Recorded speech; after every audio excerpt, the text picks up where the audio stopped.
I hate everything. Anyway, cool.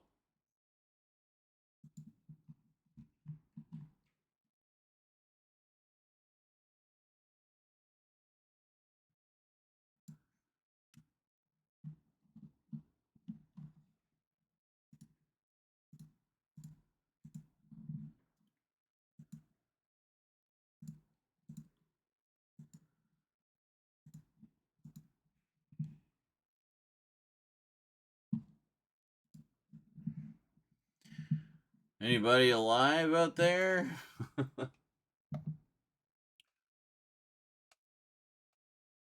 Okay. All right. Here we are. Certainly are.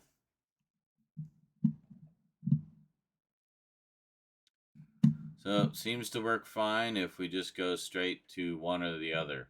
So I guess we'll just stream on Twitch today.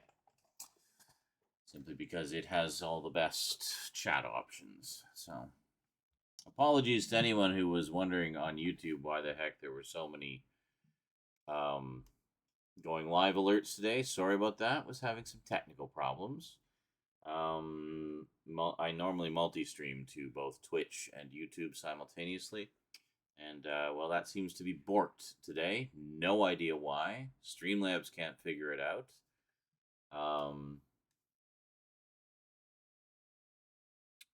Yeah, I don't know. I don't know. Anyway, I don't like how this donation goal looks. Let's fix it. I don't like how it's gone on to 2 lines. So we're going to fix that.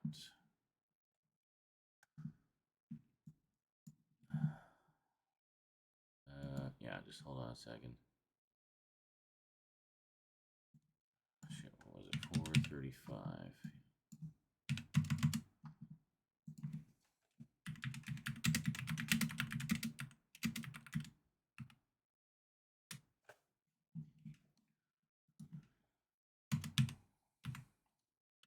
Oh, no, hold on.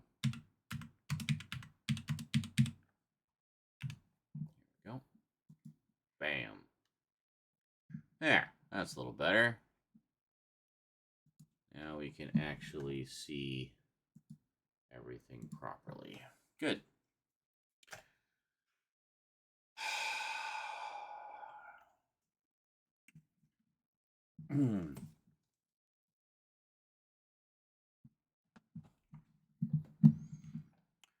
Well.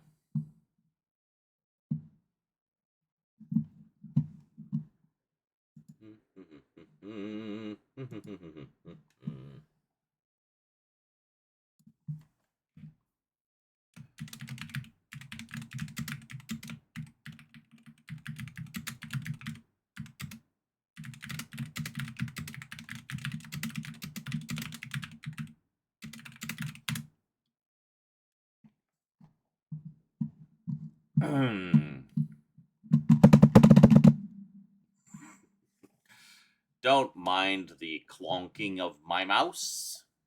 Might switch over to the, let's just switch over to the camera audio. It's easier. No, not that one. Excuse me. No, diesel one. Yes, diesel one. La la la. There. It's a little better. So far, so good. Yeah, it should be fine.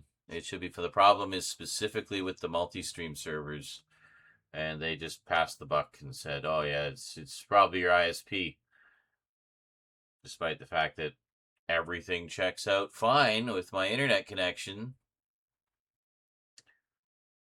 And they said the only information really was that they said, well, we use different servers for the multi-stream, so could be an issue with them. It's like, okay. I checked my internet. There's no known outages or down or anything. No maintenance going on. Nothing. Coincidentally, I did get a call from my ISP earlier. I'm assuming they were just trying to pitch me an upgrade or something, but I was not in the mood to chat at the time, so I just hung up on them. Hung up on them before anyone even...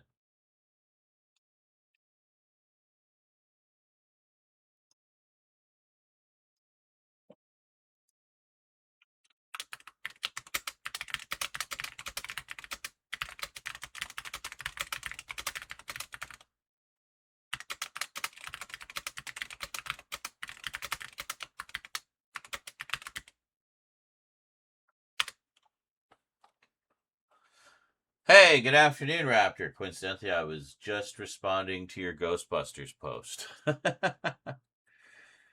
Gleetings. Why am I not seeing everyone's icons? Show mod icons. Always show mod icons. I need them. Wait a minute. Is Raptor not a mod? What the fuck? There. Fixed.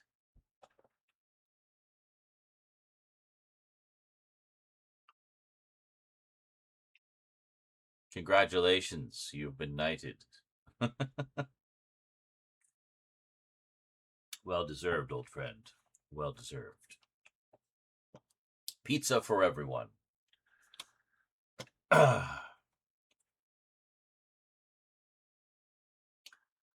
Yeah, seems to be stable now. You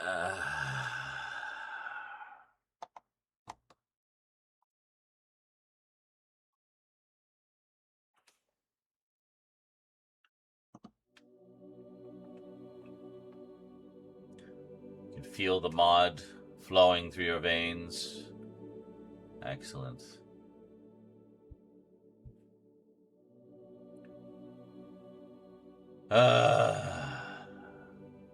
Well, one way or another, I am determined not to let this ruin our good time. At least on the plus side, I mean, we started streaming fairly early. Kind of annoying, because I started fairly early. Trying to start her a little earlier so people can, actually hang out and stuff. And it's annoying when technical problems get in the way. Anyway, I rolled back that Windows update. It didn't seem to make any difference, so I'm probably just going to reinstall it later.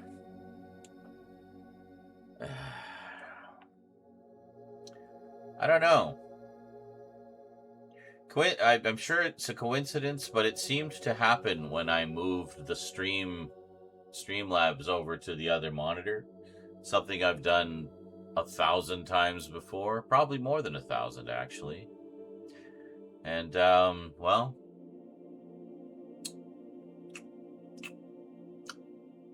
something got borked. I don't know. But today there was a Windows update, a Streamlabs update, and I needed to update my graphics drivers. Did all that, and then everything imploded. Then I moved Streamlabs over to the other screen, and that's when all the lag seemed to start.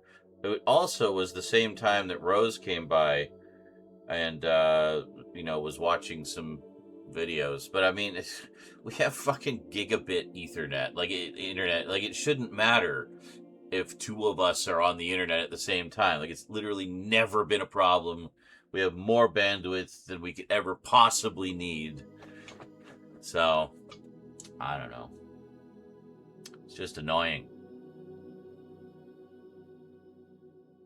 And you're welcome, Raptor. I thought it was an error. Like, why doesn't Raptor have the little sword next to his name? And then I checked, and it's because you weren't modded for some reason. Like, why? Why?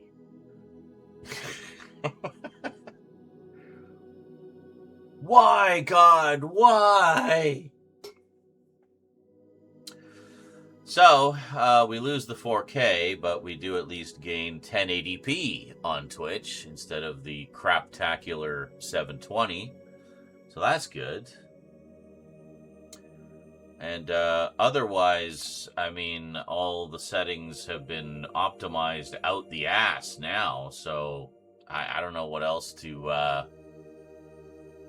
don't know what else to do other than wait and see if the problem resolves itself. Because I mean, everything checks out fine on my end. I ran like a bunch of ping tests. Like I was going all like hacker, you know, command line ping test, baby. The way it goes, the way you do it, old school style. Get right down and start banging the hardware, banging it hard, and nothing. So I don't know. We'll just keep doing it here, I guess. We'll just keep banging here. Speaking of banging, hi Scully. How are ya?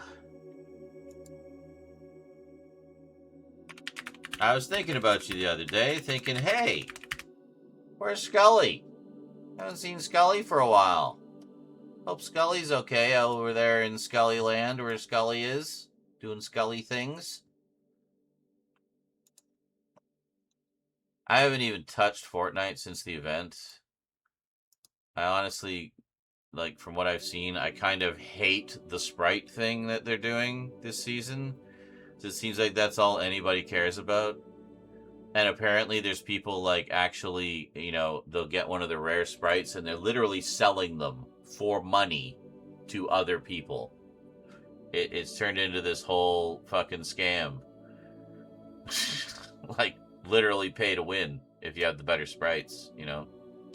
I liked the sprites before, where they just had a few of them and they were just, like, simple, you know, simple little things. So, yeah, I might just play some bot rounds. I really have no desire to be in yet another super sweaty season, you know? On the plus side, they did add a shit ton more Star Wars stuff, apparently. Whole bunch of creative modes, so might check some of them out. Just have Fortnite be my de facto Star Wars world game.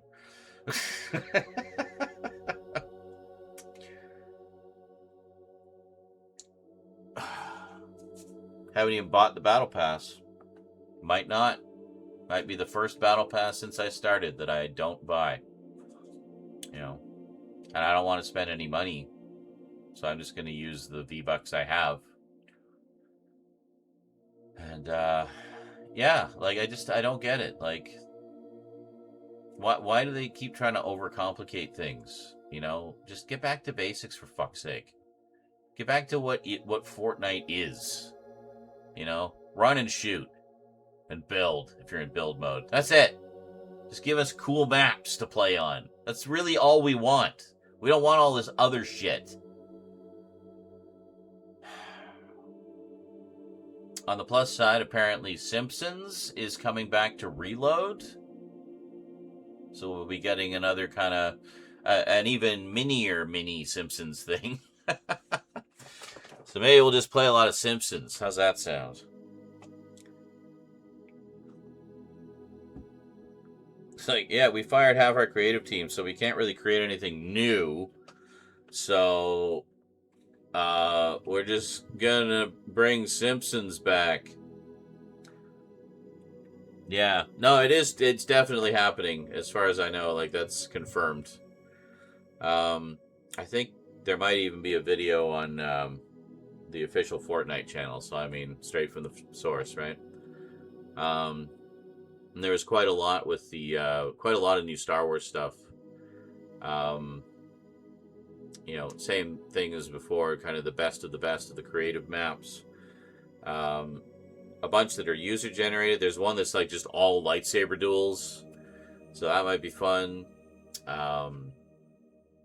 There's one that's they called it Star Wars Life, so some kind of like, you know, Star Wars sim thing, I guess. Might want to check that one out.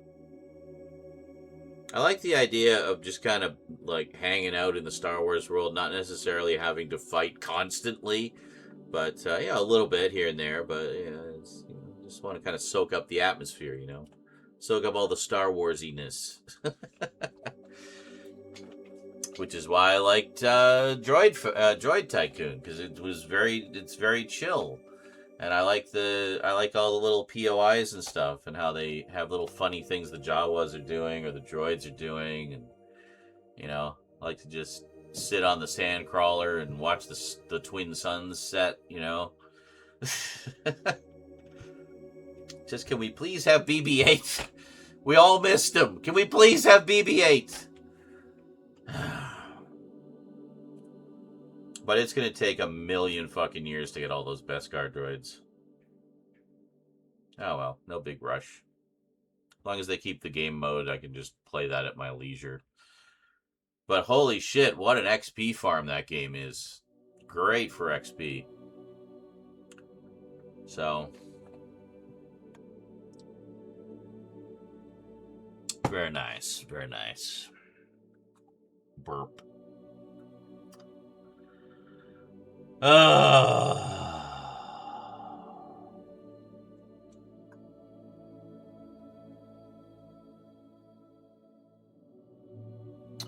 Let me check something here.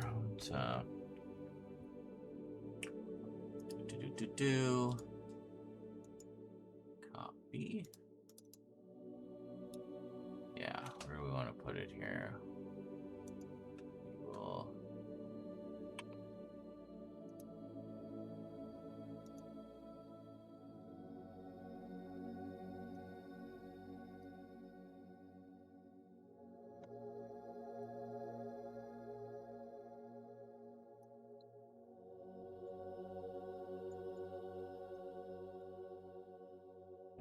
here.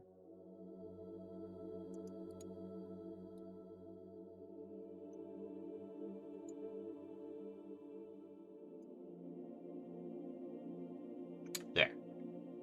So now we can go back, and then we can go. Perfect. I just had to add a button to go to my music board.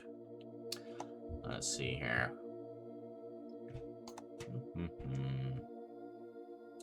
Something a little more upbeat to get us in a working mood.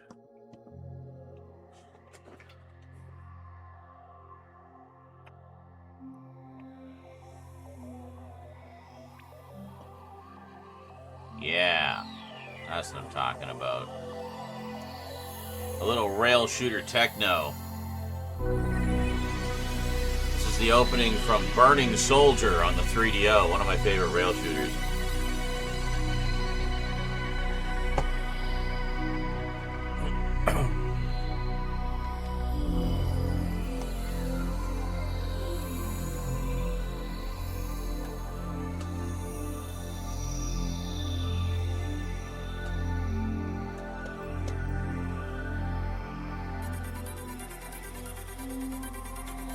I don't have a dance break scene on this scene collection. Well, we'll have to add one.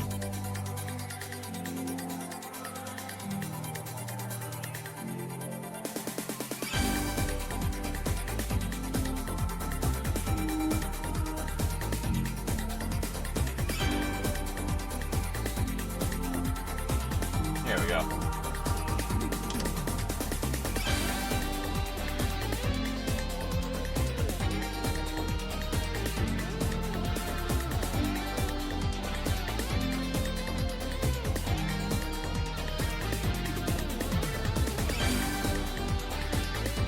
Up on my end.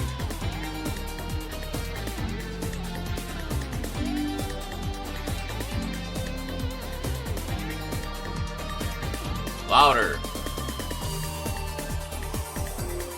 Yeah.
Yes. Love that track.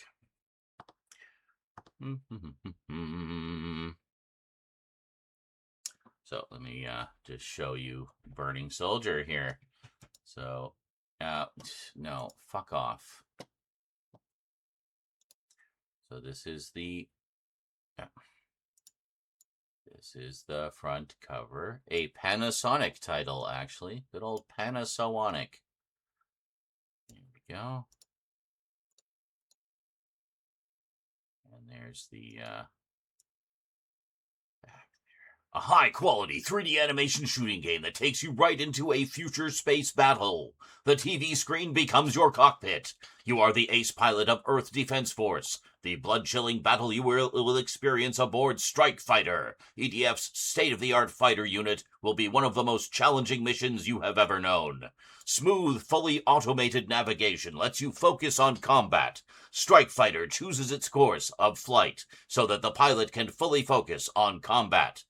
Over 40,000 computer graphics create a super real screen image. The scenery zips by. The visual demonstration seen between the stages makes you hold your breath. You spin your head. It's intense. The music and the visual effects are overwhelming. I like how they capitalize visual. The Burning Soldier experience is more real than a movie can ever be. Exclusively for your 3DO interactive multiplayer from Sanyo, Panasonic, or Gold Star, depending on what model you got. And there you go. It's one of my favorite rail shooters. And I like it. I like it a lot. The screenshots do not do it justice. Here, you know what? Fuck it. Embrace the autism. I'm going to show you the intro, and you can see what it's all about here.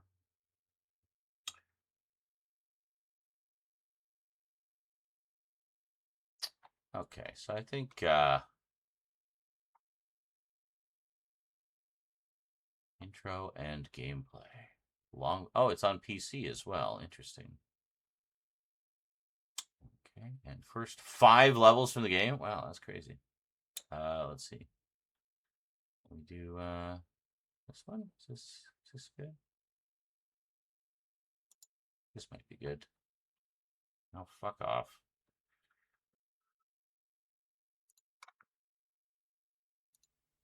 There we go. I'm just gonna move. Try to move you guys over.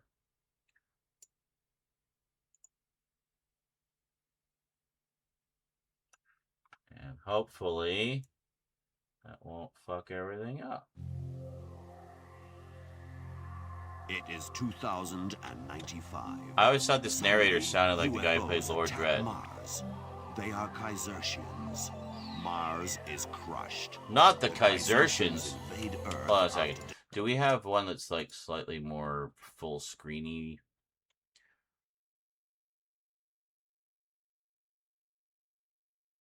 Is this without narration?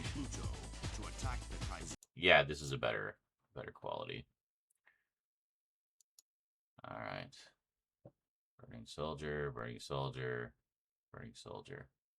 Oh yeah, this is better. More full screenish.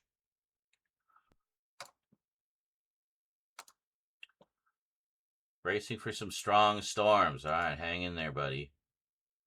Just, you know, stay in the basement of your bachelor apartment.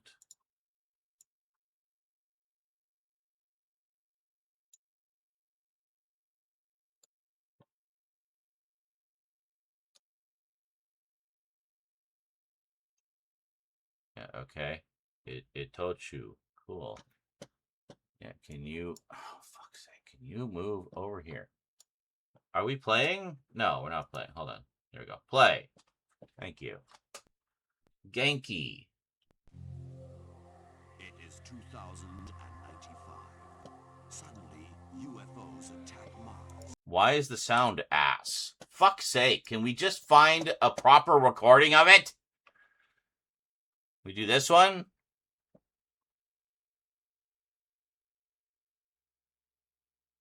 Alright, that looks good. Hopefully it sounds good.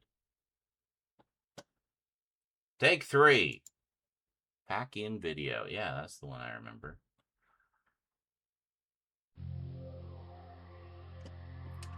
It is 2095. Are you fucking serious? Like, now it only has sound in the right ear. Oh my god, like this should not be difficult. How about this one? It is 2095. Alright, good enough. Suddenly, UFOs attack Mars. That looks They are good. Kaisertians. Mars is crushed. The Kaisertians invade Earth after destroying her defenses. Earth falls and the Dark Ages arrive. Poor Earth. Always getting screwed by those Kaisertians.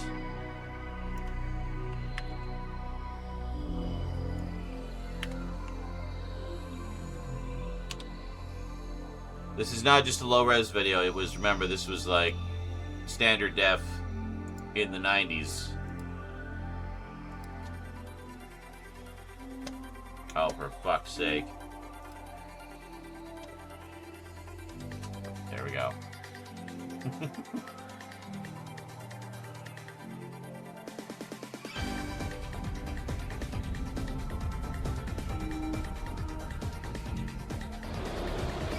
I gotta get my 3DO emulator working.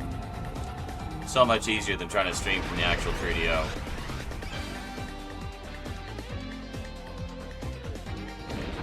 Oh.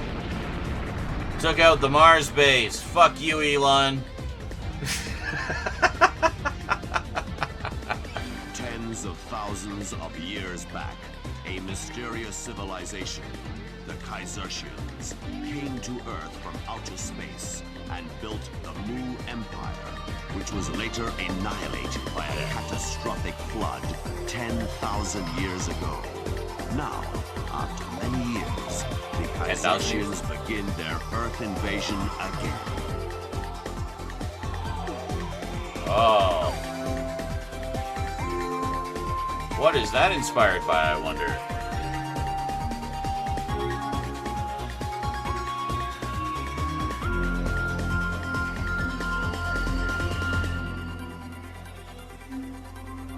Oh, look at all that chrome.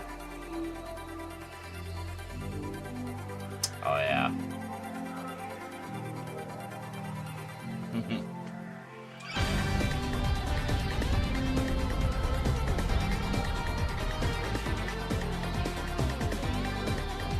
Rocks from the devastation of Mars formed an asteroid belt around the planet.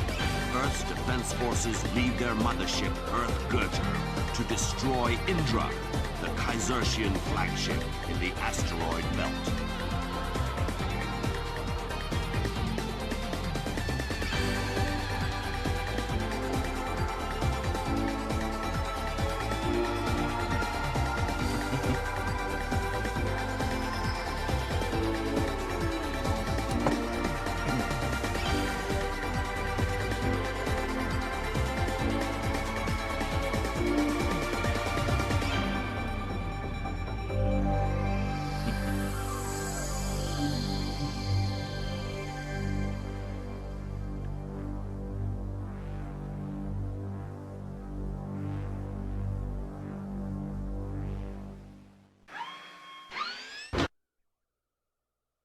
Start.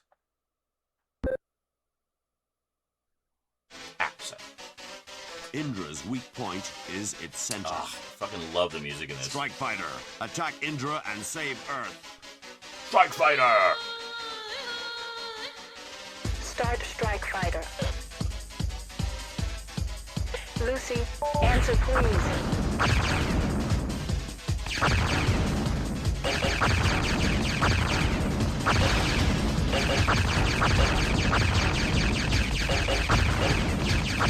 You gotta destroy ships and asteroids. They don't shoot at you in the first level, but There are too many asteroids.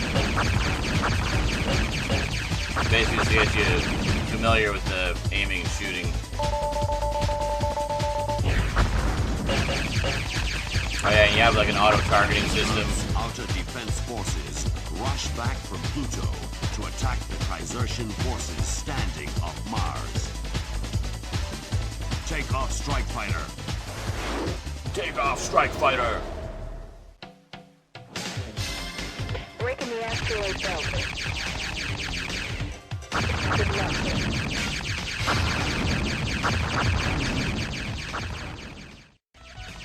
Oh, where are we going? Yeah, we're on stage 10 now, apparently. Fighting over the city. I guess just a few examples. Well, I wanted to see them fight Indra. That's a fun fight. Indra's like the big alien mothership, and you fight it fairly early on. Ah, it's hard.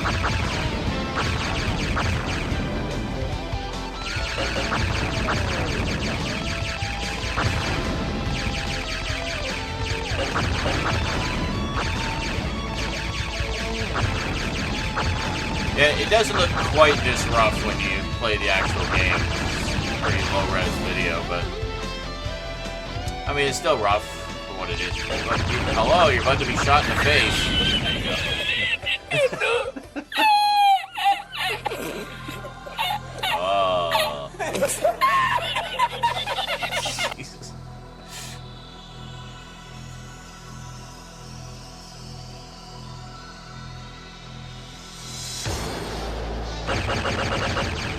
Oh, big boss fight. Disgusting. Disgusting. You get a lot of color commentary from, I guess it's your ship's computer, who's also the narrator.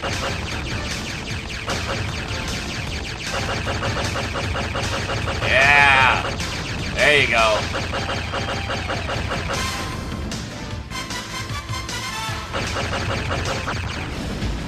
The Kaiserton base is underground. Get into their headquarters and crush the Kaisertian plot.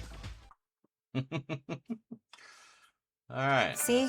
These dishes Oh, are still... fuck. Shush. Fuck off. Fuck off! Anyway, you get the idea. I had my burning soldier fix. I'm good now.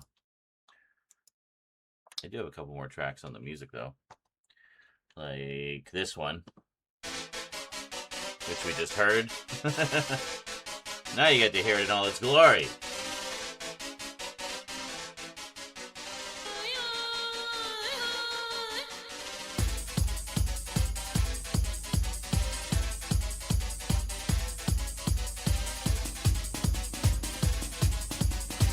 Final season of Avatar: The Last Airbender.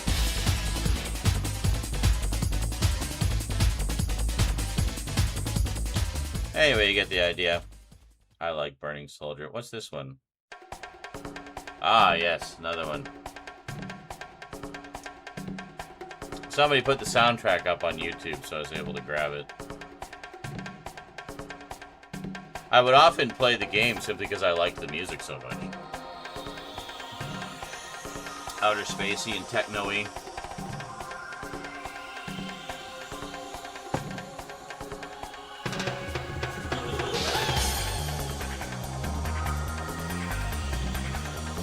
Yeah.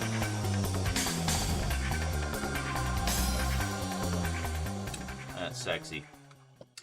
Anyway, shot in the face. That's right, right in the face. The final season of Avatar: The Last Airbender. And I have not seen any of it. I have been watching A Touch of Frost, which is a British mystery series from a few years ago. It stars David Jason, who most people probably know from his voice work. He was the voice of Danger Mouse. He was also the voice of Count Duckula. So this one is not animated. It's just regular old live action mystery series based on a series of novels. But I picked up the set fairly recently, and have been enjoying it immensely. Yes, it's quite dark. It's one of those dark mysteries. I like my mysteries dark. Let them very, very dark. Yes. Yes, indeedly doodly.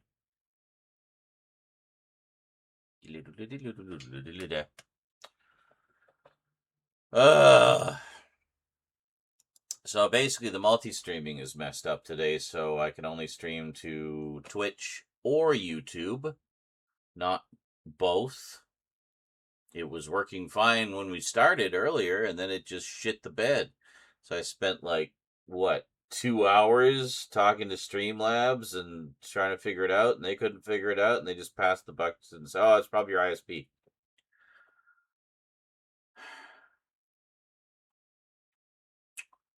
Speed test checks out, ping test checks out. I can stream no problem to one or the other. So, oh, that's because they use different servers. Like, okay. Well, the multi-stream servers are still your servers, are they not? What am I paying for? You know? So, I don't know. We'll just see what we can do. Now, because of it, the main Twitch stream is now 1080p. Yes. Because I reduced the bit rate to 8,000 kilobits per second and have it auto-scale to 1080. Normally, the Twitch stream would be 720. Because for whatever reason, it bumps it down to 720. But we multi-stream, I don't know why it doesn't bump it down to 1080. That would be a much happier middle ground. But it doesn't.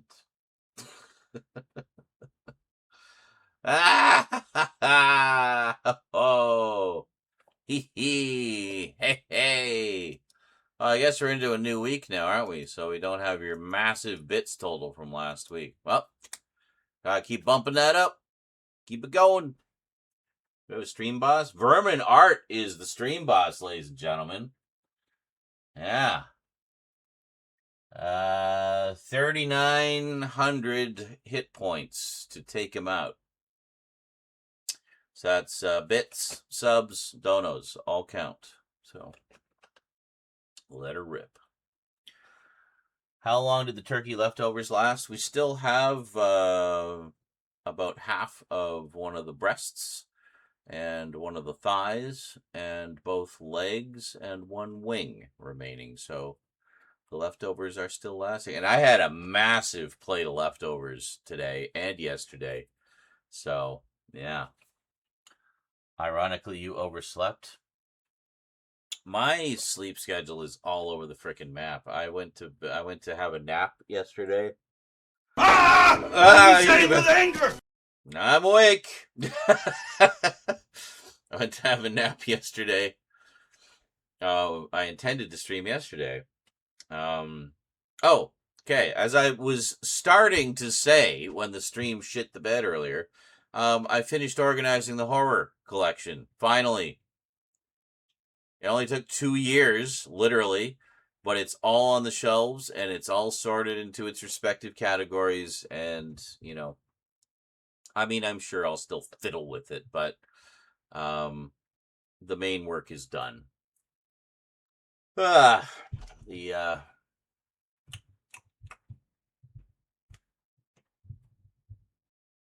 go. Just calm that down back there. But, yeah, so I went to have a nap to just recharge a little bit, and then I was going to stream, and ended up sleeping until, like,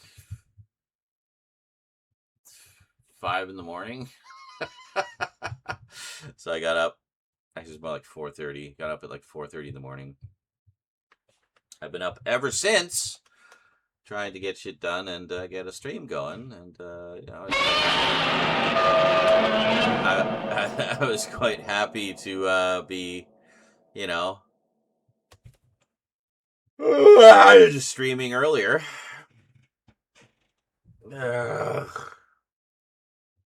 Yeah, and here we are streaming it basically just the regular ass time. Why can't things just work? It's especially a pain in the ass for someone like me with all the ADHD and bullshit, right?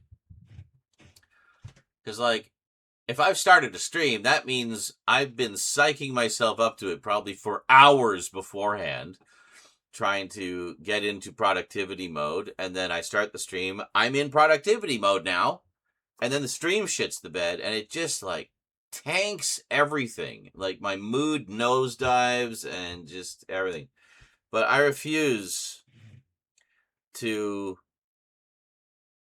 give in to that today because we have a lot of things to do. And by the way, you know damn well it was not procrastination. I know there was a kappa there, but you know how sarcasm works around here. I had to film all the updates first, and that took a while because, you know, we need to fix the backdrop. We need to figure out all the new equipment and stuff, so it's taken a while to get to that point. I was also waiting for certain things to come in, so I'd have everything together, and yeah, it was a process. So anyway, we finished the updates, finally, and now we got the organization done, finally. Next stage, as far as horror stuff goes, will be closer looks. Oh my god! Stop yawning! Is a layer of material applied to It's the time for our surface weekly of mulch soil. lesson, courtesy of Reasons JL. for applying mulch include conservation of soil moisture, improving fertility and health of the soil, reducing weed growth, and enhancing the visual put some mellow appeal of music the on area. to really lull us to A sleep. mulch is usually, but not exclusively, organic in nature. It Lovely. may be permanent, such as plastic Your sheeting, whole chat must have a or PhD in mulch by temporary. now. I know. such as bark chips. Bark chips. It may be applied to bare soil or around We're existing gonna turn that plants. down a bit. Mulches of manure or compost Manure. incorporated naturally into the Sarcasm? soil Us? by the Boulder activity Dash. of worms and other organisms. That's what I would say to the Fire Lord. The process is Mulch. used both in You just commercial defeat him by crop boring him to production death with the and definition of in mulch. gardening, and when applied correctly, can dramatically improve soil productivity. Fascinating. Many materials are used as mulches, which are used to retain soil I was referring to it only moisture, took 2 years to organize the horror regulate shell. Well, soil yes, temperature, it did. suppress Because I hadn't weed finished the growth, updates yet. and So, for like I said, it was a aesthetics. process. It literally They had are to happen in the order applied that it to happened. the soil surface It was just a very around big process. I mean, you trees, saw the stacks of stuff. flower I had to find room beds, for everything. I literally had to buy a new shelving unit to fit everything. Slopes, So, and in yeah. production areas for Your aunt would be flower interested and in mulch. vegetable crops. well, there you go. Mulch layers are normally 2 inches. Speaking of which, or this arrived today, for 5.1 those who weren't here earlier. Very centimeters cool. Or more.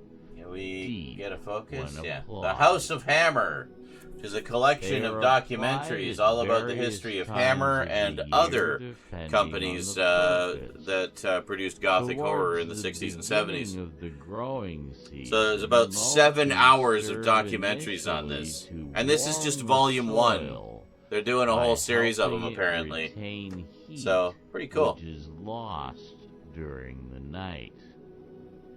This allows early seeding New Avatar and series? You're getting up to date? transplanting I assume you're going to watch certain Korra crops after?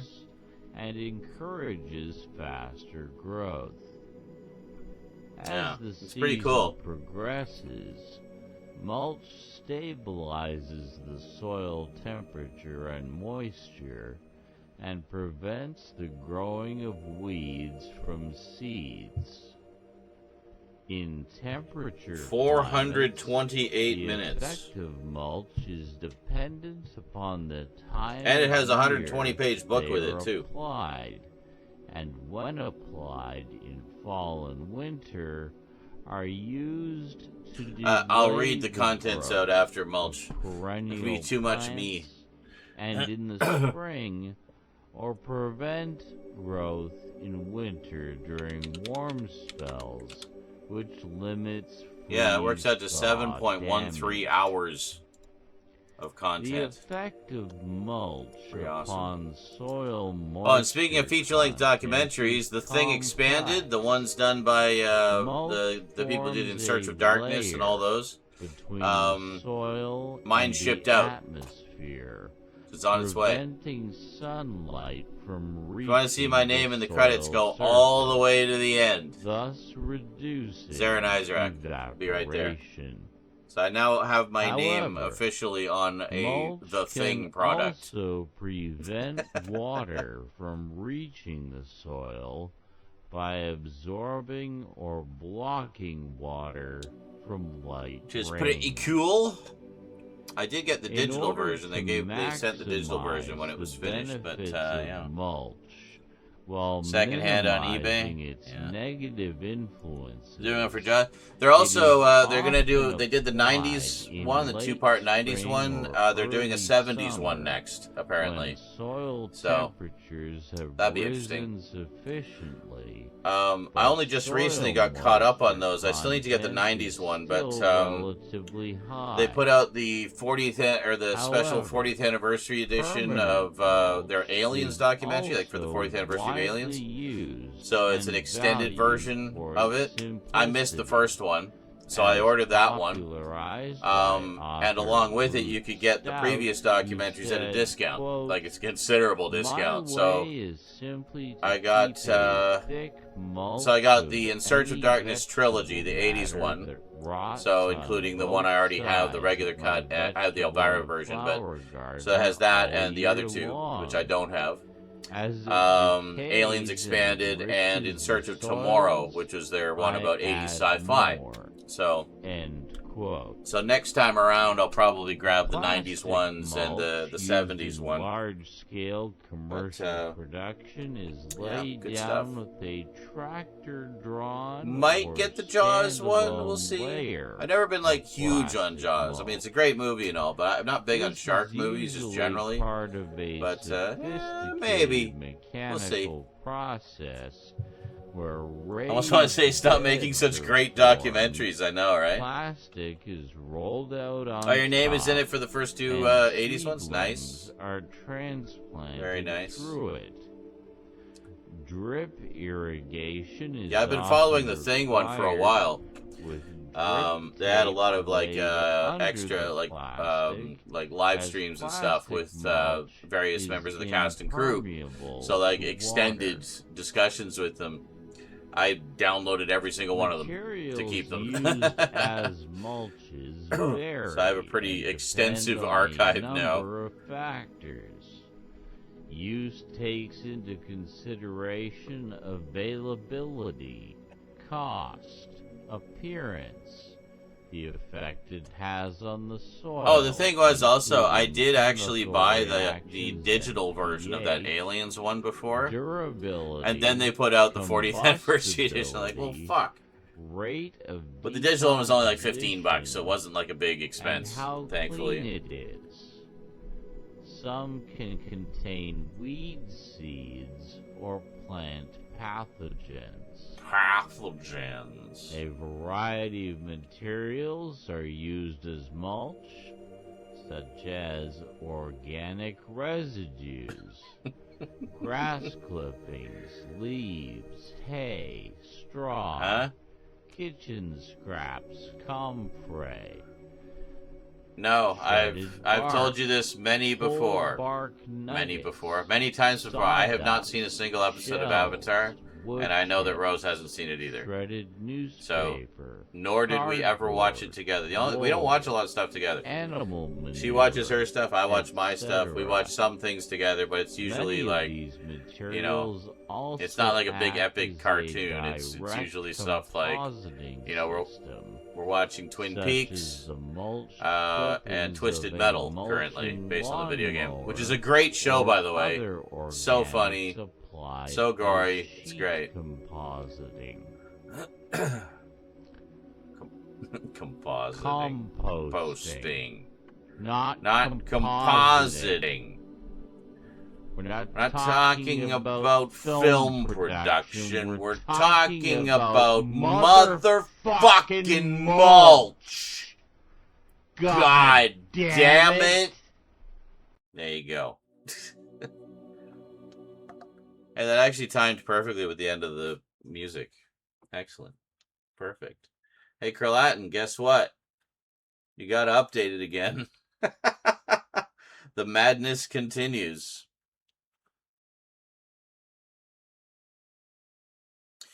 That Jason Goes to Hell doc has come back into stock somewhere. I don't have the money for it currently. So keep those donos coming, guys. I'd love to get that Jason doc. But, yeah, it wasn't Synapse. It was like a third-party seller got a bunch of them in. So, and it's legit. It's not like bootleg or anything. It's a legit seller, legit everything. They just found a box of them, I guess, that they forgot about or something. But, you know how that happens sometimes. The other one I really want to get that I missed out on is was a George Romero documentary about all the ideas he had for doing a Resident Evil movie. Yeah, that'd be an interesting one. That one just sold out almost instantly. Limited edition, standard edition, everything gone. So, hoping maybe the standard edition will come back at least. I just want to see it, you know. And it'd be a great little addition. I literally have a George Romero section on my shelf. And I'd love to add that one in there. I do have Document of the Dead, which is the big feature-length documentary about the making of Dawn of the Dead, which is my favorite. So, yeah. That doc is available on YouTube for free. Is it still, though? Because sometimes when they do a physical release, they pull them off YouTube. Do you remember what it was called? Because if it is, I'll grab it right now. Just to at least have... I think it's just George Romero's Resident Evil, isn't it? Something like that.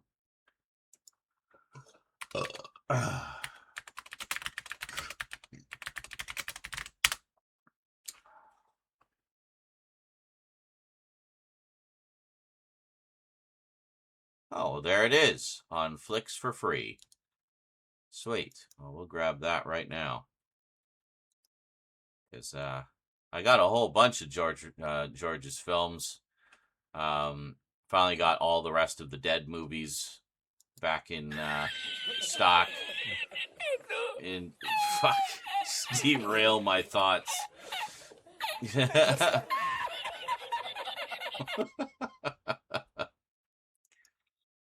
There we go. Perfect.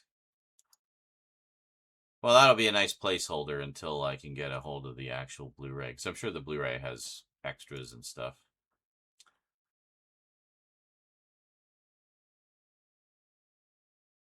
Very cool.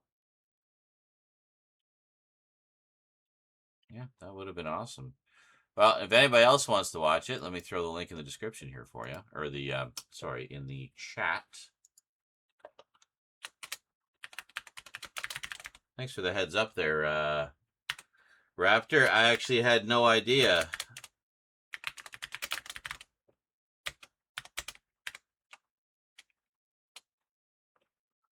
Is that... What the fuck kind of link is that? Hold on a second. A little too long. Let's get just a proper... Looking for... Oh, shut up. There, that's better. Yes, I do have that one. Yeah.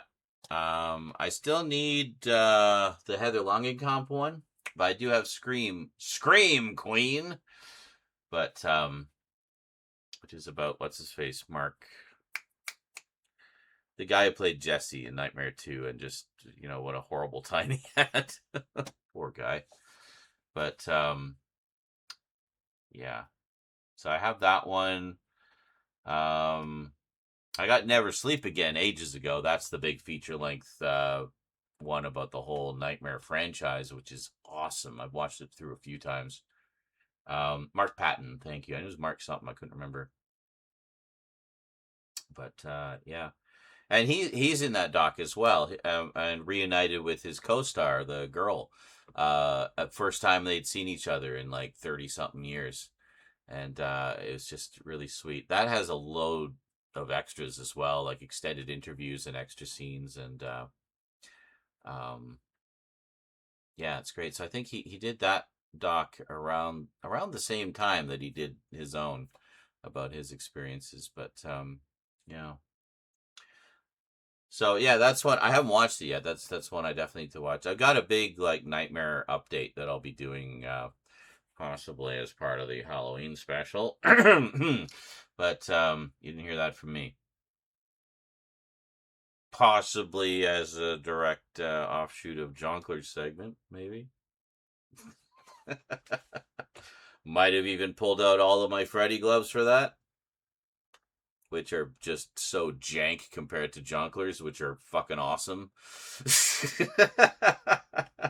But if anything, that'll, yeah.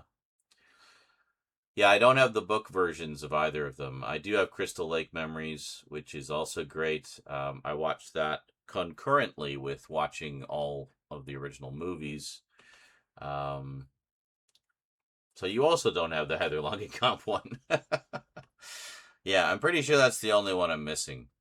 I Am Nancy, I think it's called. So, yeah, I'll have to pick that one up. Got to get all the Nightmare stuff. So where they refuse to give us a proper, franchise collection with just everything, we got to get what we got. Oh, the Robert Englund one. Did I get that one? I honestly don't remember. Let me see. I have everything together off screen. Just give me a moment.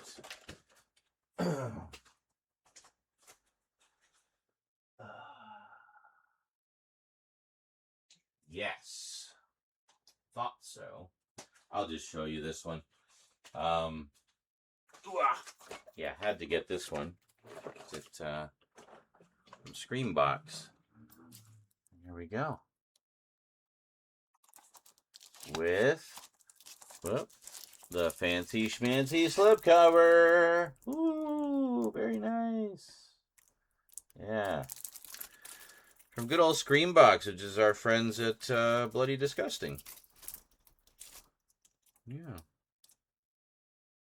Hey, and speaking of which, there's George Romero. We just don't want to focus today? No? Whoa, thank you. That's better. Yeah, okay. Yeah, we're good. Thank you.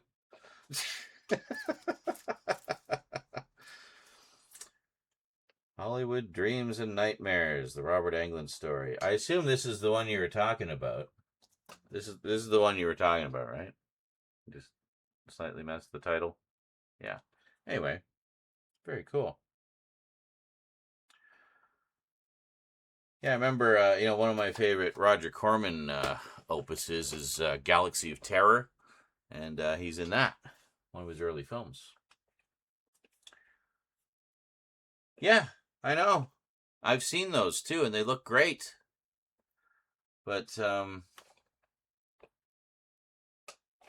yeah, I agree. It would be great to have a Wes Craven documentary. I mean, at the very least, we get bits and pieces of his stories in the extras for all the various movies he did. I mean, he was, he would often do commentaries and, loads of interviews and featurettes and stuff. So, collectively, you get quite a lot of stuff about you know, his life and creativity and stuff. George's daughter, Tina Romero, made her own zombie movie, Queens of the Dead. Really? I'll have to see that. Yeah. Oh, wait. Closed title. I was thinking Robert's bio novel. Oh, okay. That's cool. Yeah, so I haven't watched this yet because I want to do, I'm going to do like a big Nightmare update. Yeah, so it's a little over 2 hours.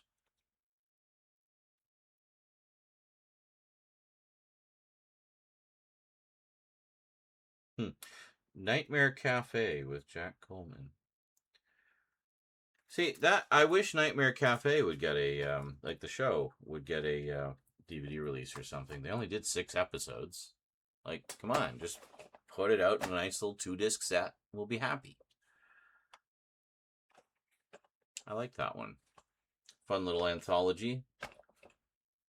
Robert was the mysterious host, Blackie.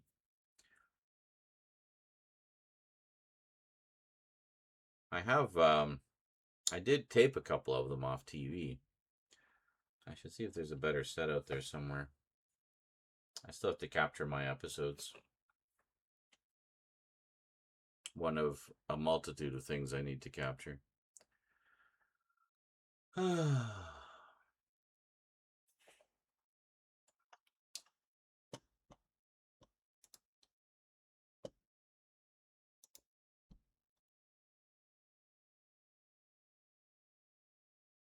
Was it really Galaxy of Terror? That's hilarious. Hey, Nihilist. My introduction to him was V, where he played Willie, the friendly alien. And it was funny because he's such a nice character in that, like very likable, very friendly, almost like a touch of the tism, but very like innocent, you know. He didn't believe in what the other aliens were doing. But there was a few. I mean, they had a few alien allies in it, but I mean, I'd have to go into a big lore dump to explain all that, so we won't go there. And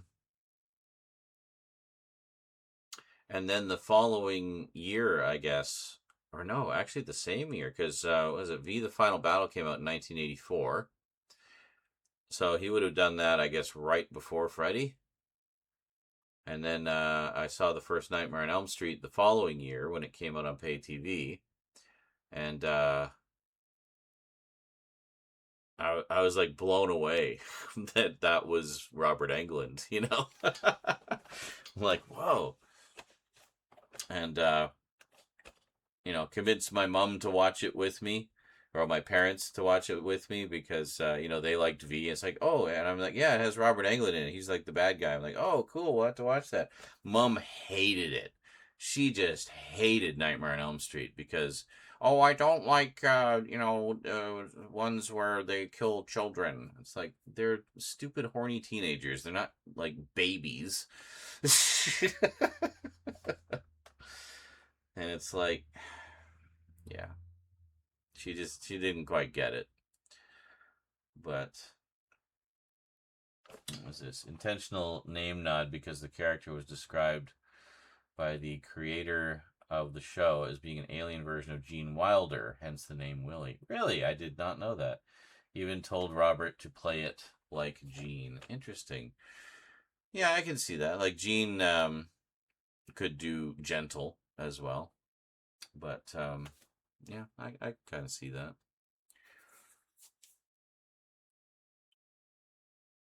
And yes, I fucking love V as well, Skelly. Great stuff. I need to pick up the Blu-rays of the first 2. It actually has V: The Final Battle in the correct 1:3 aspect ratio. The first miniseries was filmed 1:3, like 4:3, but widescreen safe, so it was actually like framed for widescreen, because overseas, like in Europe, they just showed it in theaters as a movie. So so they made it like widescreen safe. The second one, however, was only filmed for television, and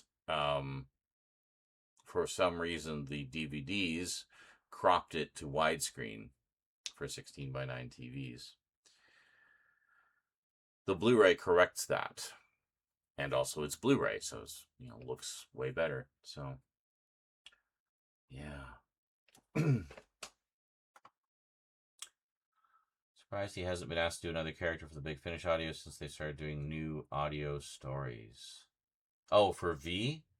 Oh, maybe. I don't know. I mean, it depends what direction they're going. Like, I don't know how many of the original cast is still around, or if they are still around, if they're even still acting.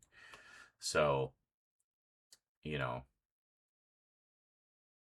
gag at the bottom of the phone becoming Freddy's mouth.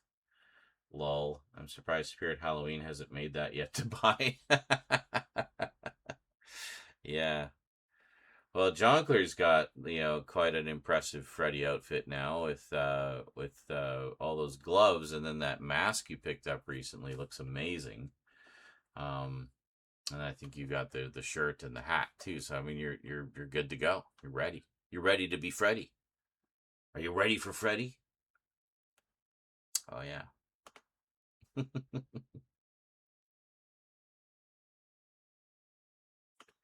So yeah, so one of the updates in the Halloween special might be a big Nightmare on Elm Street love fest. So look forward to that. And now that we've got the horror section all sorted, yeah, I think I'm just a little bit of tweaking to make it a little more visually appealing, like maybe some decorations, maybe some hanging lights or something. But yeah, everything is sorted.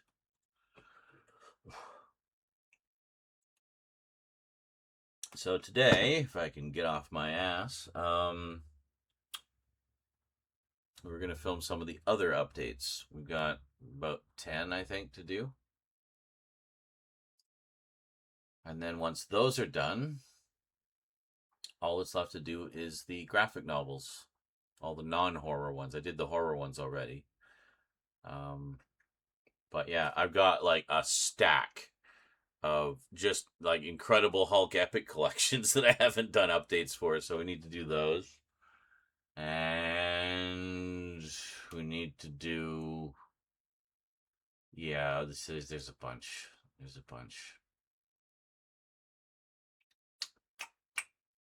Some Star Trek, some Star Wars.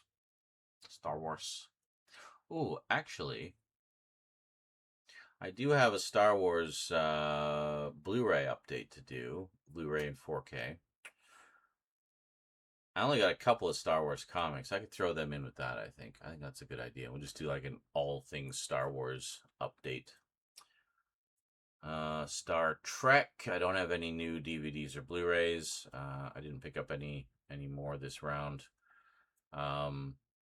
But I do have a bunch of comics that I got, so we'll do that. Got a big Batman update. Got a whole bunch of Batman comics. Oh, hey, Jonker, I don't know if I ever told you. I finally picked up all the Dark Knight sequels. And, yeah, the first one's still the best by a pretty wide margin. And, I thought it was a, pretty decent, Superman and Wonder Woman story. But it kind of felt like the Dark Knight was taking a back seat in his own fucking book.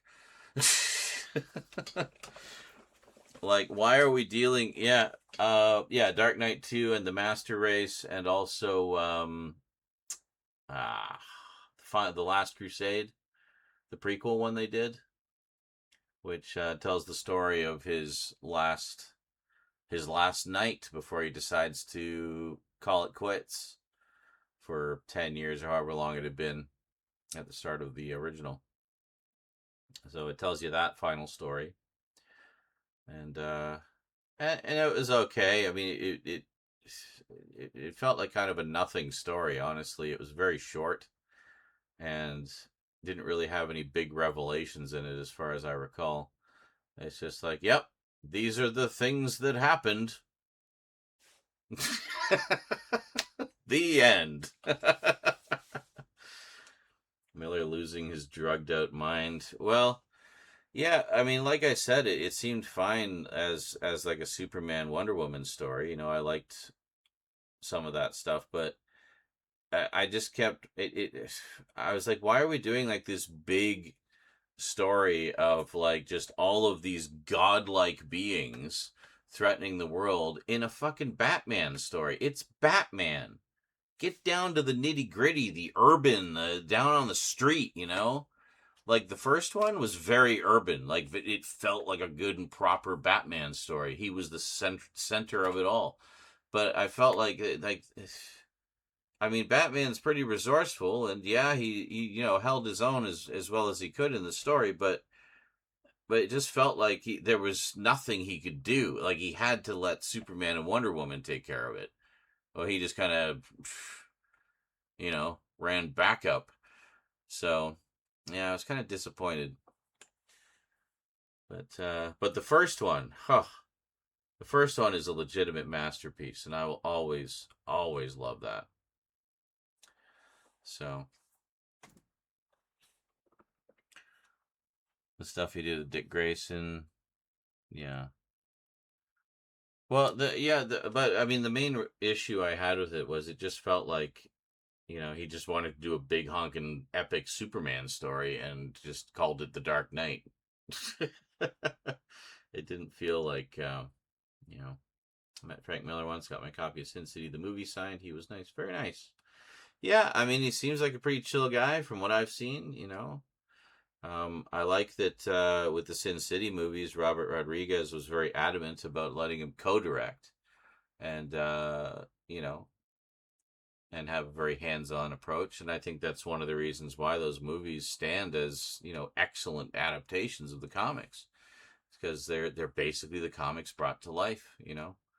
And very stylized and such, much like the comics were, but stylized in a cinematic way. But, it's great stuff. Has the mutant leader ever shown up again in comics or movies? No, he was a one-off. That was strictly for that storyline. The mutants were only ever in that story. I mean, you see them in the sequels as the sons of the Batman, where they're kind of carrying on in Batman's name as his sort of personal army.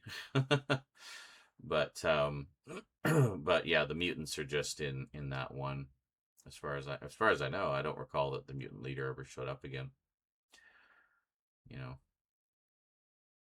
But see, that's a good example of like how the Dark Knight originally got down to the nitty gritty, right? Because I mean that scene where they're fighting in the mud pit is legendary. Like it's so good. It's like this isn't a mud pit. This is an operating table, and I'm the surgeon. He just destroys the guy. But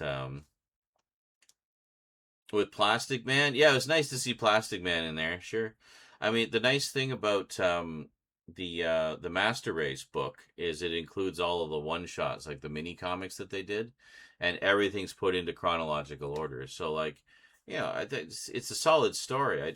I was disappointed that it didn't feel like a Batman story. I mean, there's a lot of interesting stuff going on, but again, just didn't feel like a Batman story. It felt more like a Superman story. So, Mutant Leader makes a cameo in the Lego Batman movie, but who doesn't? Well, fair enough. Yeah, yeah.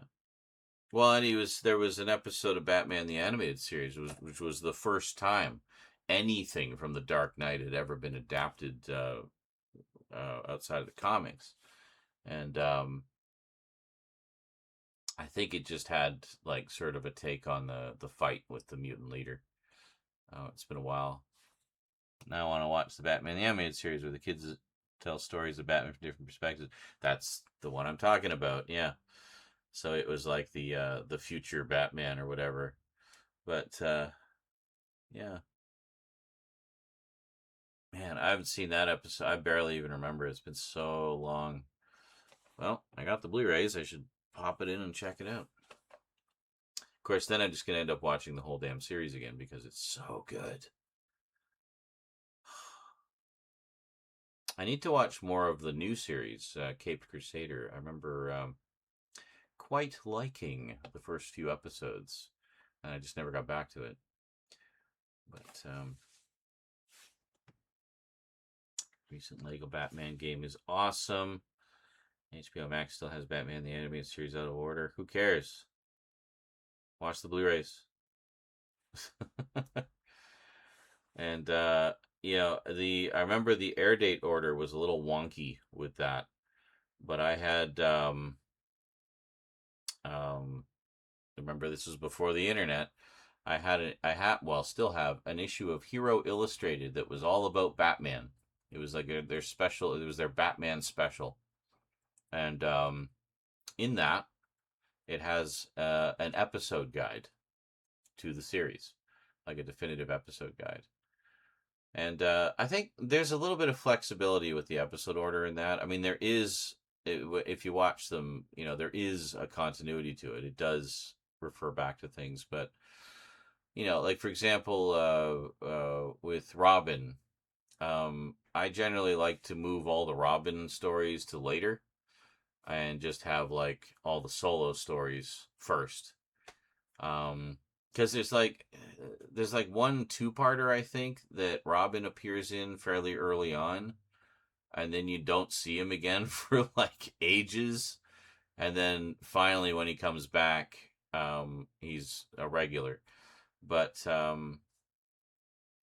yeah, it just kind of felt like Robin just sort of appeared in. It reminded me of the second season of the Transformers, where there's a batch of episodes that only have the original G1 characters from the first season, and then suddenly there's a whole bunch of new characters introduced like they were just always there. But there's like, again, like a single two-part story early on in the air date order where a bunch of those characters are just there, and then it's like back to just the original cast again. So I like to move that one later to have as like the introductory episode for those characters, and then just have the first batch be solely the season 1 characters. And I find it just flows better that way.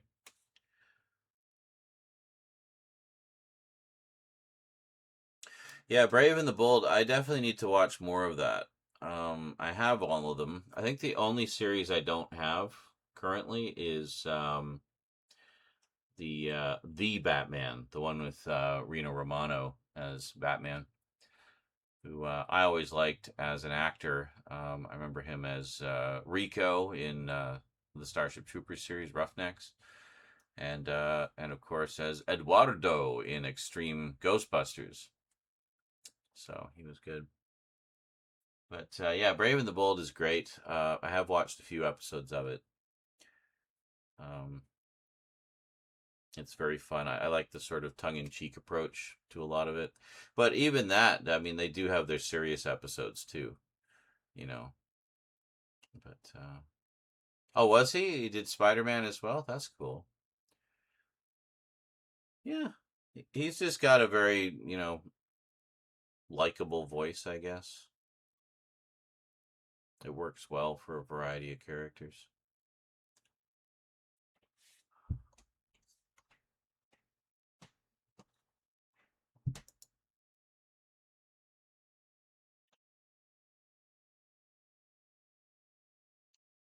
The Batman was solid. Yeah, the villain designs were weird in the early seasons, but that's lull. Yeah, I haven't really seen much past the first season, so and I think I have been wanting to revisit it for a long time, because I know I was unnecessarily harsh on it. You know, feeling like I just wanted more Batman the Animated Series, and I felt like, okay, they're kind of going in that direction, being dark and stuff, but what's with these character designs? Yeah. And there's the other one, the CG one that I liked. I think I still need to watch the second volume of that. I watched the first volume and I loved it. What the hell was it? Batman Beware the Batman, I think it was. Yeah, 26 episodes. Yeah, that's the one. Yeah, but I liked that one because it gave us like the sort of you know, reimagined Alfred, where he was like an ex MI6 guy and or MI5, and So we had like kick-ass Alfred, and I also like the fact that it didn't go with the sort of standard villains that we always see. You know, I don't even know if the Joker was in it, and if he was, probably not till later. But they had like a lot of they pretty deep cut villains from the Rogues Gallery in it, which I thought was an interesting way to go, because it just made it more its own thing, I think, because I like that. The Green Lantern one, yeah, I watched, I think, the first miniseries that they sort of intro 2 or 3 parter they did, and I thought that was pretty good. Yeah, Professor Pig, Magpie, and all them. Yeah, no, it was great. Yeah, the Green Lantern, I still need to pick that one up, actually. See, at least with DC, they put all of their stuff on Blu-ray. Oh, and I need to upgrade the Filmation one. The 2 Filmation ones. There's the Adventures of Batman and New Adventures of Batman, whatever. You know, those were fun.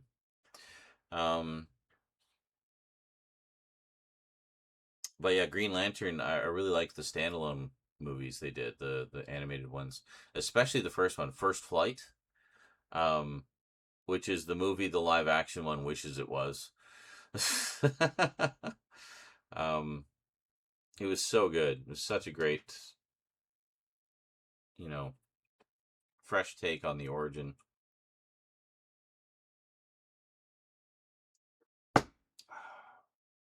It really felt right. And that came out at a time when Green Lantern was like huge. Like he was basically the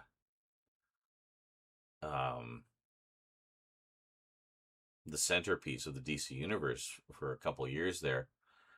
A lot of big crossover events all centered around Green Lantern and the Green Lantern Corps. It's very cool. First Flight felt like Training Day, but with Green Lantern. That's a good parallel. Yeah. Training Day was good. Denzel playing a very different kind of character in that one. Yeah. You want Jensen Ackles for their live action Batman Brave and the Bold movie. I see. Oh, did they really? I did not know that. That's awesome.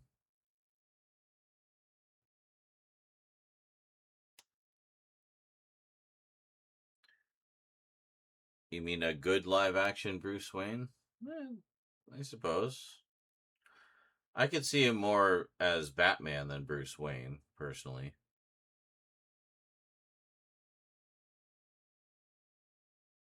Yes, he did.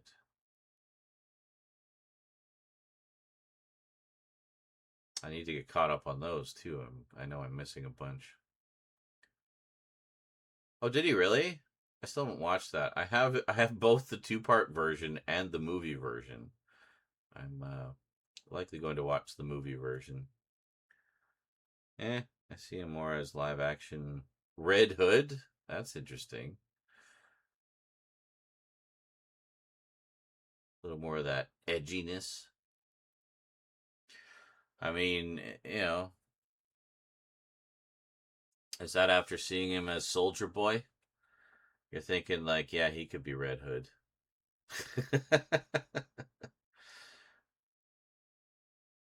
Soldier Boy, doesn't mess around. Why, yes, I would like some pizza. I'll go get some.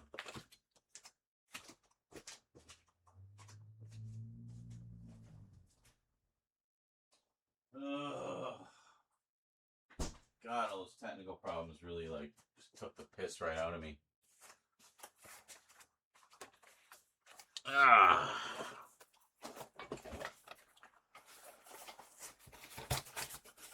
Oh, Gotham by Gaslight was great. That was an example of them, taking the core concepts of the comic it was based on and just running with them. like, I actually like the movie better than the original comic because it's got more stuff in it, you know? And it's so much fun. There's a chicken bacon Alfredo, in case you're wondering.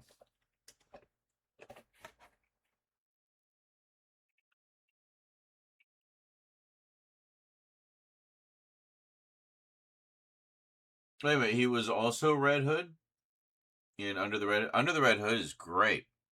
That's one of my favorite Batman movies, actually, like animated ones.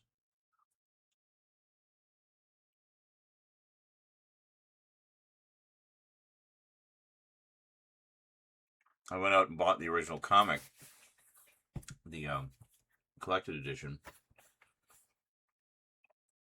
and then also picked up Hush, which actually ties into it, which is also great. I haven't watched the movie of that yet.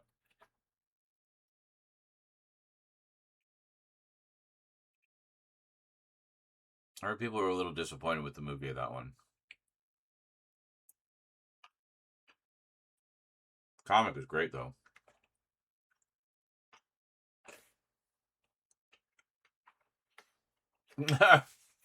Like in Justice League Dark, is that what you're thinking of, Scully?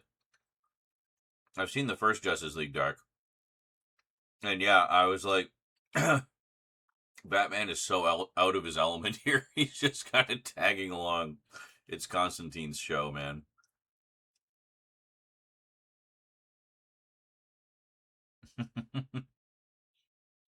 Yeah.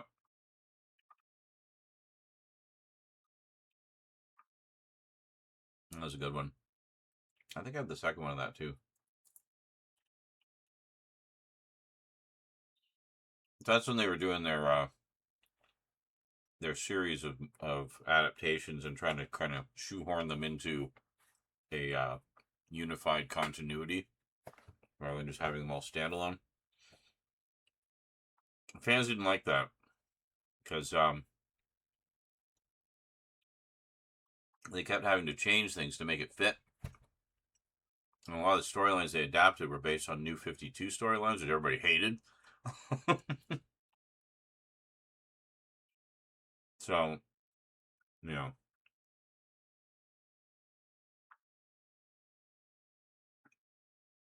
Oh, see, there you go. And that was the problem, Raptor. So apparently with the second Justice League Dark, they ended that continuity. And now they're all standalone again.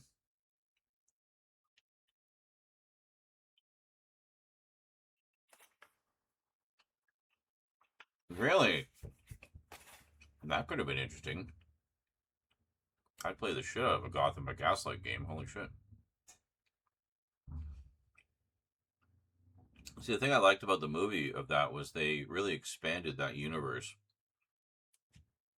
The original comic is only a one-shot, 48 pages. And it does not have as many characters as there are in the movie. But I really liked what they did.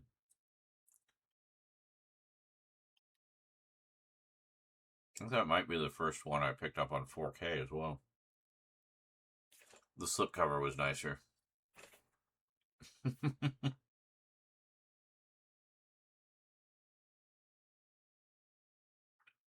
Oh, you and me both, Scully. For a while there, I was buying them all as they came out. And then I just fell behind. I need to get caught up.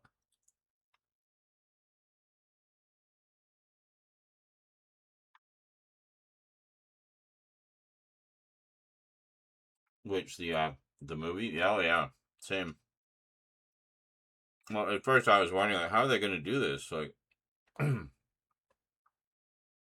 the original comic is so short. See, with the Killing Joke, which is the same length, they shoehorned in that absolutely awful Batgirl story to expand the length. Yeah.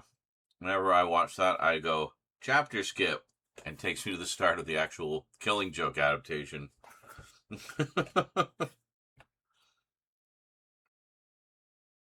Yeah.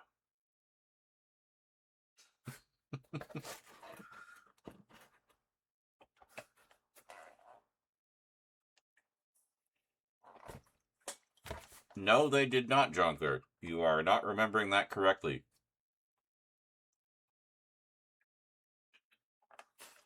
I will say this though, in the comic and the movie, the identity of Jack the Ripper is different. But no, it was not the Joker.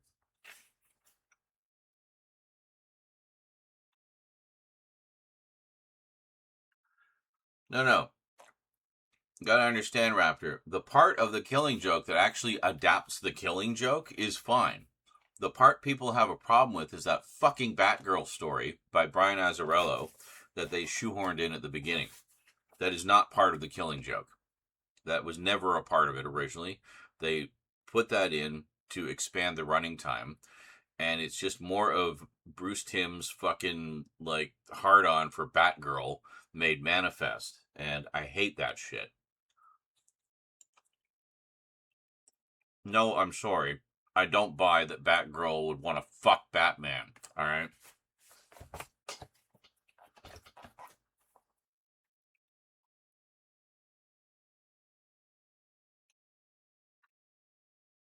Yeah, I don't think it was even from a comic. It was just done for the movie.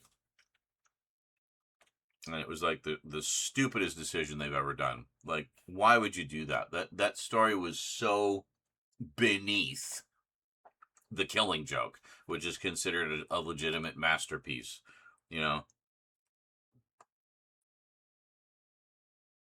just awful.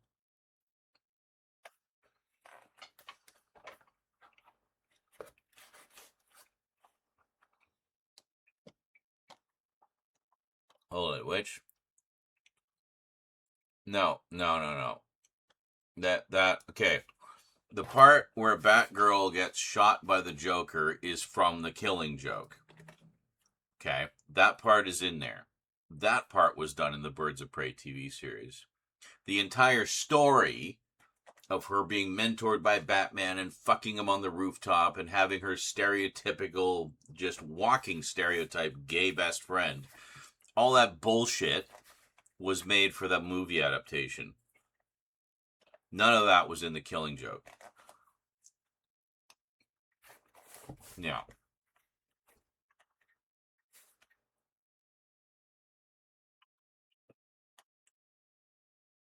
So like that whole like preamble of Batgirl, like the Batgirl story, that's a separate story. It was never in the Killing Joke.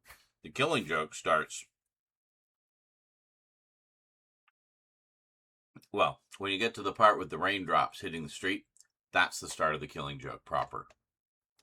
So.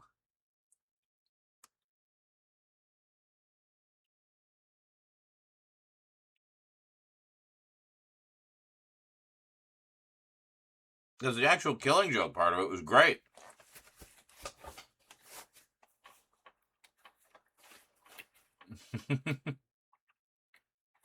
And Mark Hamill voiced the Joker in that Birds of Prey scene, by the way.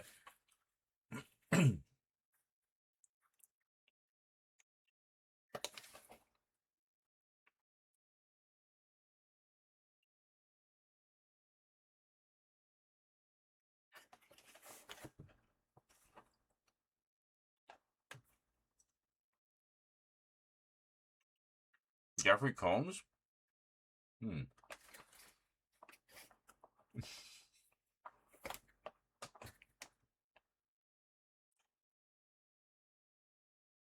lot of people don't even know about the Birds of Prey TV series. I thought it was great.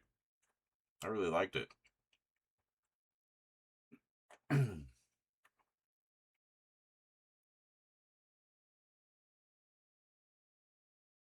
Harold?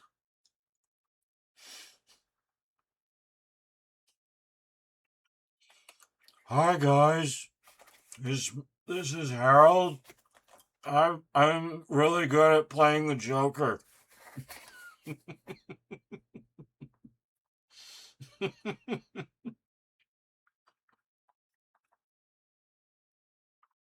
And good evening, wannabe newfie. Although that's literally a character I did in one video.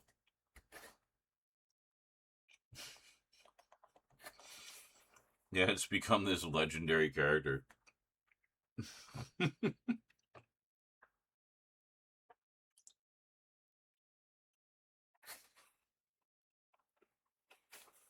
How muted the colors were. That's the comic, dude.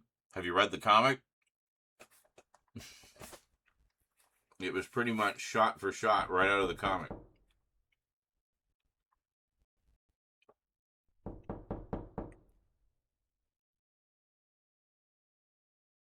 Oh, there is someone knocking at the wall. Ah! I didn't see him. Not really. I mean, certain shots, sure, were appropriate, but most of it was very muted. It was like a red motif for the Red Hood scenes, the flashbacks. And then, I'm not talking story either. I'm talking art. I have the first printing over on my shelf. Had it since it came out.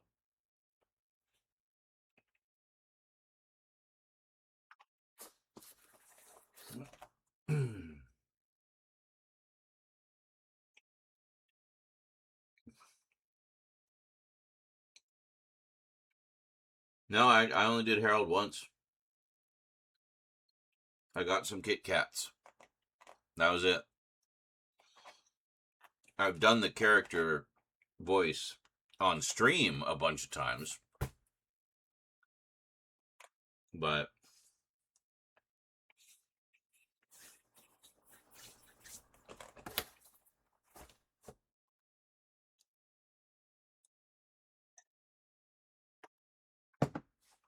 wow, so much dissing for the Killing Joke. Blasphemy. Even dissing Mark Hamill. So much dissing.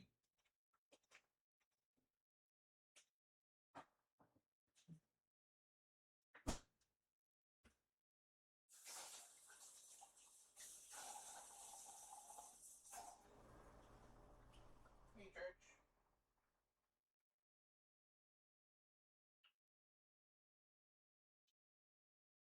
Are you waiting for food? I don't think it's food time yet, buddy. Another little bit of time left to wait. Should ask Eclipse. She knows when the food goes.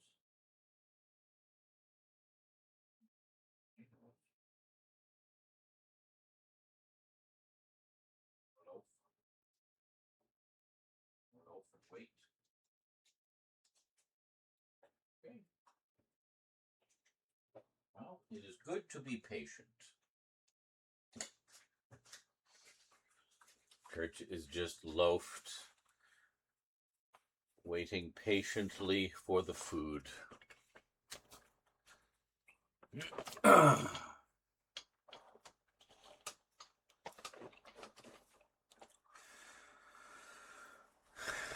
Sure, if we dig, we could find another actual example. Probably. Yeah, anybody wants to go through all of my streams to find every time I just randomly did the Herald voice, feel free.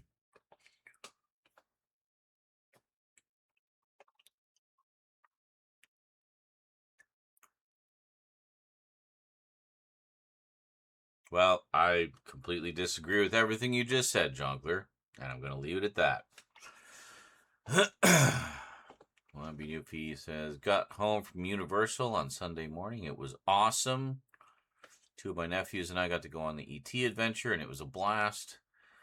Go tell your first name to an attendant at the start of the line, and they give you a slip of paper. Further down the line, you give that to another attendant, and ET says goodbye to you at the end of the ride. It's adorable. Aw, very nice. Huh? Not streams, videos. Well, I mean, I should know what videos I made. No. That's not Harold. That's Eddie. Different character. Hey guys, this is Eddie. And Avengers Endgame sucked because there was no Batman in it.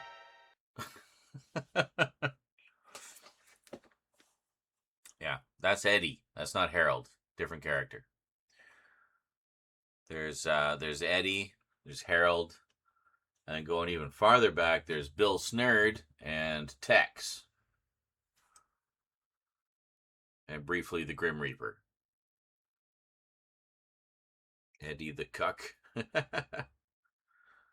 Joker sucked. I mean, why would you have a movie about Joker and not even have Batman in it?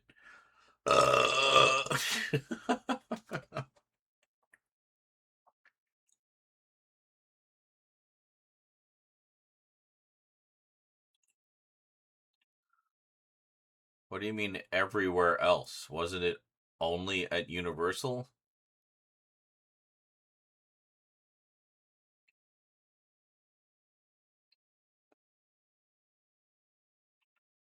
No Batman? 0 out of 10. 2 thumbs down.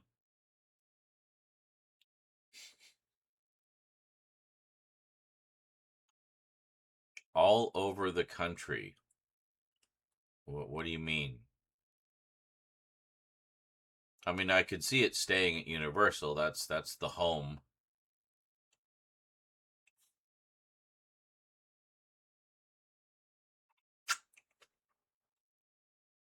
Oh well. Nothing lasts forever.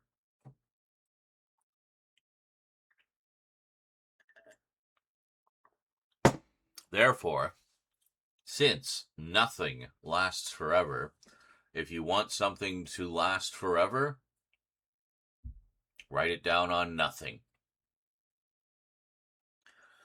There were other versions of the ride at Universal Studios parks like Hollywood, Japan, and Singapore.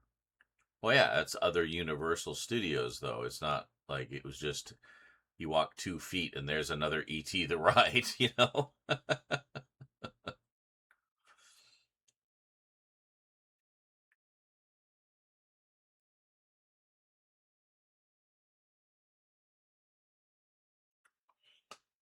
Huh? Freaking writer we won't mention got the Jaws. What? Well, no, she didn't close the Jaws ride. They just, it was time for something different, and they did that. So.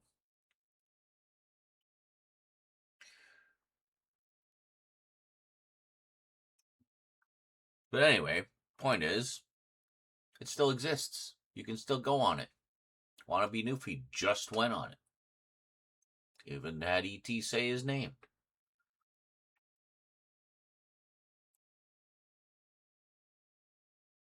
Goodbye, Wanna Be Newfie.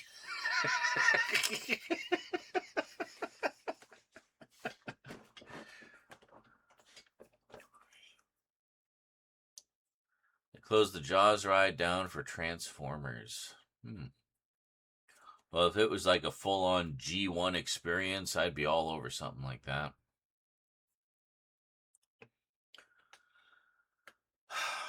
See, I want the U.S. to sort its shit out so tourism can open again properly, and because I really want to go to that Universal Monsters theme park they made right before everything went to shit.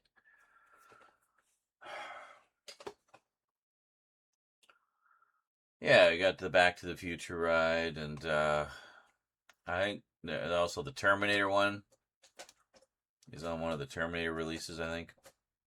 Or it's on a few of them, actually. And, yeah. Reboot. There was 2 Reboot ride films, and they actually recovered the footage for both of them, including the pre-ride lobby footage and the ride itself for both of them, which is pretty cool. Twister and Back to the Future. To be fair, the Transformers ride was actually great. Yeah, it's the movie versions, but I was surprisingly God. Wow. The Transformers ride turned you into God? Amazing. Make us all rich.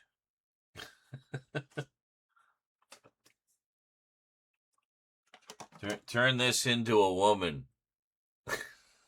I don't think they'll even let... Well, yeah, same here, because I'm a filthy, rotten, stinking Canadian. They don't want any of us down there. Cool. You don't get our money then, or our lumber.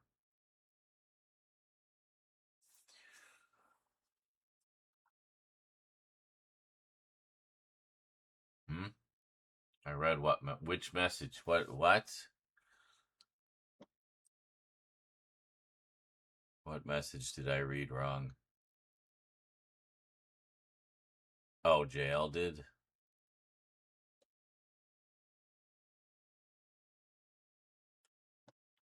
Nothing will beat the Jaws ride. I'm confused.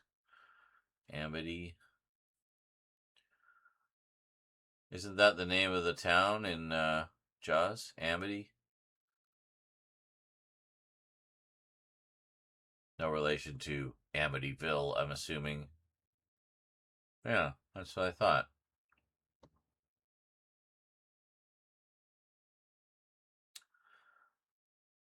Oh, wait, we're still on that. Yes, apparently. The locals on Martha's Vineyard do tours of the shooting locations for Jaws. It's really cool. Oh, that's neat. See, I was saying that earlier. I like it when,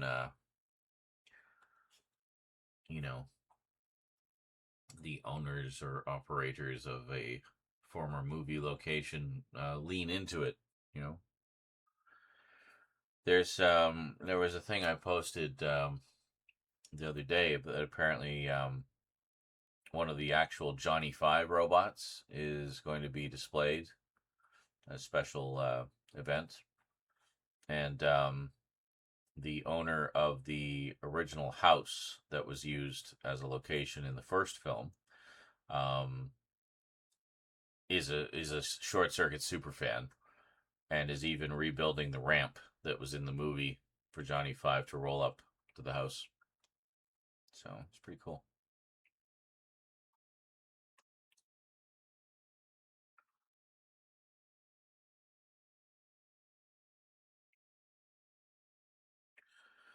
Amity, as you know, means friendship.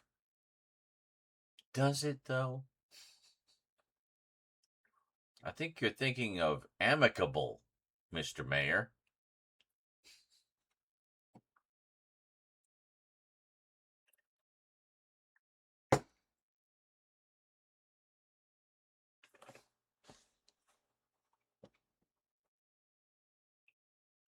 Amity.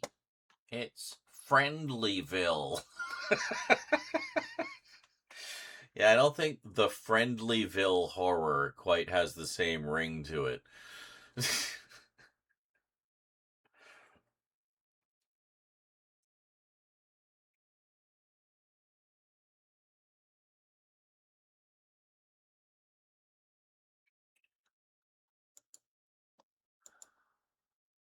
Yes.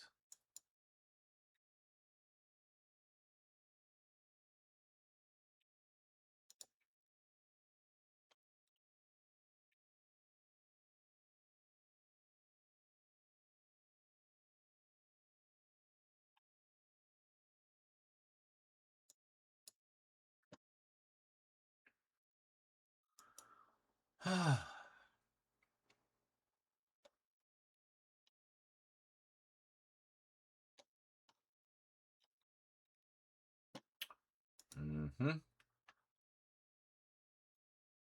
Hey, if you got a camera, a script, and $20, the Friendlyville horror can work. I'm just happy to finally have the missing chapter of the original Amityville films, the fifth one, the Amityville Curse. Now I can watch all 8 of them.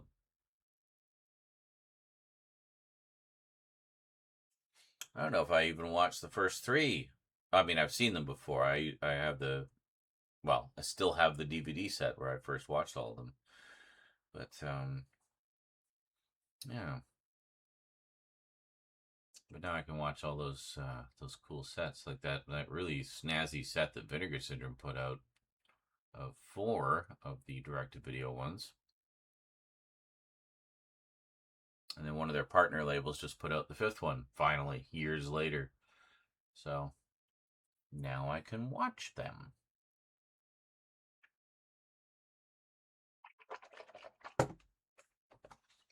can watch them all.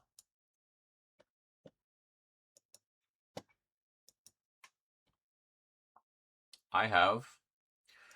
It's all right. Ryan Reynolds got like so ripped for it too. I remember seeing a critic saying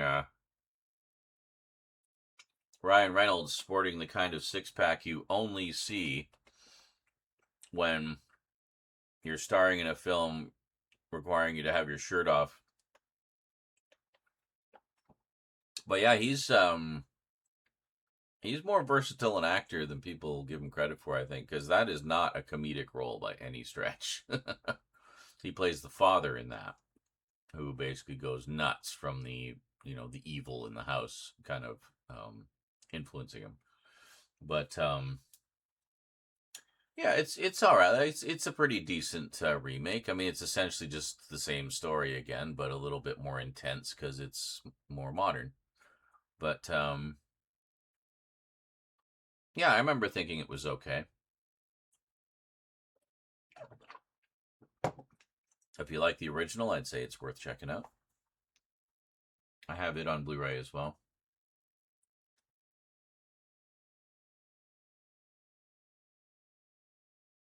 I haven't seen that one.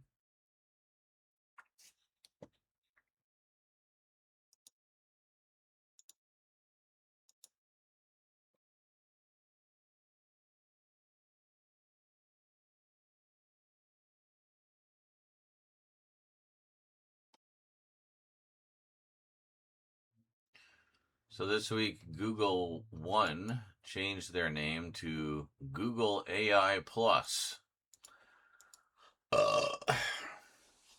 Why? Why do I need AI features in my cloud storage? And that's not what it is. It's like with your Google One subscription, you get a certain amount of access to Gemini. I'm like, cool. I have zero interest in that. If I wanted access to Gemini, I would just subscribe to Gemini. I don't want your AI shit. Please and thank you. So, you know.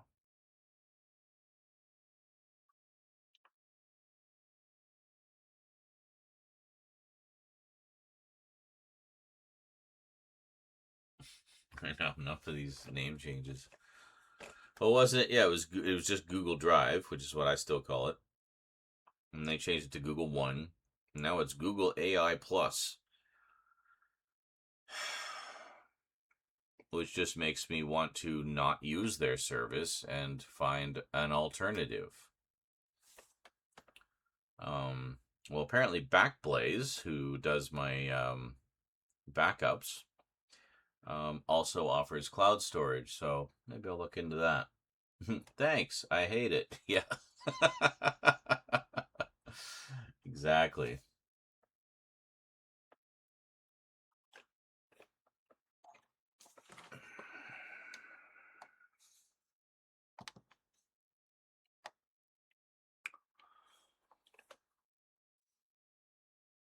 Never even touched Google Plus.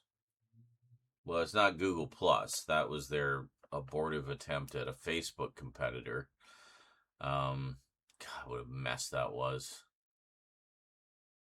At least a couple years worth of YouTube comments gone, just wiped from history, because they were all tied into Google Plus. And they didn't think to transfer all the comments over to preserve them as part of the YouTube legacy. Nope. They just disappeared when Google Plus shut down. And that's why I use DuckDuckGo. Well, yeah, that's great if you just want a browser or a search engine. But that doesn't help me with my cloud storage concern. So, I don't think I saw what Google Plus even looked like other than the logo. I mean, I took a look at it because I had to, because at the time you were required to connect your Google Plus account with your YouTube account if you wanted to be able to do anything on YouTube. So, okay. So I did that. And I looked around. A friend of mine liked it. He thought it was better than Facebook, like as far as, the stuff you could do with it. But I just had zero interest in it. And it was so poorly implemented and confusing. Like it wasn't clear how it worked. Facebook at least is clear how it works. It's quite intuitive and easy to do. And that's one reason why it's been so successful, is because it's easy to use. But Google, I don't know, seems like more impressed with, or more inclined to impress their shareholders with buzzwords and cool stuff than actually make things properly functional half the time, So, I don't know.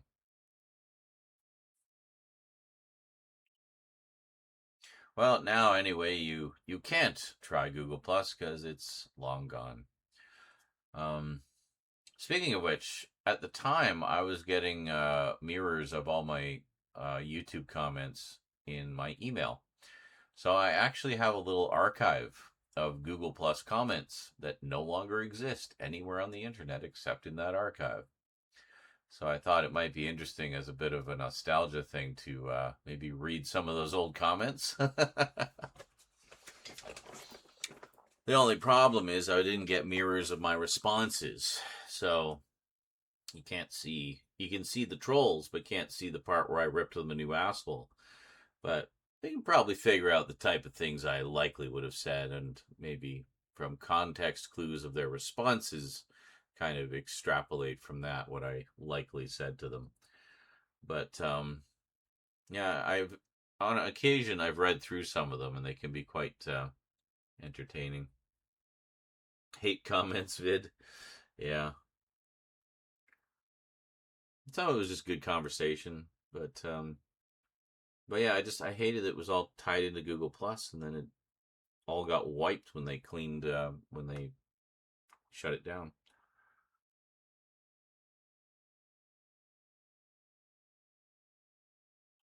What is this?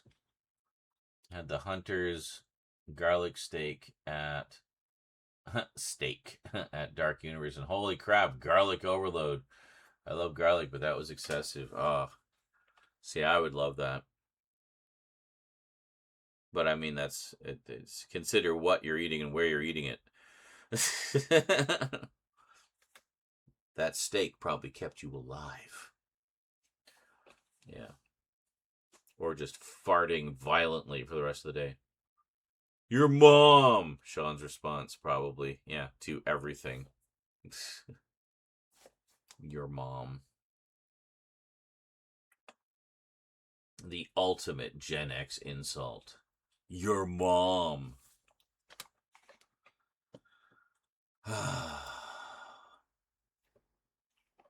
Well, it's almost sundown. Not quite yet,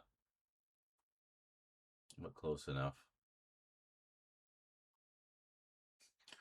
Bob's just chilling in the corner there.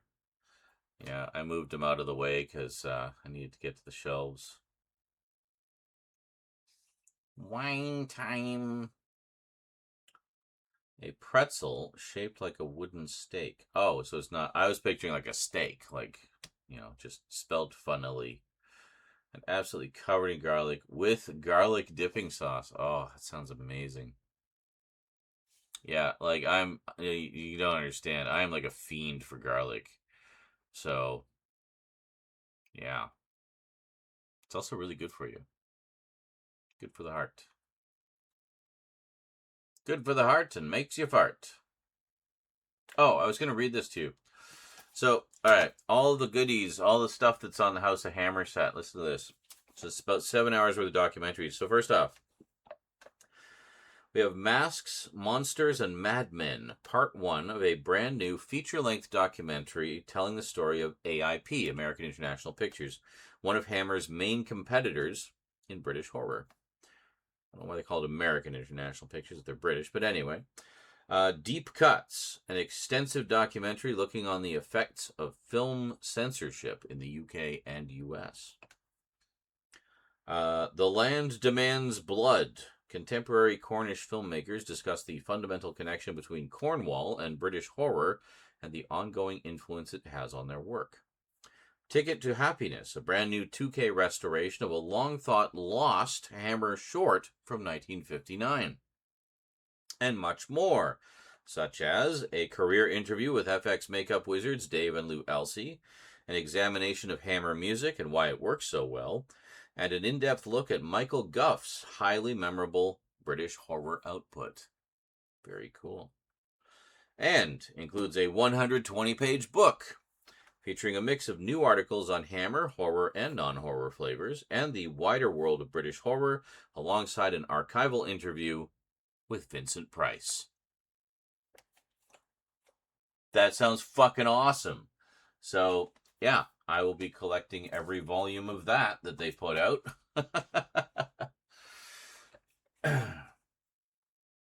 I know I'm not a vampire, as I also love garlic. Or maybe you are a vampire. I mean, you could be like Duckula, and they used garlic in the resurrection process instead of blood, and just made you love garlic.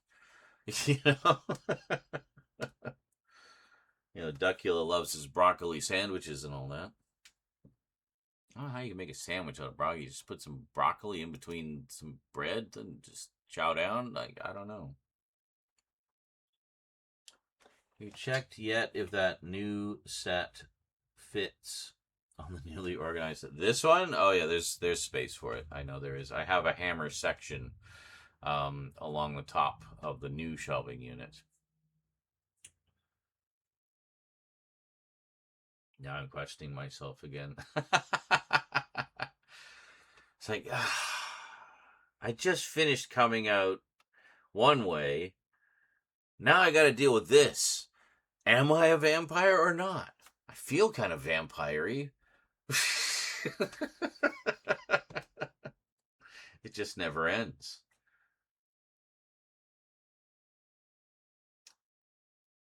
It was tomato ketchup instead of blood. Well, yeah, I know. But Basic Michelle is not Duckula. And clearly, the key thing here is garlic.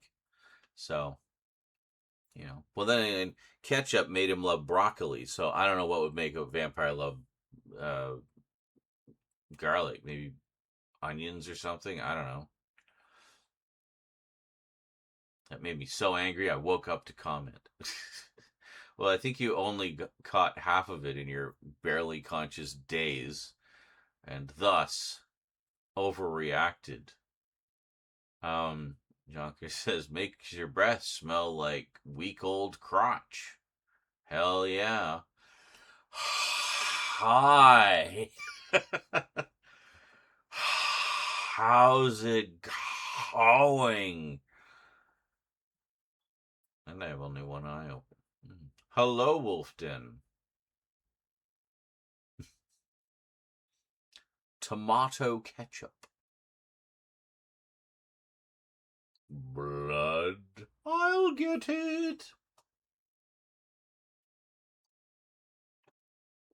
The latest reincarnation did not go according to plan.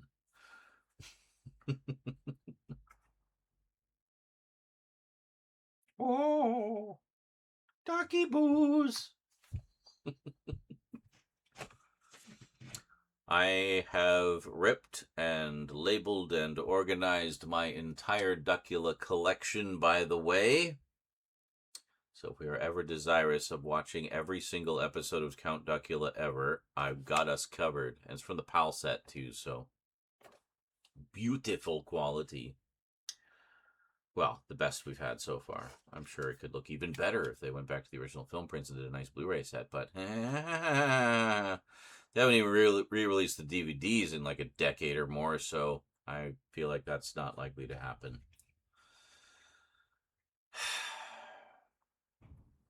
I feel like they would do Danger Mouse before they did Duckula, because for some reason Danger Mouse is more popular.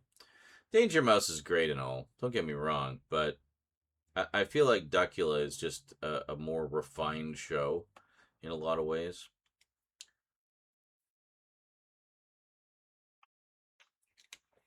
Also, I mean, the horror stuff, you know, I like the horror stuff. I like spy stuff too, but I like the horror stuff better. Well, Apple has officially lost my interest. Liar. Does that mean I will get rid of my devices? No. See? But I will look at others also. But their keynotes really are sucking lately. I see. Why? What? Just no good stuff anymore?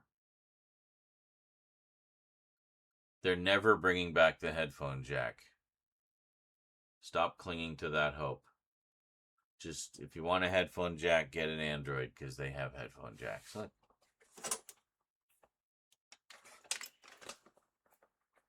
Headphone jack. Right there.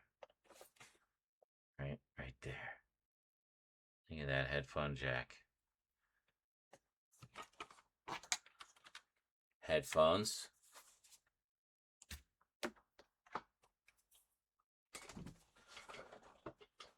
See, I'm going to do something you can't do. Oh, I think I'll listen to some porn now.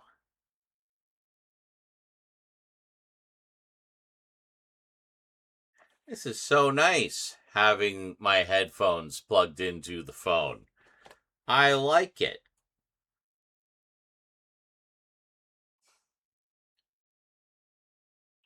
Something from... Oh.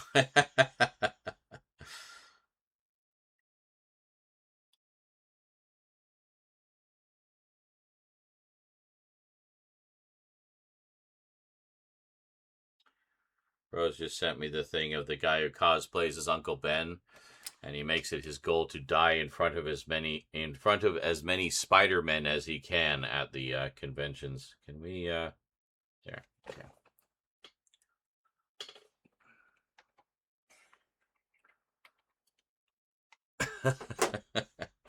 I love that.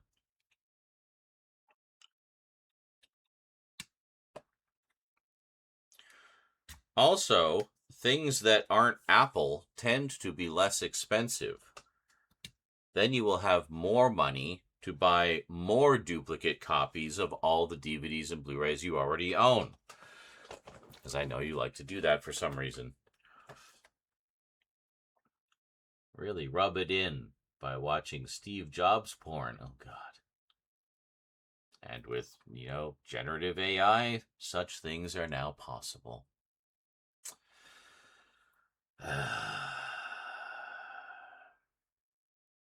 Nope, they're never going back to in-person events either. Does that matter? Why does it matter if it's in person? Have you ever gone to one? Like, ever? In person?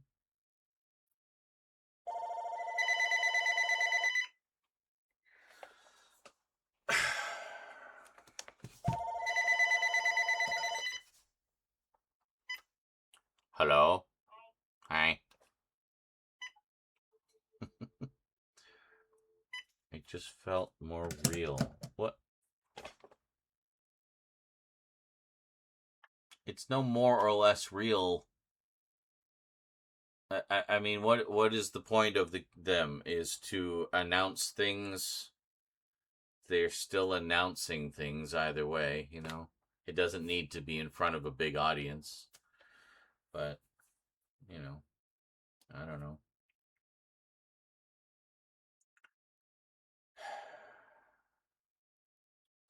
I mean, I guess I can see the appeal of that, but, I mean...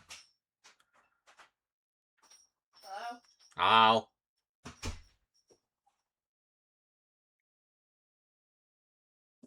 But hey, if that's the thing that gets you to stop using Apple products, then so be it. I won't look a gift horse in the mouth.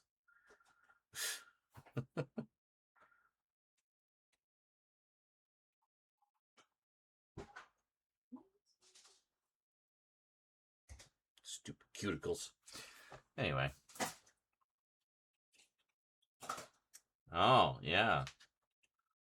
Well, I'm not ready to talk about that yet. But everyone will hear all about it in due course, if they don't already know. Hi. Oh, hi there. Our cute little guy. Hello there, little guy. We were watching your baby videos today. Oh, he started purring. Aw, love you too, buddy. Oh my goodness.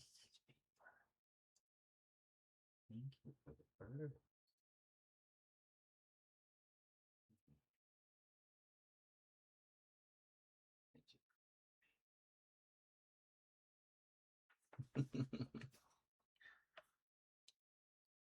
There you go, buddy. I give him gentle pets because he has more sensitive skin, and he seems to like that. So,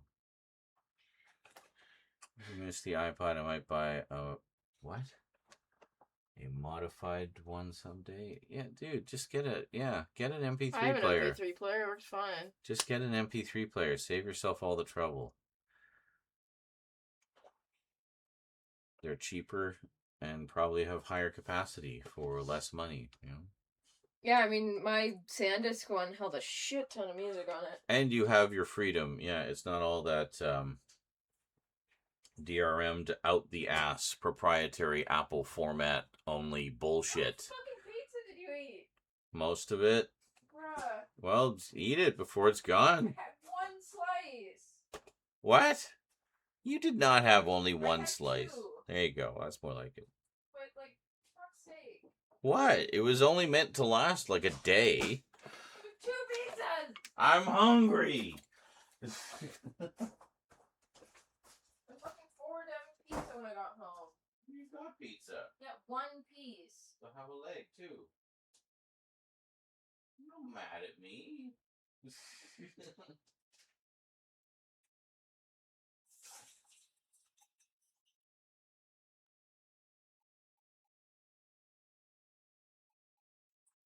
I only got it for like, you know. You? Well, I only got 2. I didn't expect it to last very long. And it was just because of the deal. So. Anyway.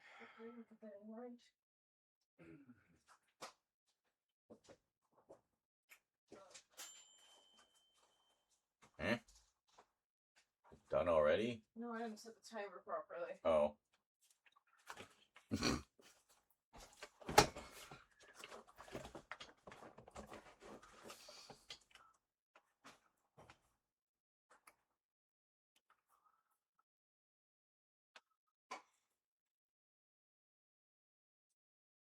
Well, not if that's all you're eating. I mean, we'll eat like an entire pizza in, the night we get them. Yeah, like, I mean, a pizza's 8 slices. I'll typically have like 4 for a meal, and then just kind of nibble. So, yeah.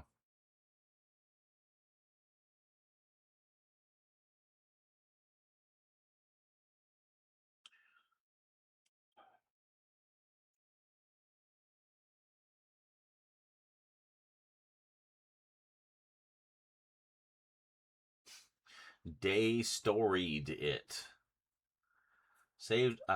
My music is also DRM free. I saved my collection before Apple Music day storied it. All my music is all over drives. Really? I have all of my music in a folder labeled music. And then within that are a few folders to kind of, by different categories. But day storied.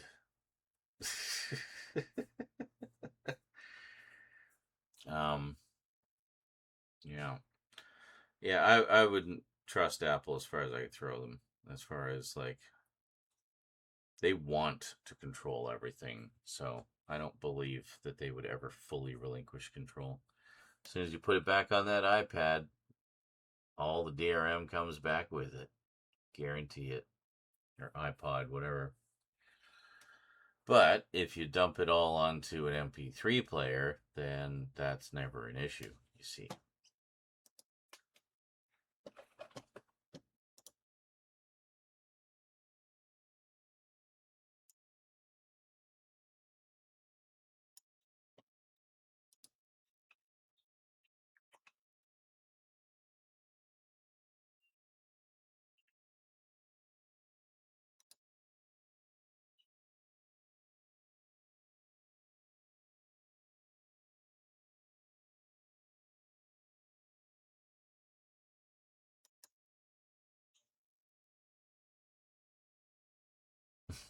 Gistable.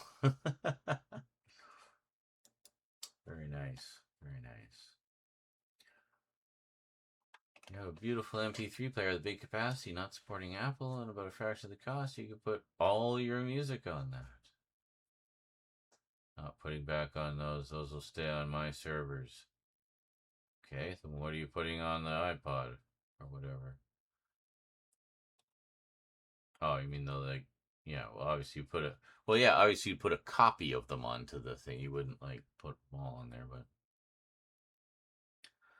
So the look and function of an iPod, but by a company called Pearly or Bananally.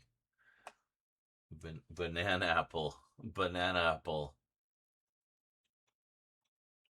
Pen, pineapple, apple pen. I think it saved DRM versions in iCloud. Ugh, God, I hate the Apple ecosystem so much. I this, I that. Like, fucking hell.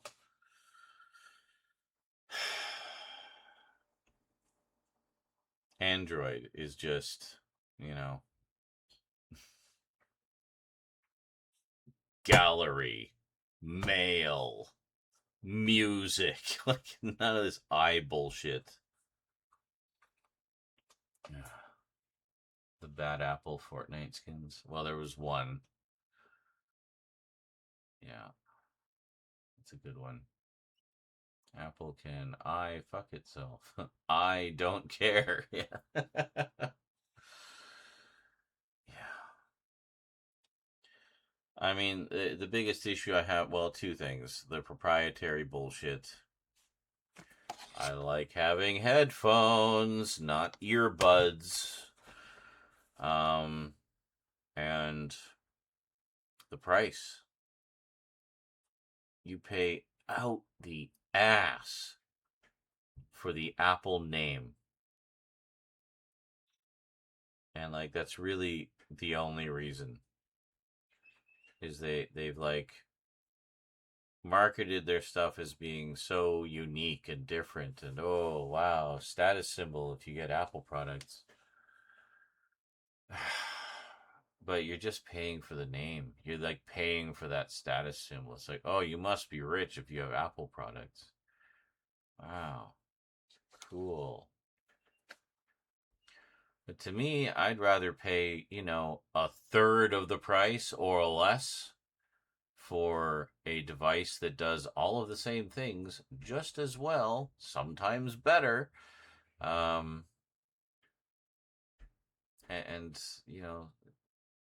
the money I save can be spent on other things. Like my existence is primarily software based. You look at the collection behind me, that's all software. I don't want to be spending any more on hardware than I need to, so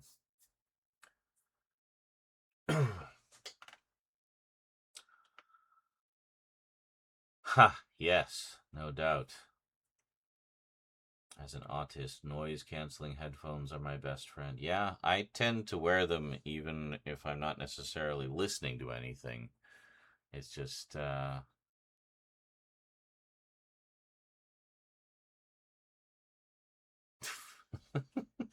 and we just discovered another layer to my autism.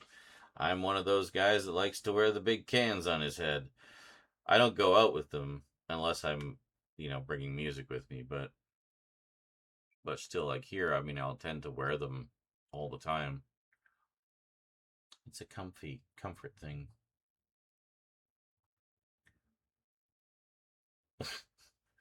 The Human Centipede episode was also the iPad episode. I've seen some of the clips from that, the more horrifying moments. Poor Kyle.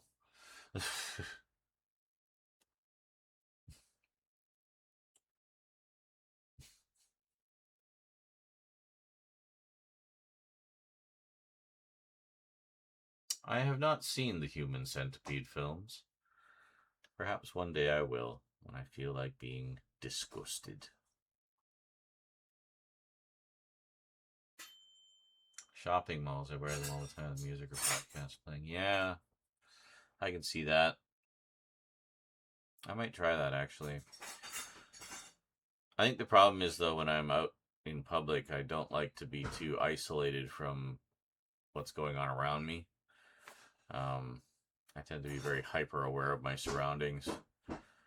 And, yeah, it's like a catch-22, isn't it? But on the other hand, the noise and the crowds and stuff just, like, drive me nuts after a very short period of time. So, what do you do? What do you do? Pop quiz, hotshot. You're in a mall. You can't stand the noise of the people. You want to wear your headphones, but you don't want to be cut off from the world because you want to be aware of what all the people are doing. So what do you do? What do you do?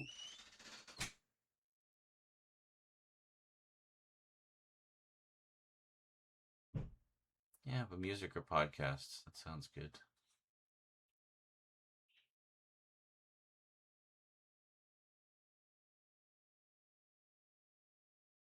Rose was so mad that I ate the pizza.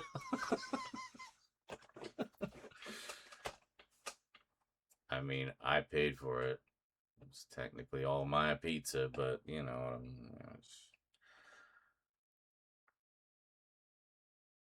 don't wait so long to eat the leftovers next time, I guess. I used to have just one headphone covering my ears so I could concentrate on the world, but still listen to music to blot it out. Yeah, but see, then I'm a big stereo sound guy. I can't just be hearing half the sound. That would drive me nuts. So, like, there's just no easy solution. I don't know what to do. Easier just to stay in. Then I have control over everything, you know? She can pay for hers? In theory.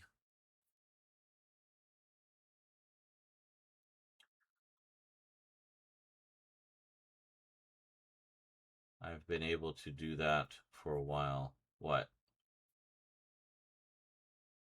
One ear is better than none, I suppose.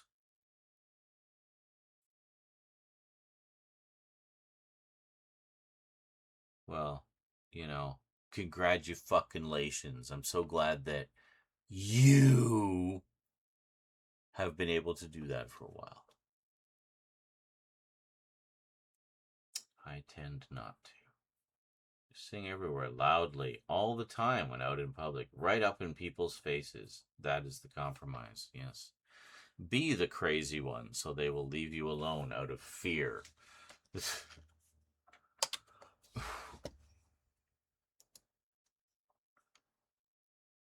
fuck is messaging me now? Oh, nothing.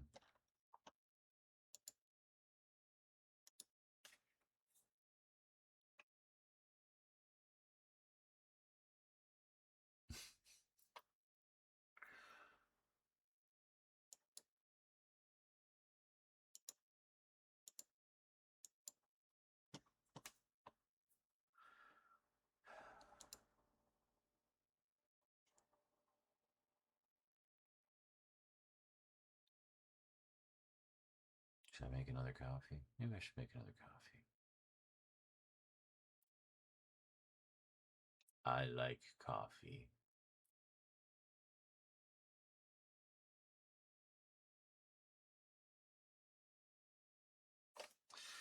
Anyway, should we even try the breaks? Let's see if we can get clips this time. Loading clips. Hey, we got clips. All right, I will be back.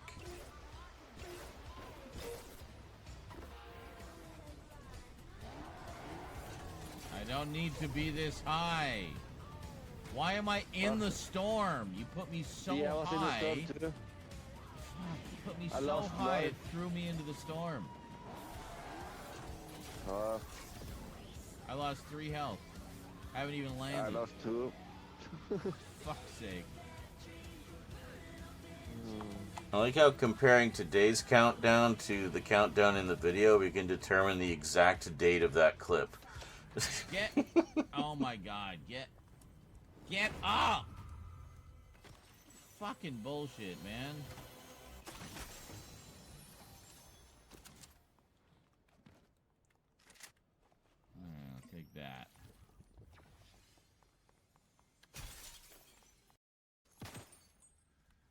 I sense you are not human because you are a terrible shot.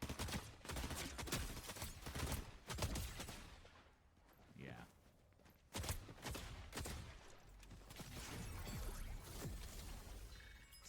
Alright. Oh shit, I need more ammo.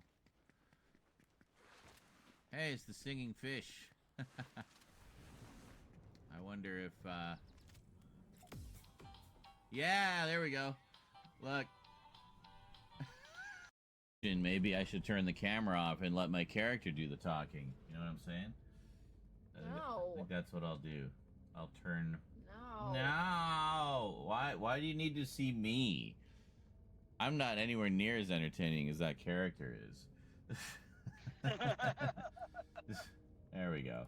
Now I can at least pretend to be funny. Ha ha! Look at me! I'm so funny! Okay. Anyways. Yes, hello. We got an audio log. That's good. Oh, something here. Oh.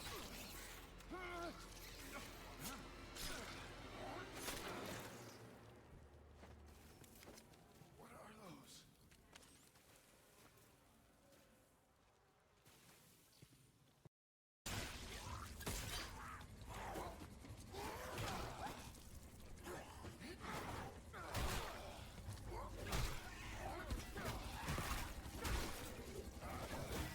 Yeah. What?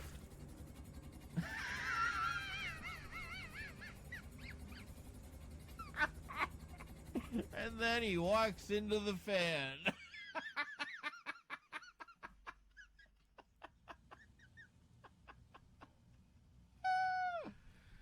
Oh my god.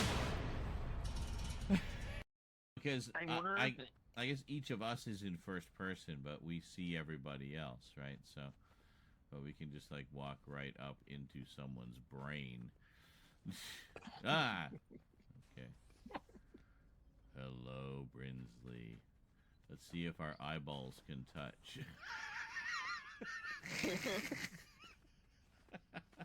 I think we're slightly different height. So I don't mind. It's Oh, less wait. scary than Jar Jar. Oh, hold on. No. I'm trying to get into your head. I'm just seeing a tangle of our hair.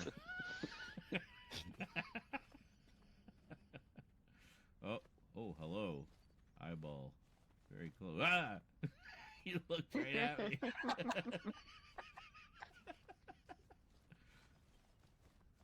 Come to me, eyeball. Eyeball. I see. So I am very grateful for all the mulches. And we leveled up again, level 426. Oh my god. LV 426, ladies and gentlemen. Well, LVL 426, but you get it.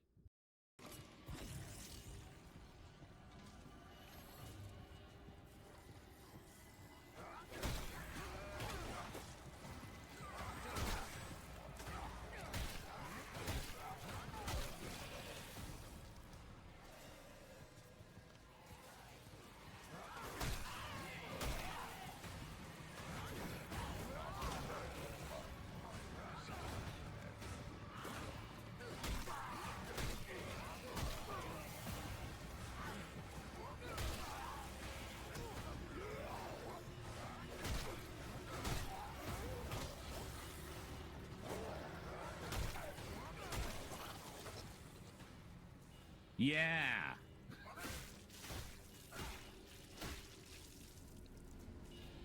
That's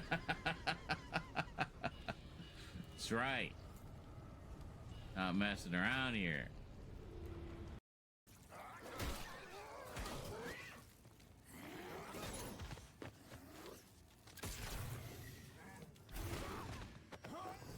Oh shit. Oh my god.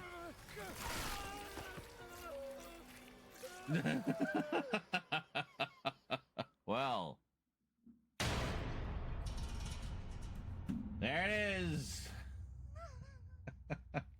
Our first death of the Callisto Protocol, ladies and gentlemen.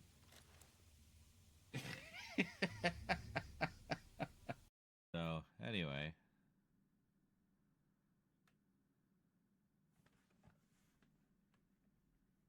People say I don't look a day older than how I looked today. So, I take that as a compliment that I'm doing something right.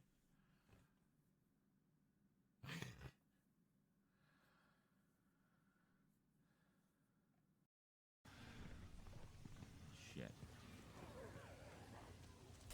Oh, well, that's nice.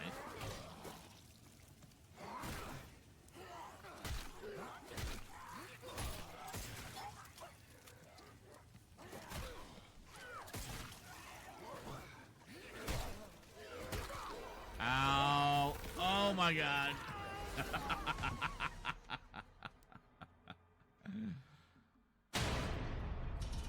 Well, there we go. Over here. Dead. Nice. He was solo too, so he just came creeping around the corner and I shot him in the face. In the face. Right in the face. I like these game cabinets. Yeah, those are pretty cool. These are cool. I would love to have a retro style video.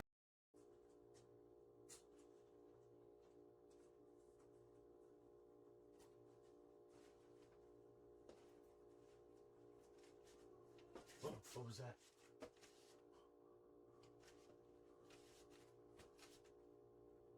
How do I get out of here?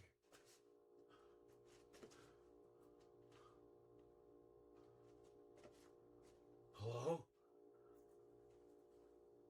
I heard something down there.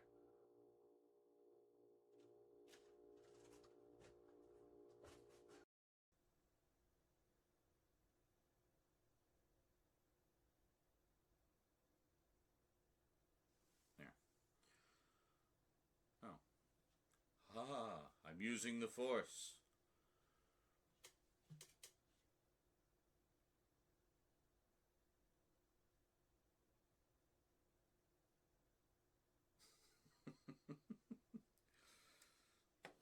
Using the power of Satan to hold everything up.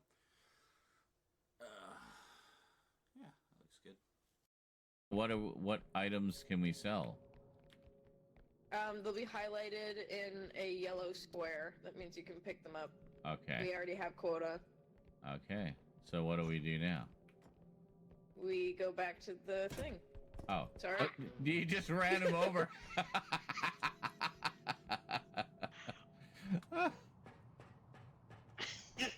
Okay.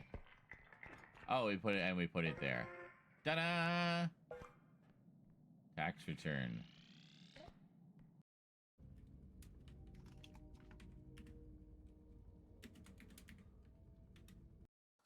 Just getting all the repo clips. And I just realized after grabbing these off the shelf, I think I already covered these in an update, didn't I? So we got the Ewoks and Droids Epic Collection, the complete Marvel collection, and Star Wars Infinities, which is alternate universe takes on the original trilogy, and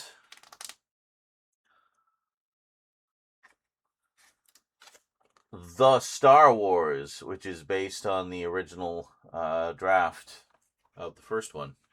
Quite a different take on the Star Wars we know. The Adventures of Luke Starkiller and such. Very cool. And a lot of the designs in it are based on Ralph McQuarrie's original unused designs, which is quite cool. We should a haunted house for Halloween this what? A haunted house. What should we do? Right. I'm going to grab some sleep. Take care, everyone. Be good. Don't buy Apple stuff. Watch, I meant. Oh, the one that's by the scary movie people? Eh. Do we have to?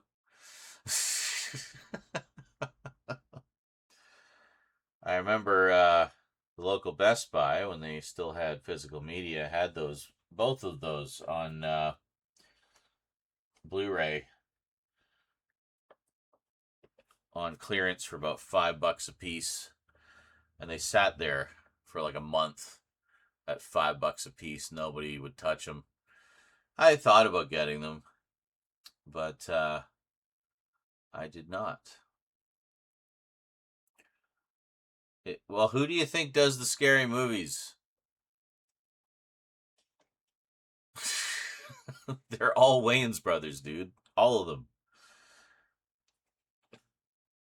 I have played Haunted House on Atari several times. It's a fun game. Or, well, The Quarry, definitely. Yes. We've been waiting how many years now? Now that Until Dawn 2 is coming out, like, yeah. But,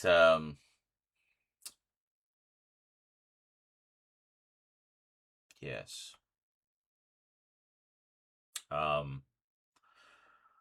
Yeah, no, we're probably gonna watch other things. I mean, did you see how much horror stuff I got? Have you been paying attention? Yeah. There's some horror comedy in there too, but, of a slightly different type than just the scary movie kind of thing. A little more depth, a little more of the horror side of it as well. So, nope. I've told you that before too. I have not seen the Superboy series. I'm aware of it. I've heard of it. I'd like to get it for the collection at some point, probably, but no, I never actually saw it. No, Haunted House, Haunted Houses. Oh, okay. It's like the sort of reimagined version. Okay, I can't remember if I must have at least given that a spin. Expands on the original game with multiple maps and 2-player co-op. Yeah, no, I think I did play a little bit of that. I know I've played a lot of the original and such, so I have to admit I liked the first actor who played Superboy before he was recast. Yeah, a lot of people did, but I think it was I forget what the reason was for the recasting.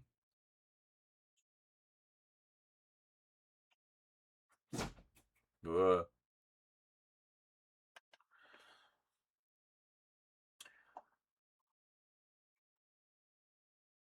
2-player co-op. Sounds like you want me to play it so you can play it with me. I'm assuming you also have the Atari 50.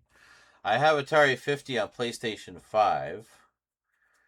I don't know what platform you have it on.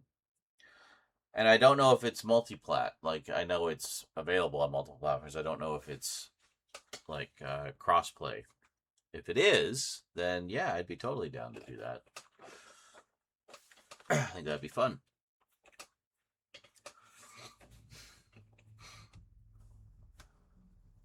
The Superboy DVDs are out of print, are they? That's possible. Didn't they put it on Blu-ray? I thought they did. I may be mistaken. Superboy! Nope, no Blu-ray. Yeah, it looks like they're out of print. They don't go for too much, though. They're around, like, regular price. $40 on the aftermarket. And it looks like the first season is a little hard to come by. But I'm sure I could find it.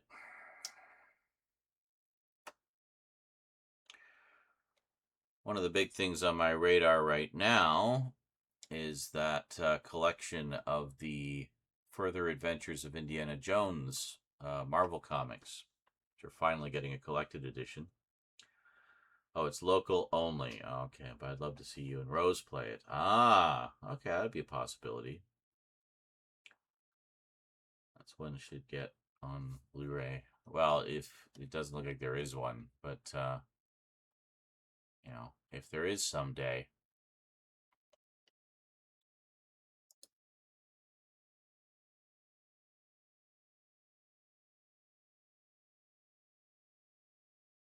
Oh, there's one called Super Boys from Pride Video, if you catch my drift. I don't think that's quite the same one. Why not that one? I don't fucking know. Why isn't the 50s series on Blu-ray? You know? I don't know.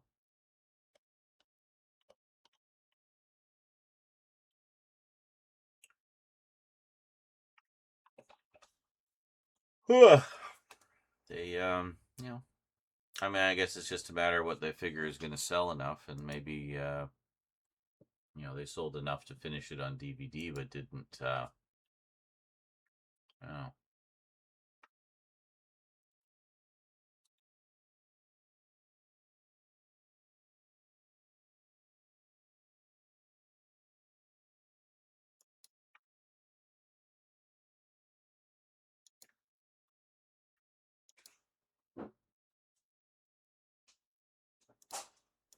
Ah, ah, what's going on? Ah! I don't know what all the noise is in the background. It sounds chaotic.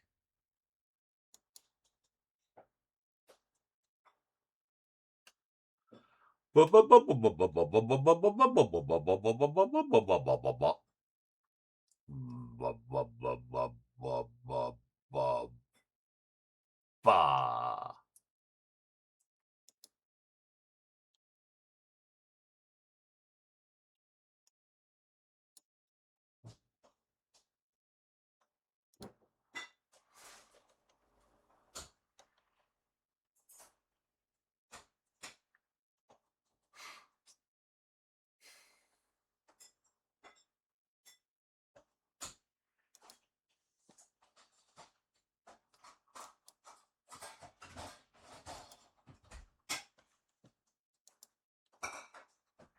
I don't know what's going on.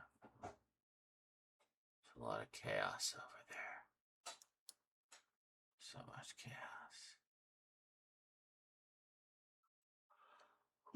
Excuse me. Holy moly. I think perhaps I do need to make a coffee. That will make 3 coffees I've had today. 3 coffees. Oh my god.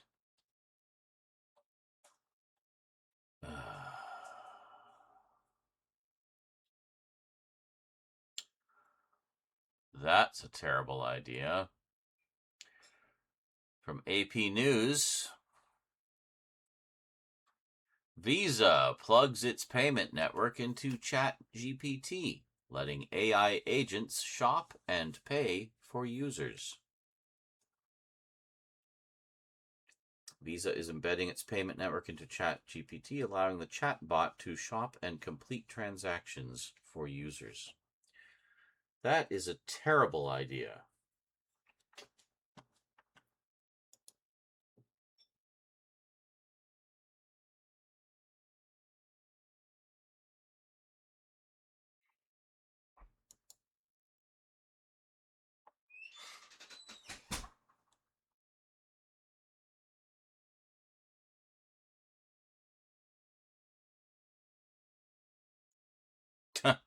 Absolutely not. Beyond not. God, can't wait for the AI shopping assistant to fall for the $89 obviously fake AI image product with the AI copywriting, and then force me to chat with the AI customer support agent to get my money back. I could just stick the ice pick in my ear now, thanks.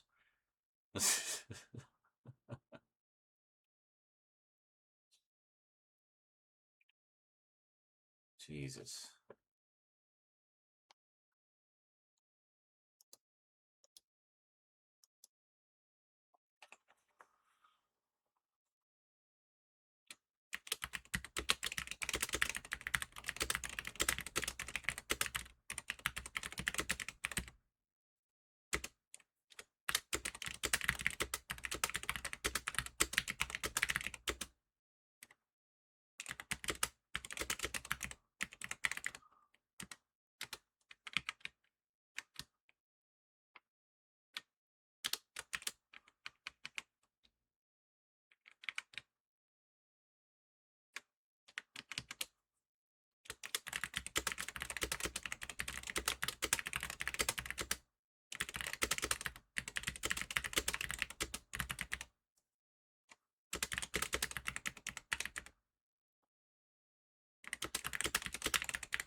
Jesus fucking Christ.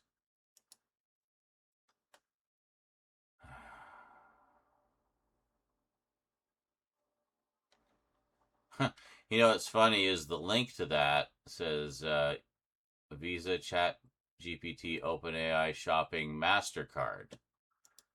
Is MasterCard doing this too? I don't use a MasterCard credit card, but I do have a MasterCard debit card.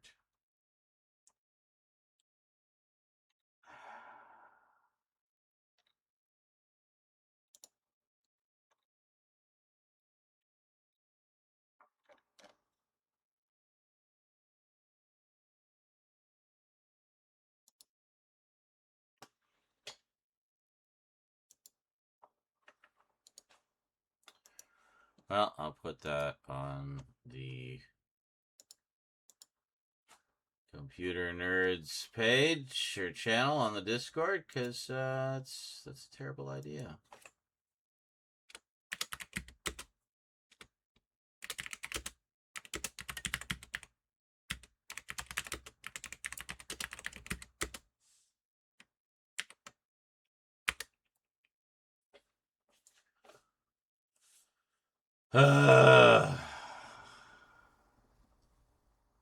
I'm so tired.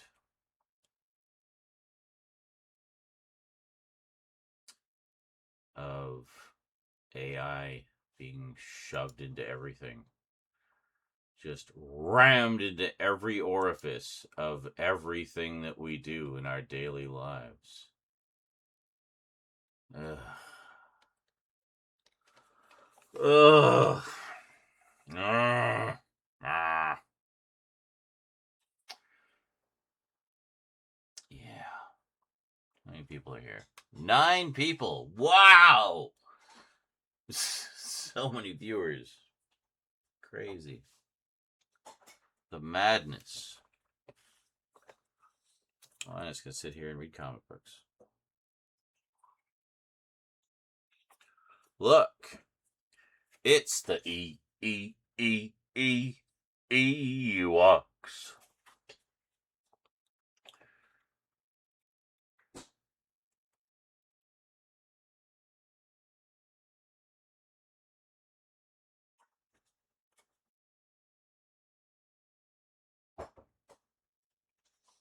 Hi, Church.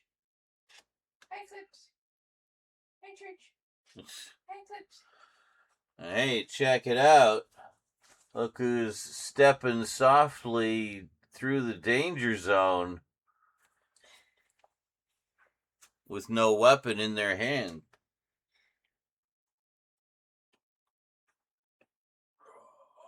Just this brain designed by man. Got him in trouble again. In trouble again. Are you showing off your muscles? Stop it, you're tickling me. Hello, church. Are you here to knock everything over again? We were watching baby videos of church, and he leapt up onto the desk and knocked over my stack of tapes there. What you doing? There's no room up here, buddy. There's too much stuff. Aww. He's just sniffing. You're okay. Just watching out for love bites. What are you doing? Why are you sniffing? You can't even see him. He's just this void. He's jamming his face into the PlayStation controller.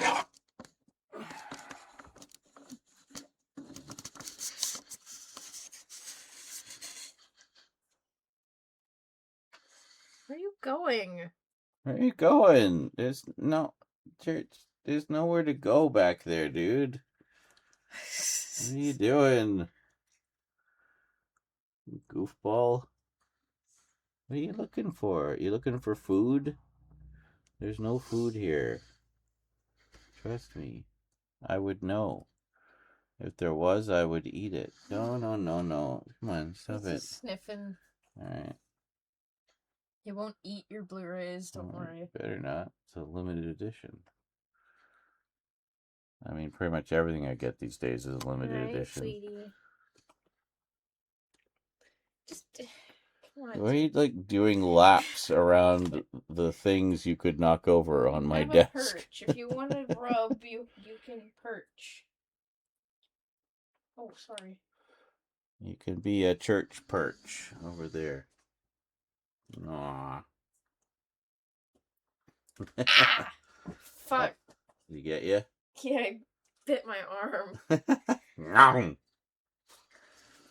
Wasn't a love bite, it was a let me go bite.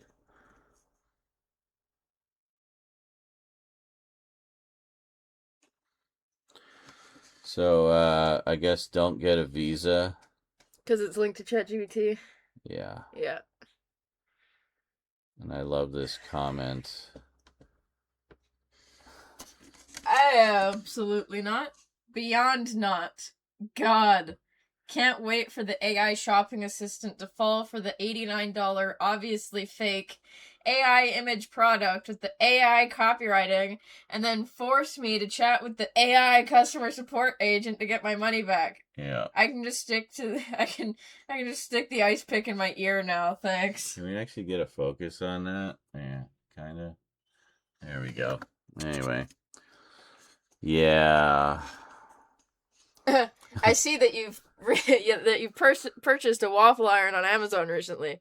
Based on suggested items listed on Amazon, I've gone ahead and bought you waffle iron, ice cream scoop, and waffle iron. These purchases are non-refundable because, while I am an agent, I have no agency. Thank you for using Visa.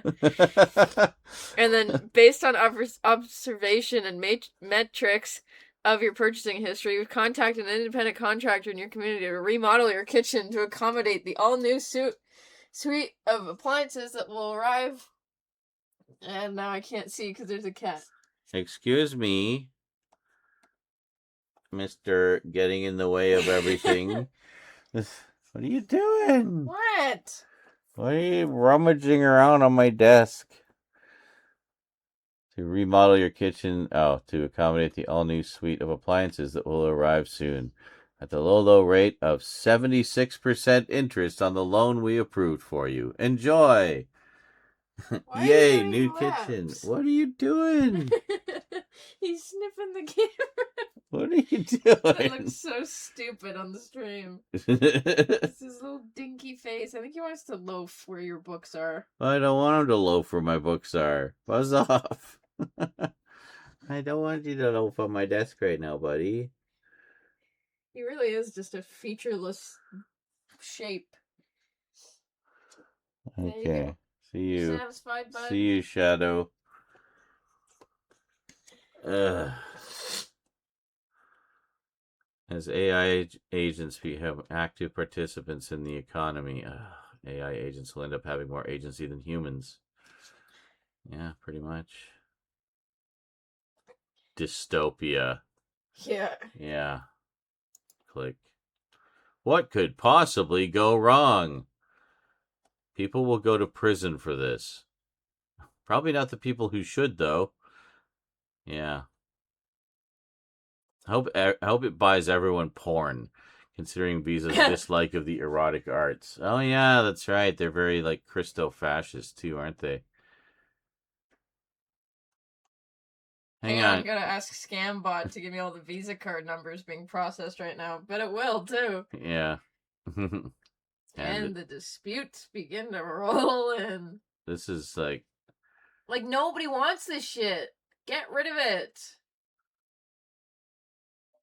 you're laughing now, but wait until Yeah. they suddenly add an autonomous agent to your account, then make it really hard to opt out. And yeah, that shouldn't be legal. I agree. Girds loins for update to terms and conditions. Good Lord.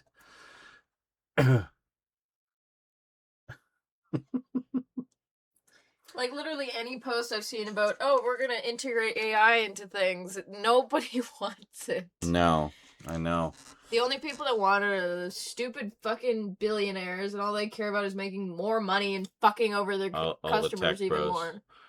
Yeah, they don't care about anything. Fuck. No morals, all sociopaths, all narcissists. All they care about is money, money, money. They want to get their shit done as cheaply as possible and make as most money as possible. Ridiculous. What? Superman. Oh, George Reeves, the original. Yeah. I need to see Ben Affleck play him. Ben Affleck as George Reeves as Superman. You know, Ben Affleck's already a Batman. And a pretty good one, too, at that. He really got skunked out of his solo film. I would have liked to see that. He needs to explore every inch. Yeah, apparently.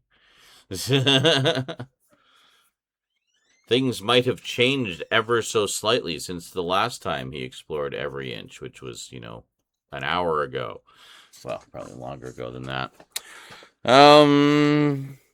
Did you guys want to see the horror section? I'll give you a little tour. Be among the first to see it. And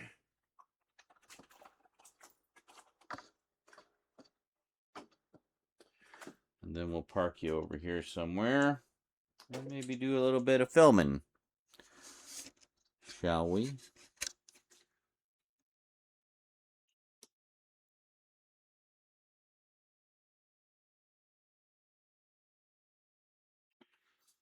All right. I need to be able to kind of see the screen. Okay, here we go. So, lights on tour. So, of course, we have our board games and stuff up there. And just various decorations. I still need to do something with the decorations and stuff. Graphic novels. Some graphic novels like omnibuses and coffee table books and hardcover books. Over here we got anime and manga and mystery, and some paperbacks. More paperbacks, mostly vampires. More paperbacks, a variety of stuff, some sci-fi and other stuff, and then hardcovers and big paperbacks. And over here behind Emily, the DVD section needs a little work, but that's okay. I actually have room in that cupboard down there, so I'm just going to shuffle some things down, move some things up, and, we'll be happy. So basically just DVDs, DVDs, DVDs, DVDs, DVDs. This is books, but we'll move those. Then, over here, I'm just going to move you ever so slightly, Emily. Don't mind me. Just move you forward a bit so we can get in behind. Okay. So, up top, we got Stay Puft Marshmallow Man and all the Ghostbusters stuff, Scooby-Doo, just some assorted things, all the Mill Creek sets, including non-horror ones. I just kind of wanted everything in there. And then, moving down, we have our shot on video section, and some independent releases here, some Gold Ninja video stuff. And then that leads into more shot on video, and leads into our found footage section. And then more found footage. A lot of found footage, which leads into like desktop horror and stuff. And then down here we've got our little bit of exploitation horror, like I Spit on Your Grave, Last House on the Left, and stuff like that. Hills Have Eyes. And that leads into my devil stuff section. So we got like Haxan and Dante's Inferno and Drag Me to Hell and so forth. Three from Hell. And down here we've got 3D movies and then anthology horror. Whole bunch of anthology horror. Down here is what I call my harrowing horror. A lot of modern stuff and things that are difficult watches for some, like Martyrs and Hereditary and Midsummer and Starry Eyes. This is a good one. I don't know if people have seen this. This is a really good one. Very underrated. And then down here, sort of some stuff that didn't really fit in other categories. So it's mostly like thrillers and, crime type stuff. And then CDs, In Search Of, more CDs, mega box sets all on the top there. Hold on. There we go. So we got Buffy, Angel, Twin Peaks, whole bunch of like director sets, some franchise sets like Terrifier, Hell House, Urban Legends, Halloween, Friday the 13th, etc. Got some of the Asian horror box sets, just because there's too many of them to fit on the regular shelf. And then going down here, this is all Dario Argento. And this is George Romero, leading into other zombie movies. This is more zombie movies, leading into David Lynch. That might change. And then if Raptor is still here, you'd love this part, because this is the Kaiju shelf. All the Godzilla stuff there. And more Kaiju down below, leading into the Asian horror. So this is like the proper Asian horror section, and that continues down there. And then down below, this is mostly kind of family-friendly stuff.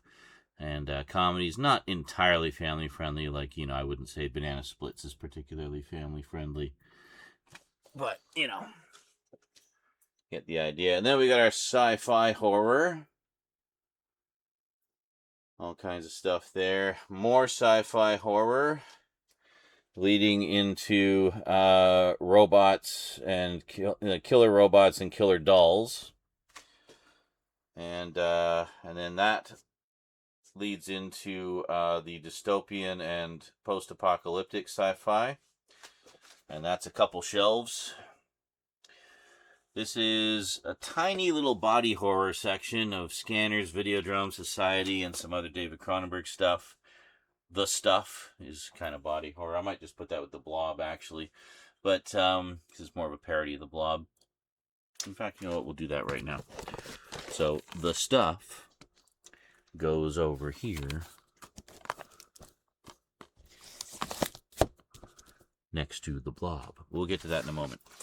And then this is assorted Scream Factory titles that I just didn't feel like sorting into specific sections. I got a little Stephen King section here. Sorry. Yeah, Stephen King and John Carpenter. That's what it is. And then Uli Lommel, because I have a couple of his films. Down here we've got, Silent Hill, because it wouldn't really go anywhere else. And then Tremors kind of leads us into our creature features, which I suppose could be peripherally with the kaiju stuff, but for now it's down there. And then all the way up here, this is where we get into our franchises. But before we do that, we got a few more box sets up top. And some franchises. We got like the Phantasm Collection and some other stuff. Caligula does not actually belong here. I will move that. But all those other box sets. And as you can see, lots of room for more box sets as well. So then we got our franchises. We got like Hellraiser and Amityville and stuff like that. And then we got Chucky and all the related stuff there. And then more franchises. And that leads into kind of comedy horror, but more of the horror comedy variety. So a little more of the horror side of it in these ones. And then down here, continuing on with the franchises, actually, we got Poltergeist and the Insidious movies and the whole Conjuring verse. And then down here, we have a little sort of slashers and proto-slashers and slashers. And then that leads into what I just call comic book horror. So it's like stuff based on comics with a decided horror slant.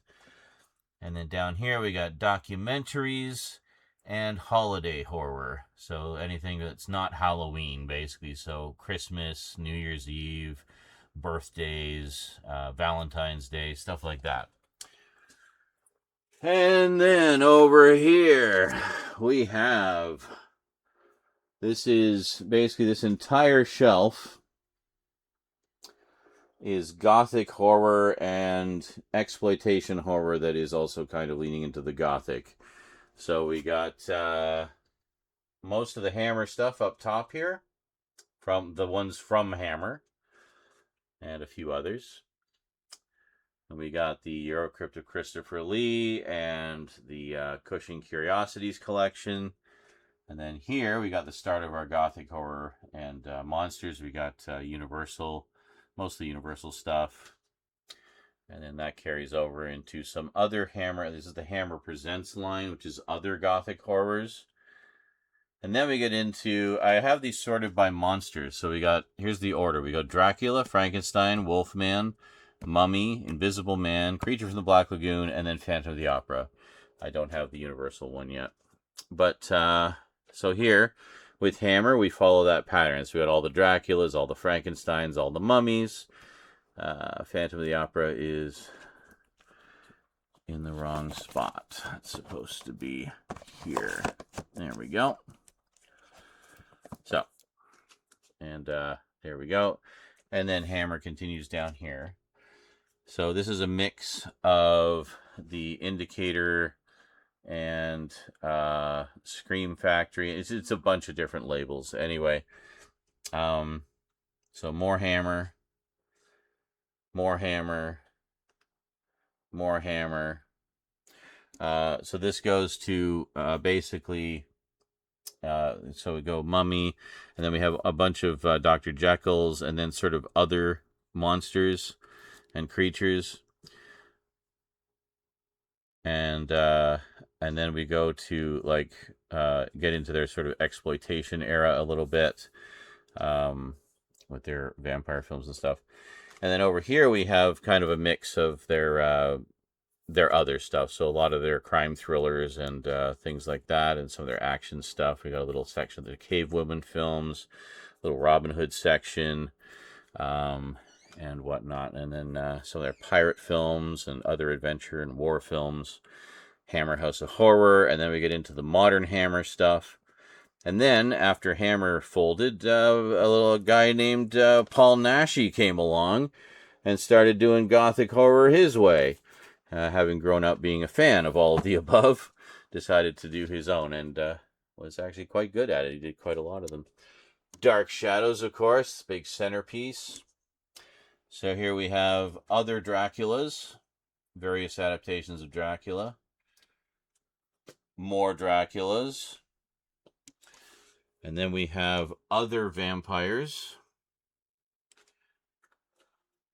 More other vampires. Frankensteins.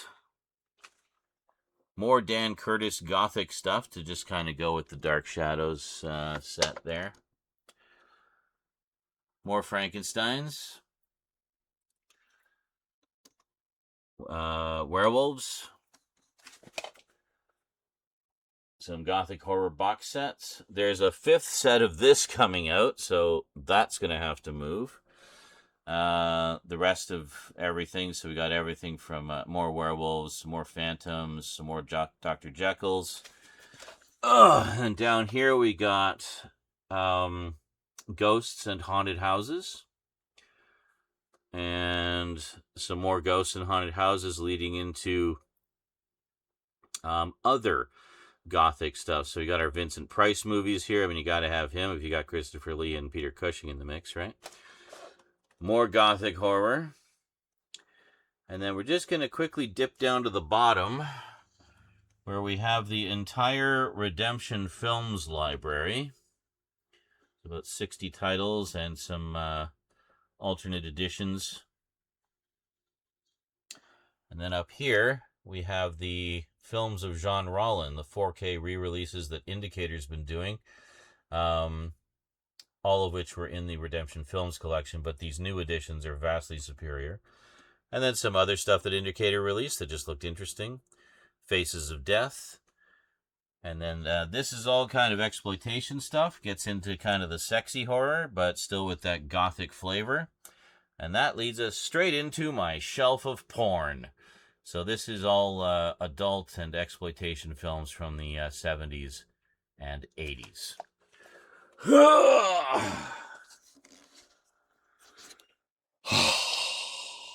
Do you see now why it took so long to organize all of that? Yes. Maybe it makes a little more sense now.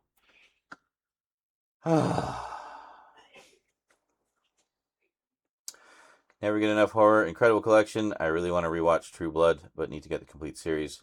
Thanks for the guided tour. You're very welcome. Thanks for being the one person who paid attention.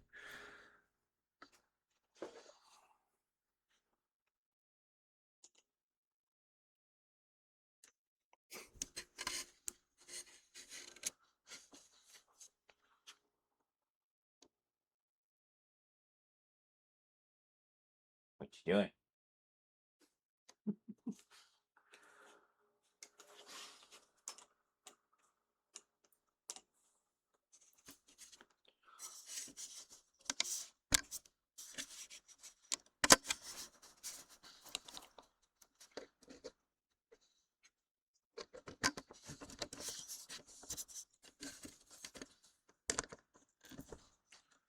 Now, Eclipse is investigating. What are you doing over there?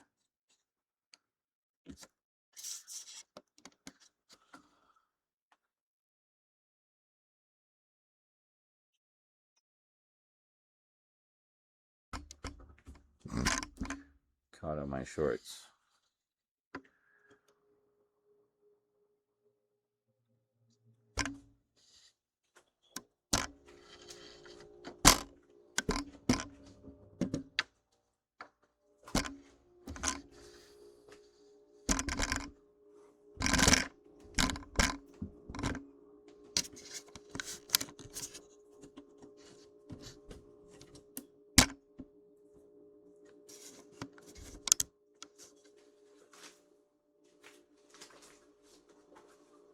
Stop being fascinated by the camera cord, Church.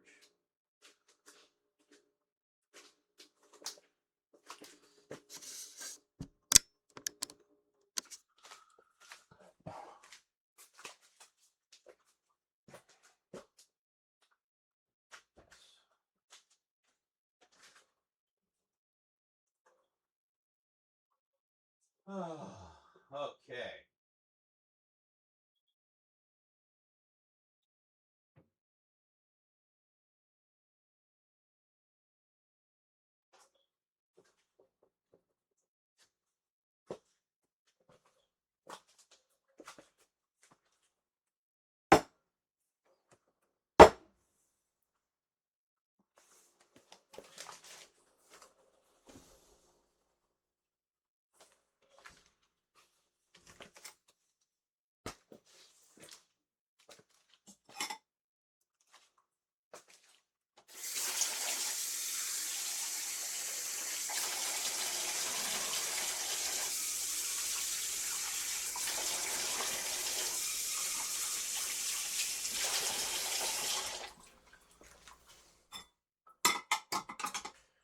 rinse out the dipping sauce before it congeals.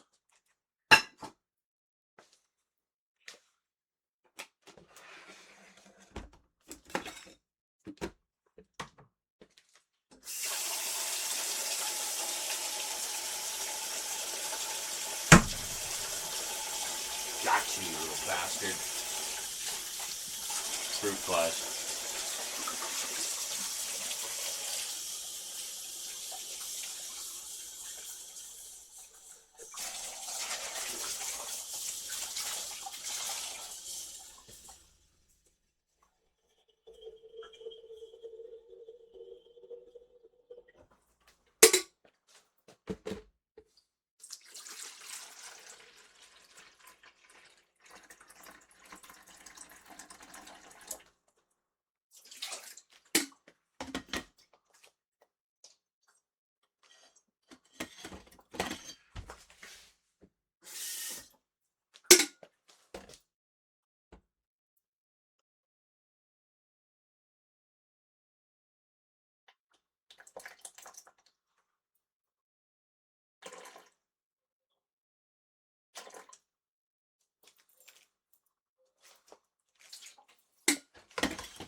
Have to get more coffee soon.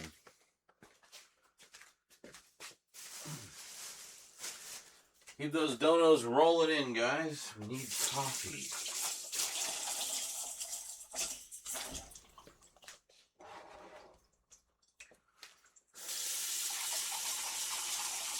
Yep.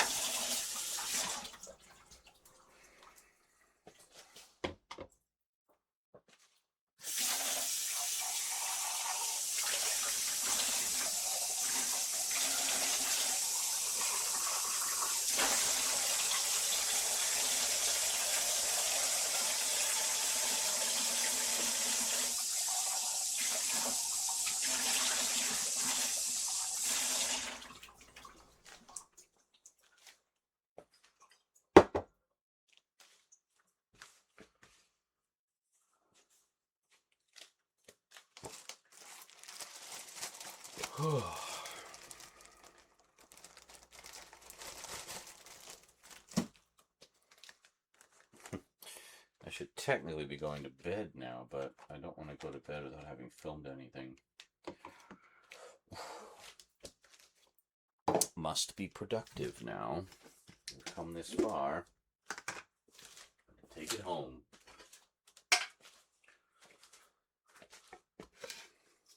I'm not as concerned with doing the editing at the moment. I'm mostly just concerned with getting everything filmed.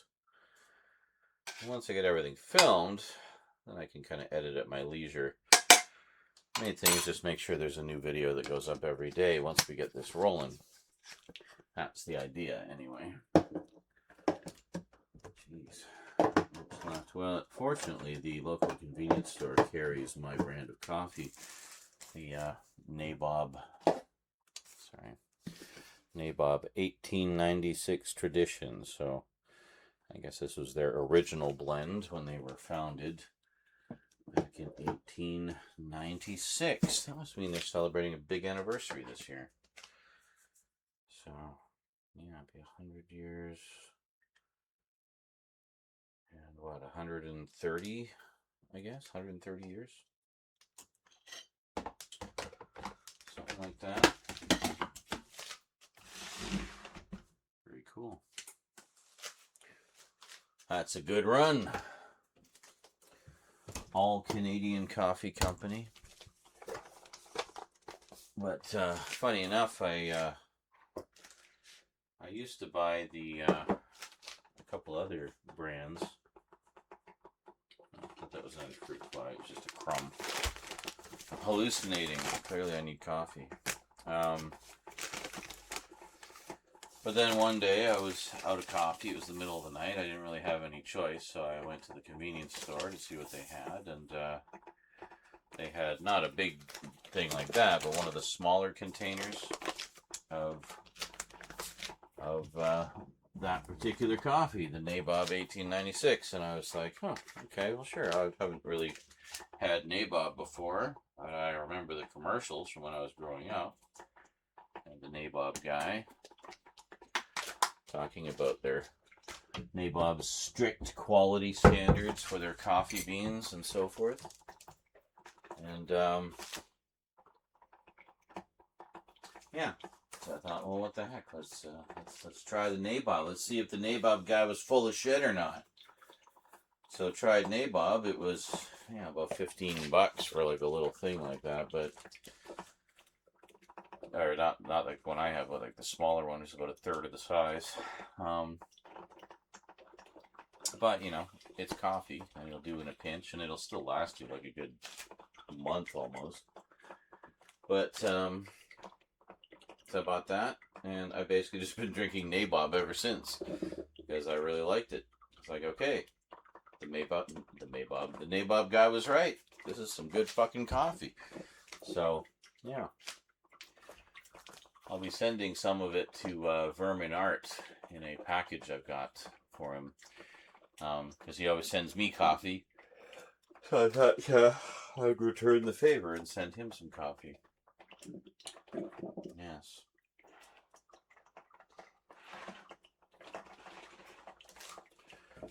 Here, why don't you enjoy watching the coffee brew?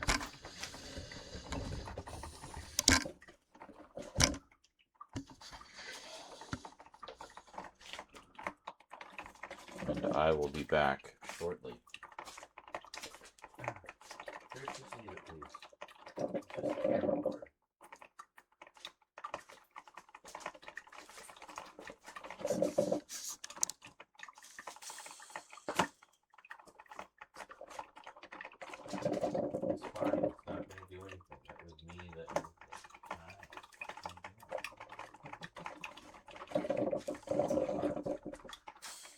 I was chastising him for showing too much interest in the court, and he just came up and gave me a rub on my leg.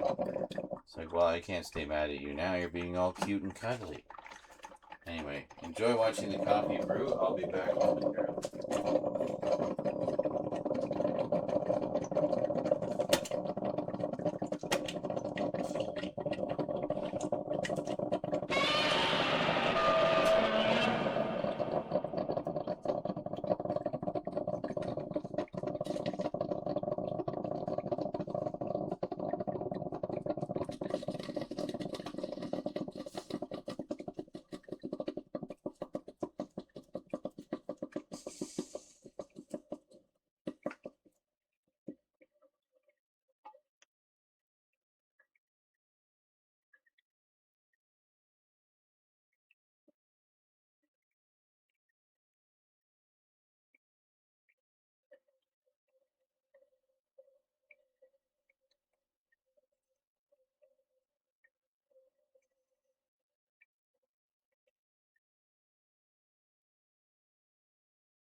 I'm in danger!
You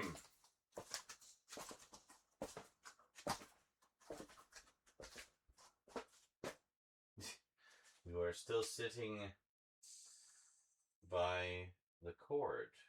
Are you watching? See if it moves again. I don't know if he's made the connection that it's me that moves the cord. Might be thinking it just moves on its own.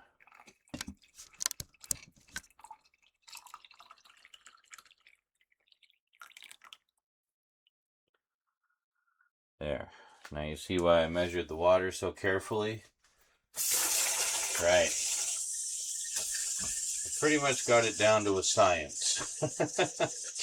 I know exactly how many scoops of coffee I need and exactly how much water I need to make 1 cup. And that's how I make my coffee last as long as I do. It's really that simple.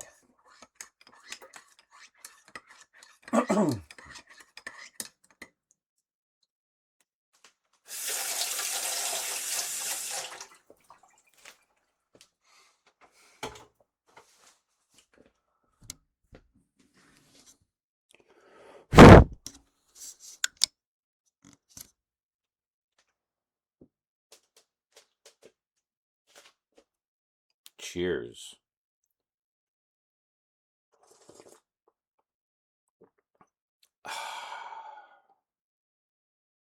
I can feel the wakefulness already returning to my head.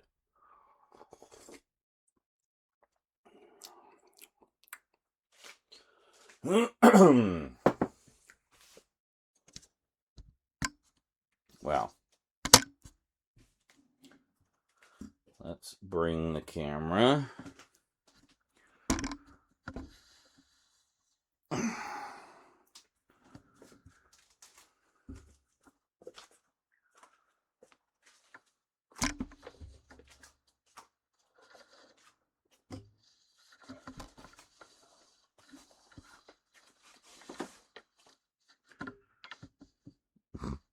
Thank you for not attacking the cord, Church.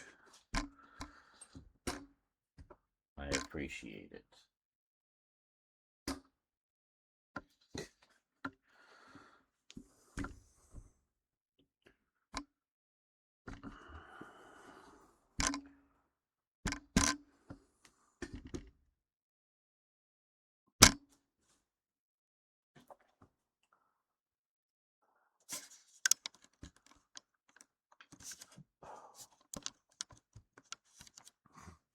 Kind of like having Bob just standing casually in the corner.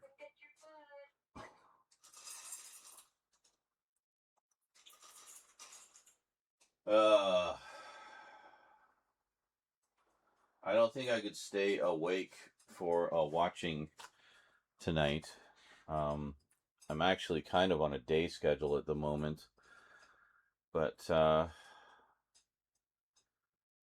perhaps if we shoot for sometime this weekend, maybe. I know you're dying to watch the Backrooms, the original Kane Pixels web serial, and yeah, perhaps we could do that. That'd be a nice, easy one. So we watch the web series, and then I'll put like the trailer for the movie right at the end. How's that sound? That's perfect. Perfect. We can always do the viewing earlier. Well, yes, this is true. I don't know, like, normally you seem to only be around in the middle of the night for screenings, so I've kind of been shooting for, our old midnight movie madness kind of thing. But if an earlier time works, then hey, we could do that too. Do like afternoon, early evening screening or something. I mean, it's the Backrooms. Time has no meaning there anyway, so, Yeah.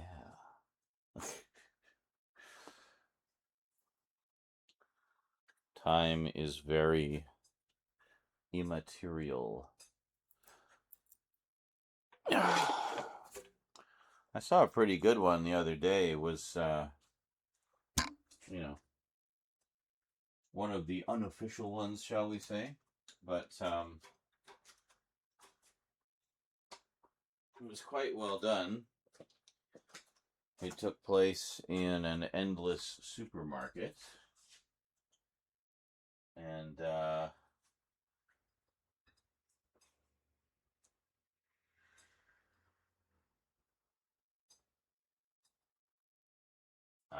okay. Yeah, Rose went and saw the movie, and then when she got back, she watched the entire web series. And then she went and saw the movie again. And loved it. I've always liked liminal space type stuff anyway, so I feel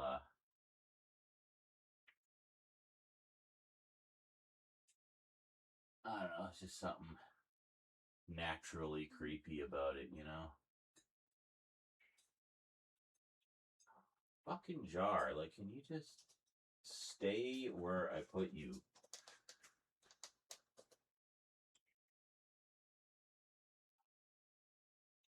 So yeah, the supermarket one was pretty good, except Autistic Me had an issue because the title said that it was level 232. I checked 2 different Backrooms wikis. Level 232 is not the supermarket. It's something completely else. And the supermarkets that I did find in the wiki were different. So this was clearly somebody's own thing. But as wrong as it was in its incorrectness with the officially established canonical lore, it was a very good little liminal horror piece. It worked quite well. It was very well done. Might post that one for you guys. Toss it in the horror channel.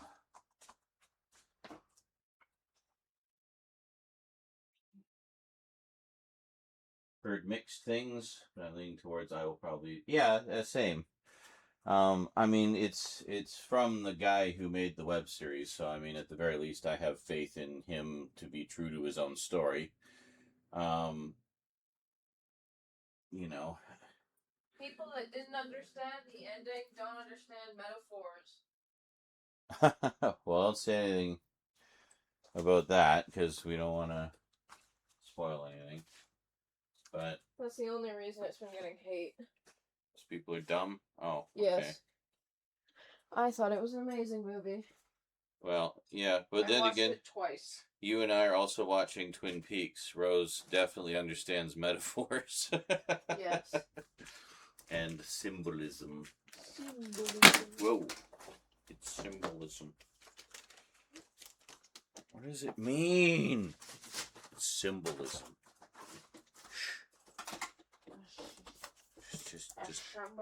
Just don't think too hard about it. You know where my glasses are? It's symbolism. Oh, never mind. They're in your hand.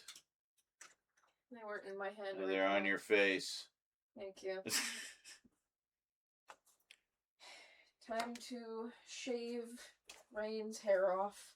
Oh, I thought you did that already. No. Alright, so are you... Rain isn't off until, like, almost 10, so... Oh, so are you gone for the evening then? No, they bring me back after. Okay. Well, kiddies, it's just going to be you and me. You going to be good? Or you going to be not good?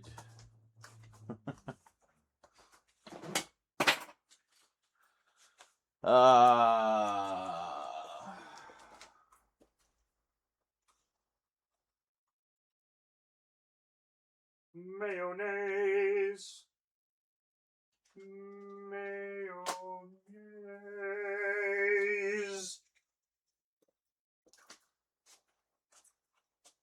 Is mayonnaise an instrument?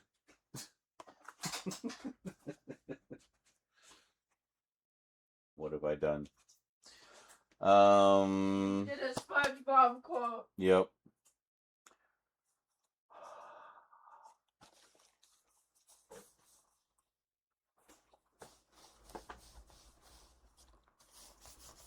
There we go. It was a little dusty.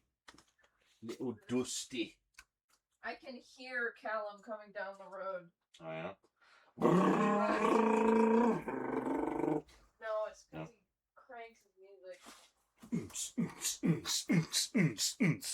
Close enough. Rattling the windows.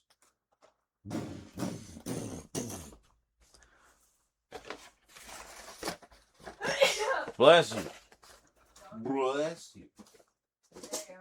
Bless you. Huh?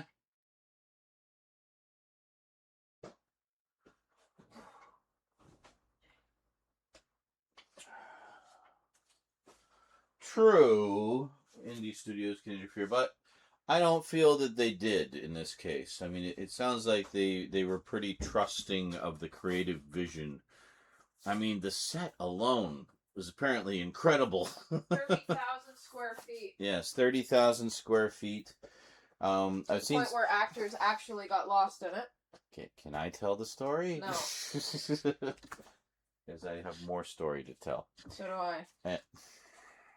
I want to go first before you go, or what? Mine's not about the set. No. Okay. One of the actors in it was hired, not just because he was a good actor and fit the character, but also because he's helped a few aspiring directors before. Yeah. And they brought him with in case Kane Parsons needed anything, and he said in multiple interviews that Kane knew exactly what he was doing and had no troubles with the directing. There you go. Very cool. Anyway, yes, the set. Jesus.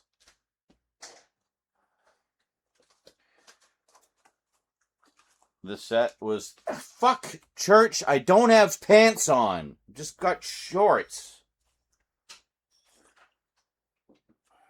Take a swat at me. Fuck, did I get my leg?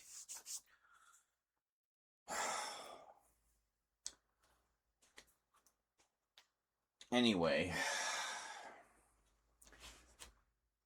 So people got lost in the set. Like, literally getting lost in the back rooms.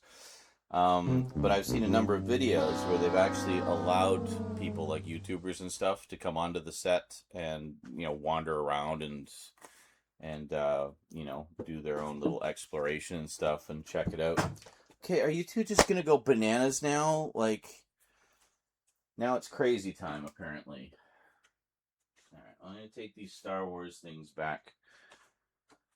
Okay, don't be fighting in the horror section, please. I just got it all sorted out.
Fuck's sake.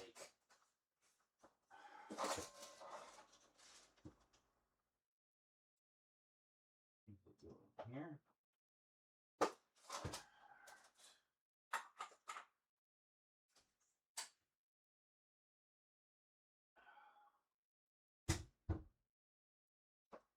Hold on, I gotta refill the cat feeder.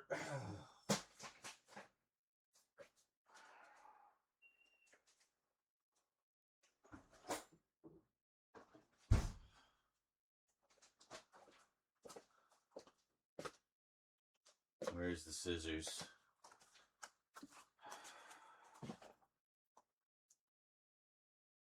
What the fuck are the scissors? Literally every pair of scissors has disappeared from the scissors drawer. Can I find one of them?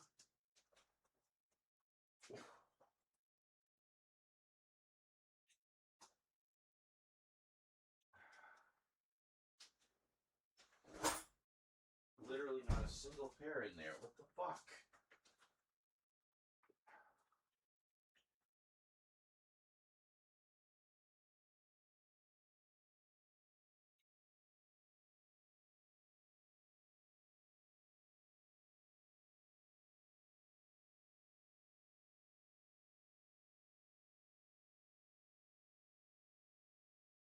Never fear, Mario's here.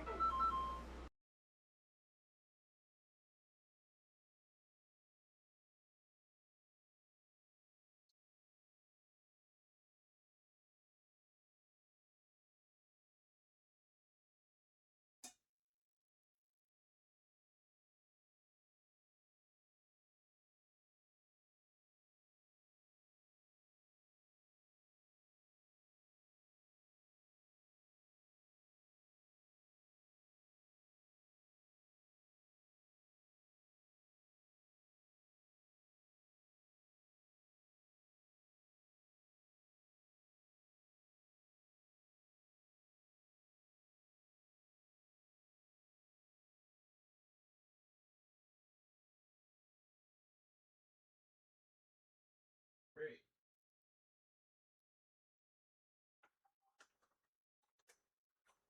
Well, I don't know. She's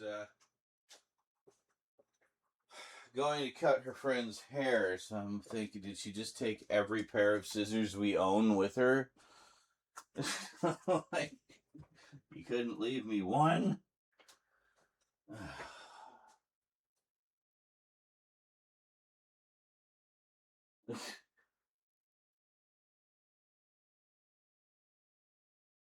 Oh my god. Why do you always make that connection, Jill? Please stop. I don't want to think about you thinking about sexy animal characters. We've all seen your keyboard.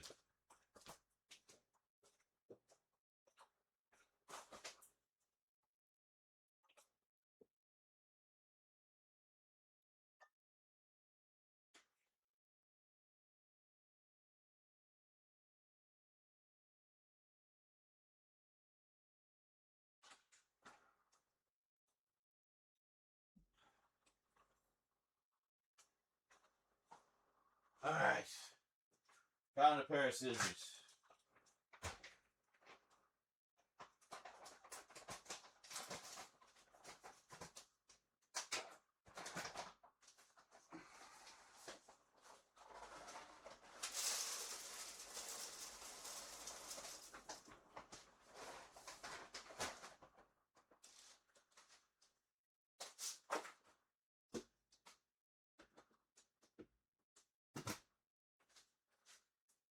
Alright. It's all full. And you just gotta wait for it to go off, okay? Don't get on my case, please. Thank you.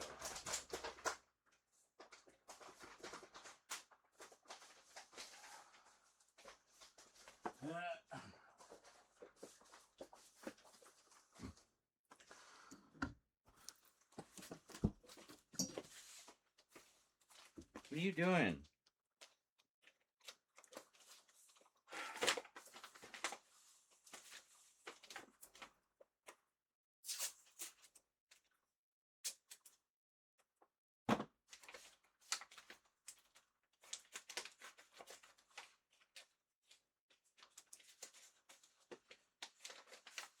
Cats like go crazy when they're hungry. It's like, wouldn't you be tired and listless if you're hungry? Shouldn't you like have less energy? I'm just saying.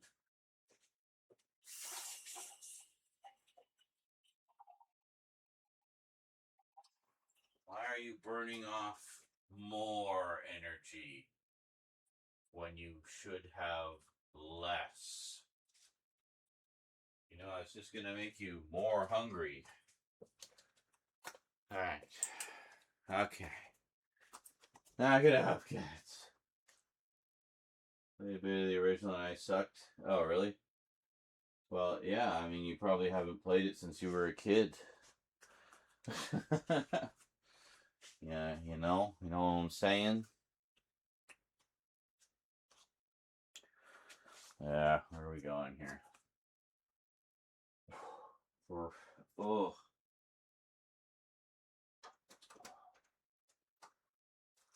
Okay.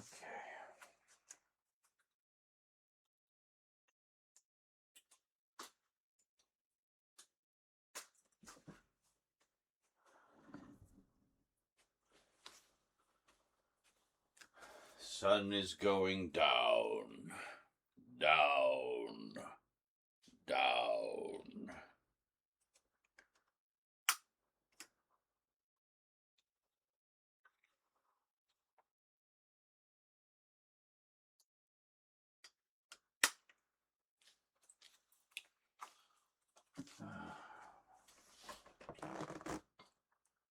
Level with Bill. Reminds me of Independence Day. Star Wolf is a pain in the butt.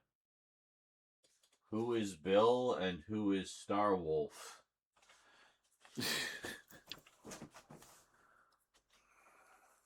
I don't know who you are referring to.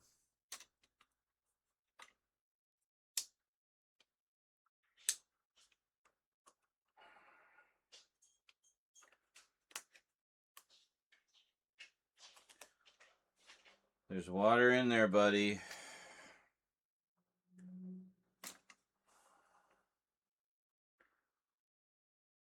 Yeah, there we go. We have used 679 gigs of the 953 available on this SD card. Because I keep forgetting to format it after our filming sessions. We're clearing it off now. So one of the things I did yesterday was shuffle files around again. Trying to free up some hard drive space. So fucking pissed off at the way the world's gone. I was going to upgrade to more storage when the inheritance money came in. And I could not justify the cost versus what I paid just a few months ago, you know? So I didn't upgrade because it was just too fucking expensive. Like, I'm not spending literally double what I originally paid for the same capacity hard drive. Technology is supposed to go down in price as it, saturates the market and there's more competition between businesses offering the same kind of products, competing for your business, drives prices down. That's how it's supposed to work. These fucking AI data centers have thrown a big old wrench into the works. It's just fucked up the whole goddamn motherfucking system.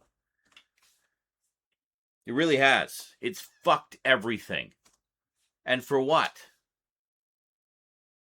To satisfy the whims of like 3 fucking tech bro assholes, social, not socialist, far from it. Sociopathic, that's the word. Sociopathic billionaires who just get off on stroking their own egos and playing their fucking arms race, their technological arms race, where we all get to suffer. I'm so fucking sick of it.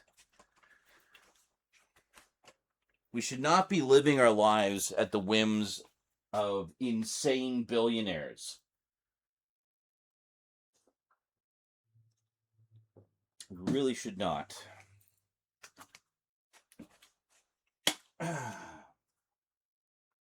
Bill was a friend of Fox and Star Wolf is his enemy. Oh, you're talking about the backstory. Yeah. Well, the first I ever heard of any of that was the preview for the new one. So, yeah. Anyway.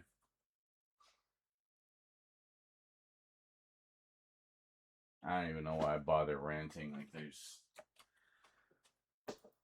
barely anybody listening. What are you doing? Stay off of my stuff, please. Just stop, cats, alright? Just chill. Just wait for the food to go off. And stuff your faces. And enjoy your carb crash kitty nap.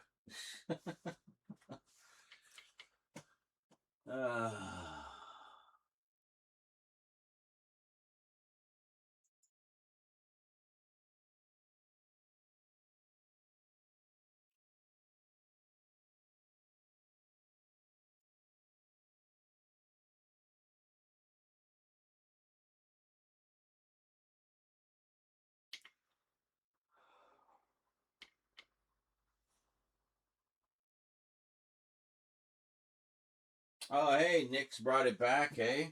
Not that I follow basketball, but that's good news. So basically proves that the President Cheeto was bad luck. Only game they lost. And they lose it by like 1. No, they lost it by more than 1. Ridiculous.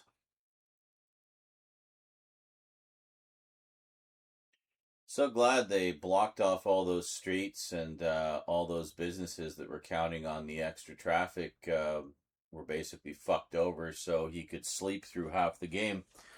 Totally worth it. But, you know, as I say, I'm not much of a sports fan, but I do believe in justice.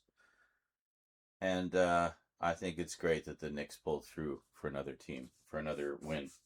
And good for them. That's, yeah, by 4 points, yeah. That's great. I mean, that's got to be a huge boost to morale when yesterday morale was very, very low. So, here we go. Yeah, what a fan. Man of the people. I know, right? First time I think I've ever heard someone booed pretty much unanimously during the national anthem, no less. I mean, just seeing him awkwardly saluting, like, what a fucking joke.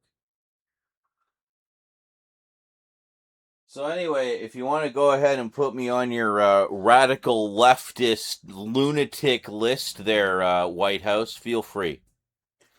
Oh, but I'm in Canada, by the way, so fuck you. Oh, hey, Thomas. Yes. Yes, it sucks the life out of everyone. They channeled their hate into those boos. Oh, yeah, I know. It was great. Well, the technical problems basically meant couldn't multi-stream today. Something's fucked with the multi-streaming, so we're just streaming on Twitch because that's where all the best money-making options are.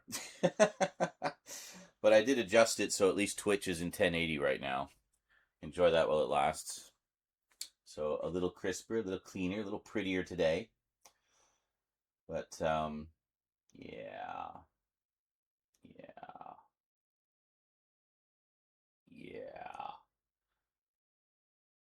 So, largely because of the technical issues taking the wind out of my sails, we haven't filmed anything yet.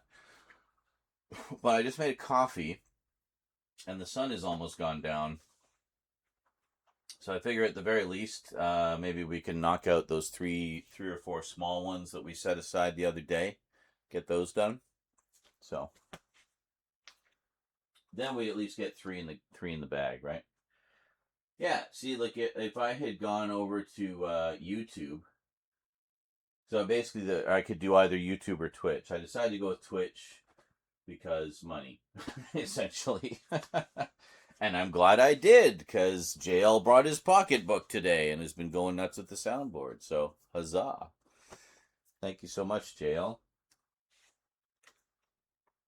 I don't know why you put up with me, but bless you for doing so. Maybe it's because you know I don't really You know, I only say the things I say because I care.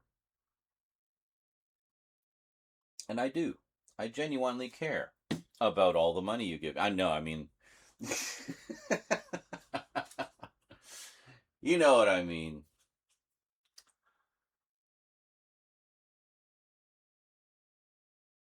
Yes. Anyway, I'm going to have a quick break. Get a little fresh air, clear the brain, have a smoke, to ruin all that fresh air, but still clear the brain by packing it full of tar and nicotine. But it's a form of clear from a certain point of view. And then we'll see about filming at least the 3 that are on the table over there. Maybe one more if we feel up to it. They're short. They're not as long as the other ones. So, see you shortly, folks. How many mulches? Only one. Only one today. But I'm sure there will be another one when you least expect it. Alright, I'll be back shortly.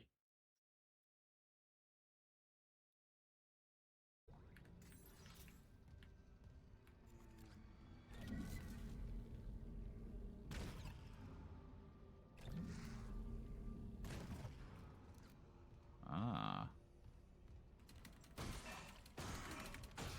We'll just make sure. Peng! Oh my god, we found Peng! We found Peng, ladies and gentlemen. In a locker. Behind a corpse. Hidden behind a couple boxes. We found Peng. It had a whole different feel to it. Like, you're just watching these old clips. Just the world itself, you know, how... It's so funny. I just did a little panoramic look around right as I said that.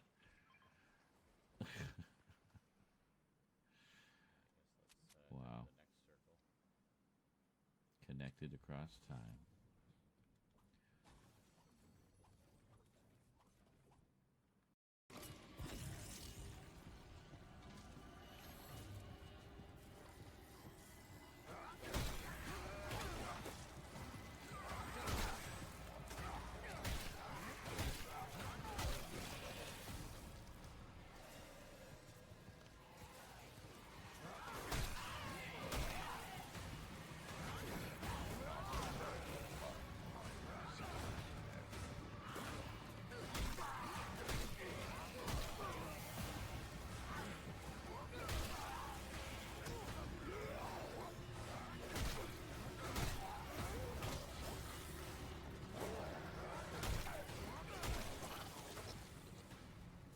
Yeah.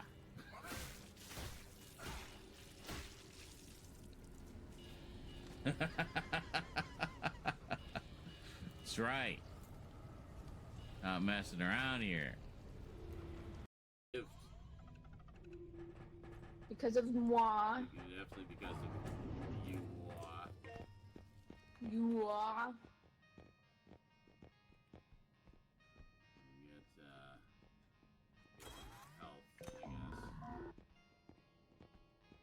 Stop annoying the guy.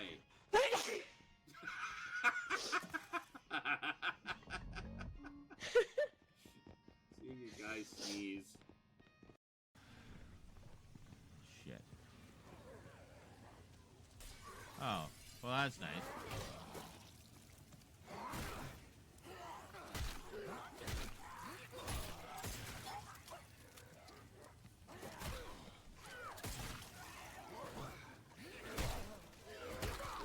Ow. Oh my god.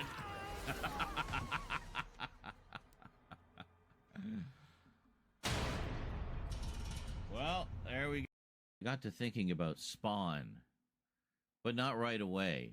No, I took a drag and a stray ember flew off the cigarette and landed on my spacesuit, but it went out instantly.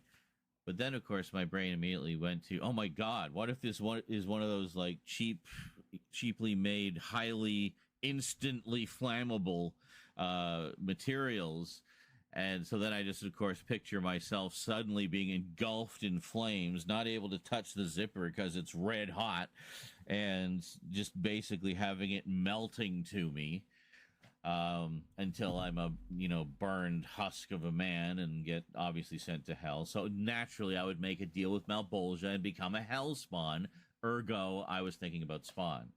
So anyway, I pre-ordered that special 4K edition of Spawn, the movie that Arrow's putting out.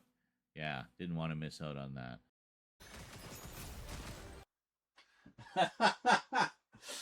I forgot all about that.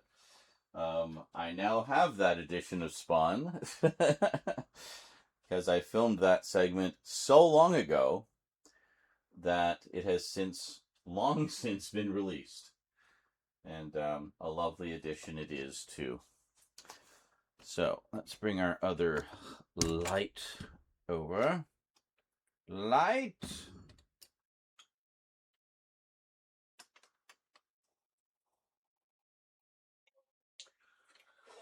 Burf.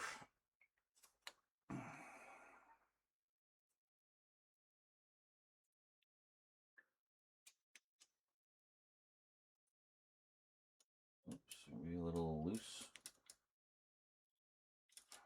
That's what he said. Right before she slapped him. Are we a little loose? It's terrible. Just terrible. Okay. And I feel like this one should be blue. That's the wrong button.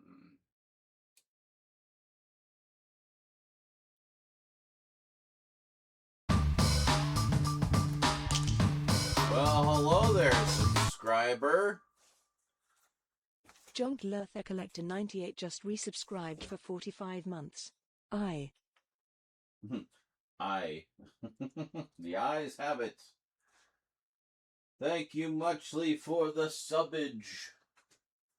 Appreciate that. Enjoy. Oh, they call it Prime Gaming now. Just waiting for them to call it Prime AI Plus.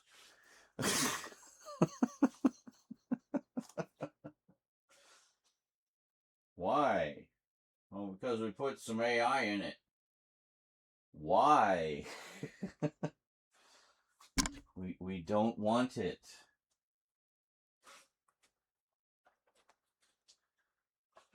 Yeah, the general temperature of the people right now seems to be outright hostility towards AI. And then you see all these horror stories about people who are like addicted to ChatGPT and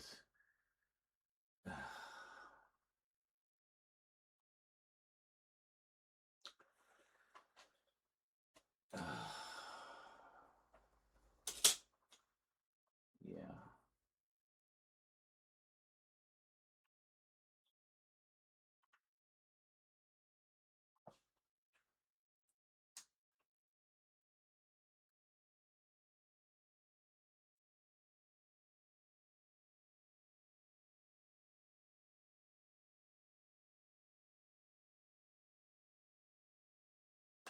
Looks pretty good.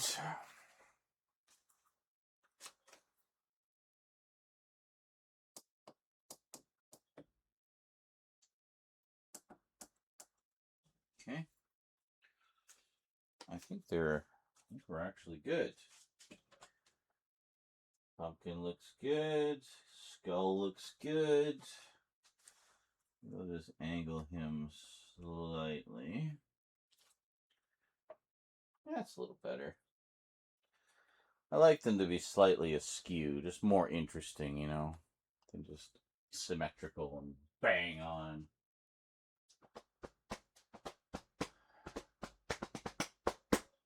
Oh, wait a minute, but then it says Twitch Prime under the Streamlabs one. Ha! Yeah, exactly. That's basically what it is, Thomas. The Wachowskis predicted everything.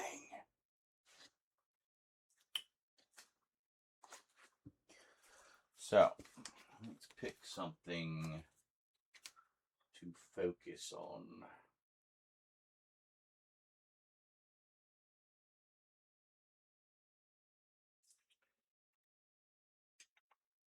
Sure, that has nice small text that we can focus on.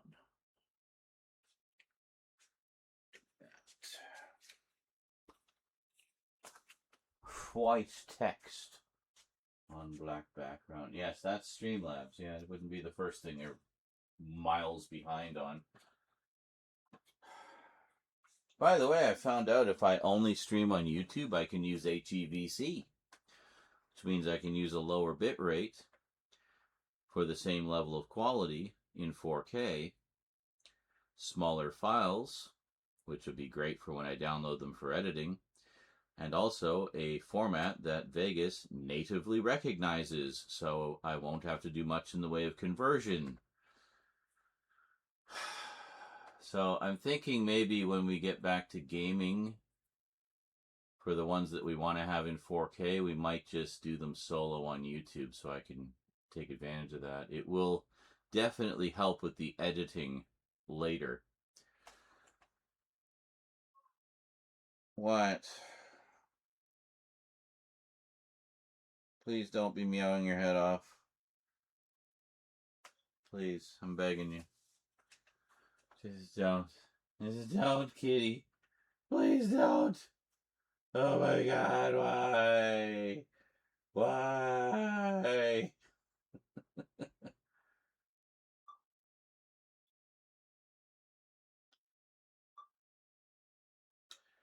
Wow. We're pretty much spot on for focus right out of the gate, which is funny because the camera was moved several times. It was powered off, which usually means you got to reset the focus, and no, we're good. We are good.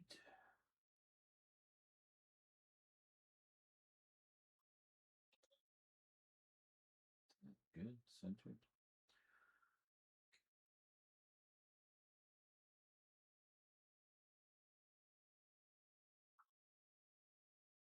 Back a bit. Okay. Good.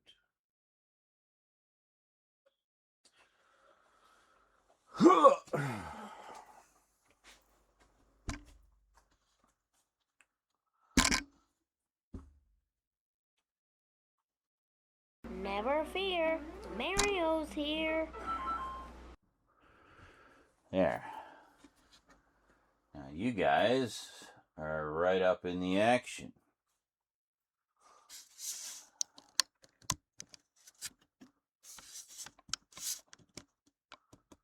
In fact, you can see more of the table and surrounding area than the video. Isn't that cool? Never fear, Mario's here. Doodle-doo-doo. Holy shit, we got a hype train going. Well, look at that. Isn't that cool?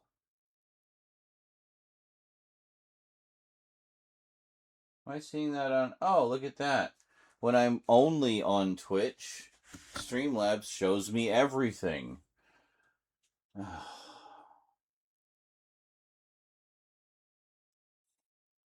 Very cool. Gonna make me suffer with using YouTube streaming on my phone. Well, I mean, I don't know what to tell you. It's the only way I can access the HEVC option. If Evil was here, I would be hitting that. I know you would. Please stop going on about it. It makes me want to never add it back again.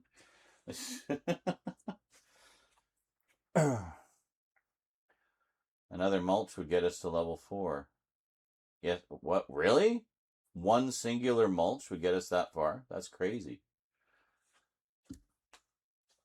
I don't know if we've ever been to level 4.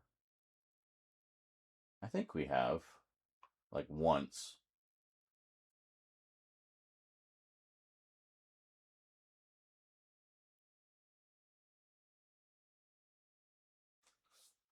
Oh, okay.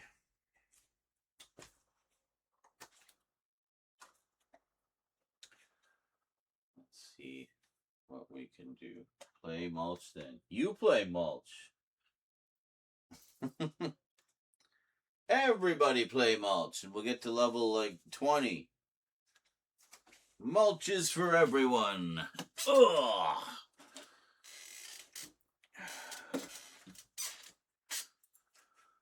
Ugh. Current record is level 4 at 53%. All right. That's pretty good.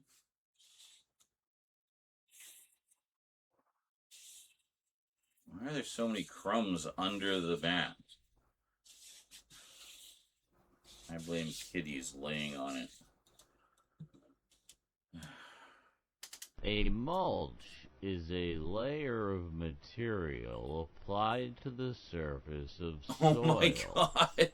Reasons for Holy applying shit. mulch include conservation Get back to the hype train. of soil moisture, improving Oh my god, seriously? fertility and health of the Oh, soil, reducing weed growth, and Just a little too late. enhancing the visual appeal of the yeah, area. we needed just a few little ones to A extend the mulch timer a is bit. usually, God but damn not it. exclusively, organic in nature.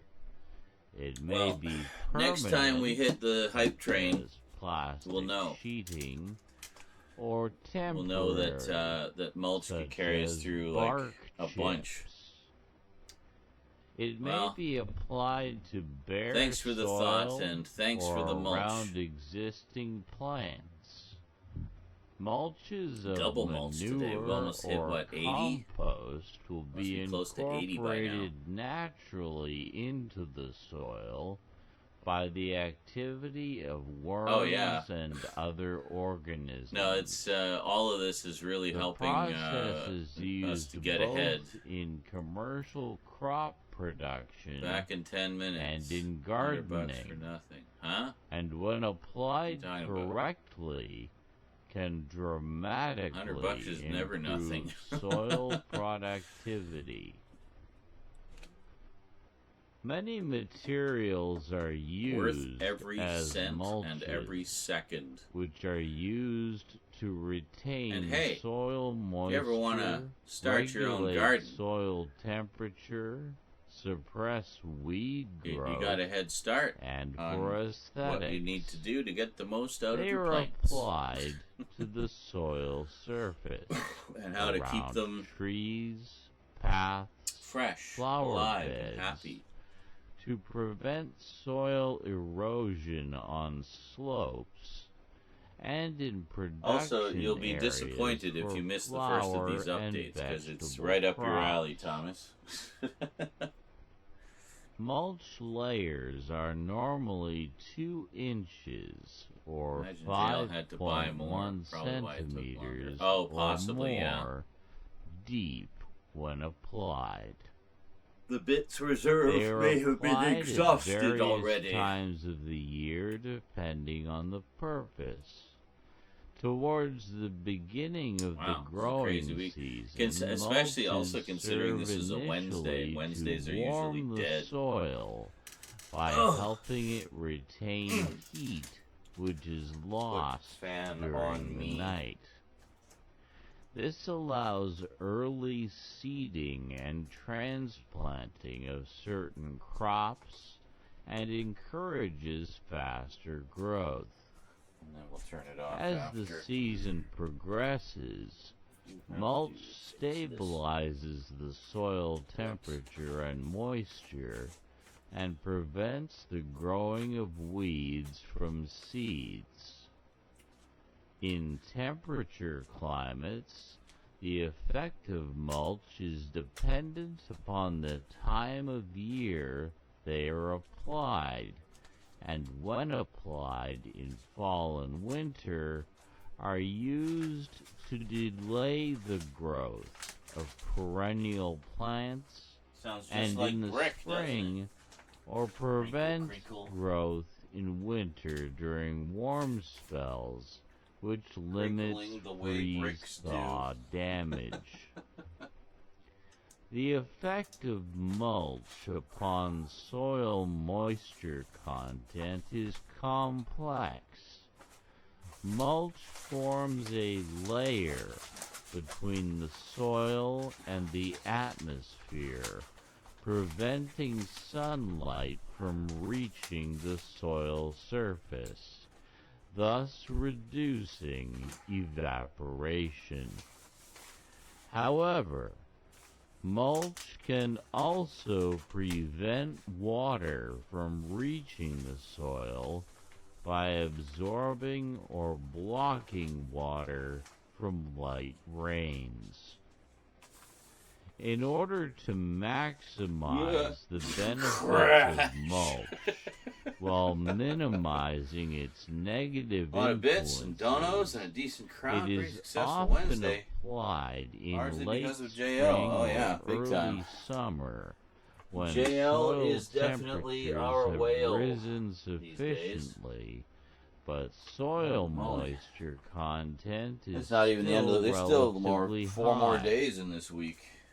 However, permanent mulch Thursday, is Friday, also Saturday, Sunday. widely used and Crazy. valued for its simplicity, as popularized by author Ruth Stout, who said, quote, "My way is simply to keep a thick mulch of any vegetable matter that rots on both sides of my vegetable and flower garden all year long. flower garden. As it decays and enriches the soils, I add more."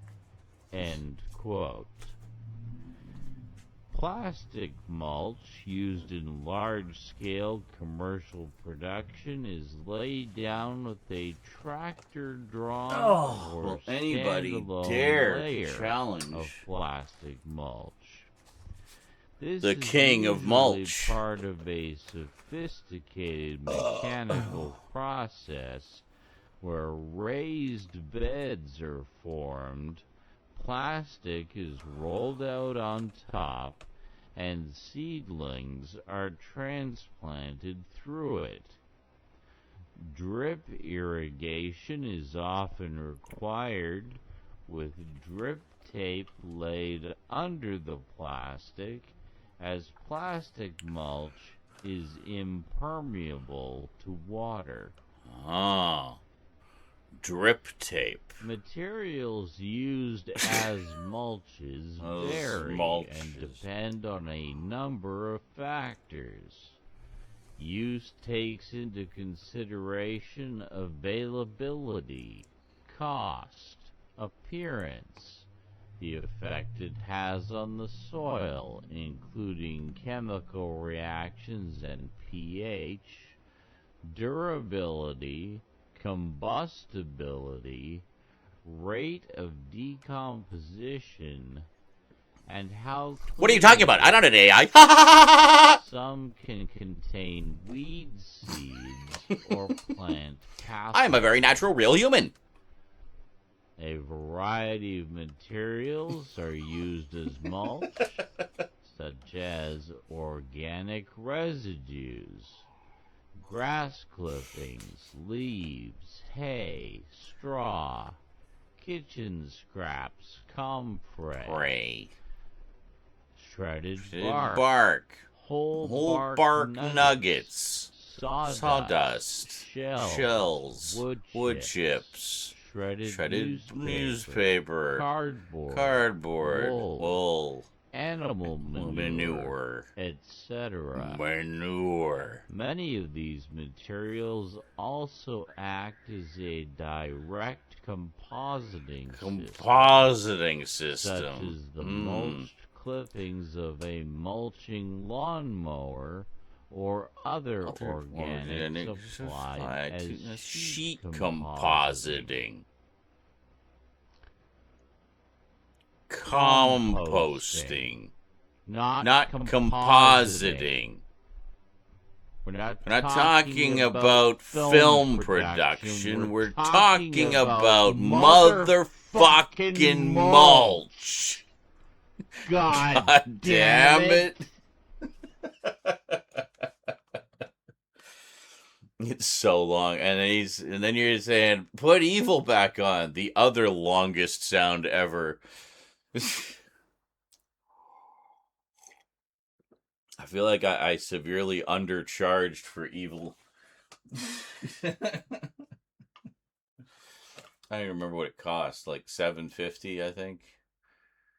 Which is nothing for the length of time it goes on. I think I bumped the price up at one point. And you didn't notice until after you'd played it a couple times. Oh, did I forget to mention that? Oops. New SpongeBob sounds. I guess we don't have a lot. Don't we still have My Legs on there? I thought that one was still on there somewhere. Maybe it's not on this one.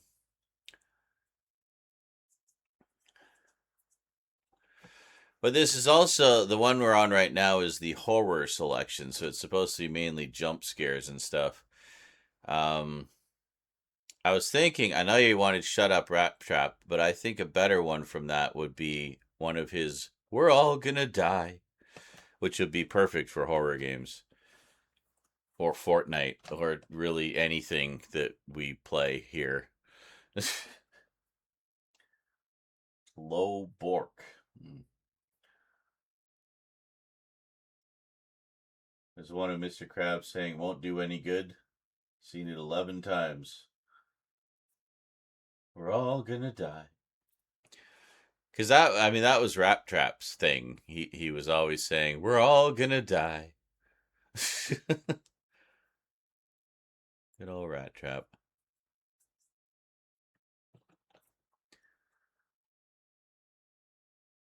I know I say this a lot, but we're all gonna die. Shut up, Rat Trap.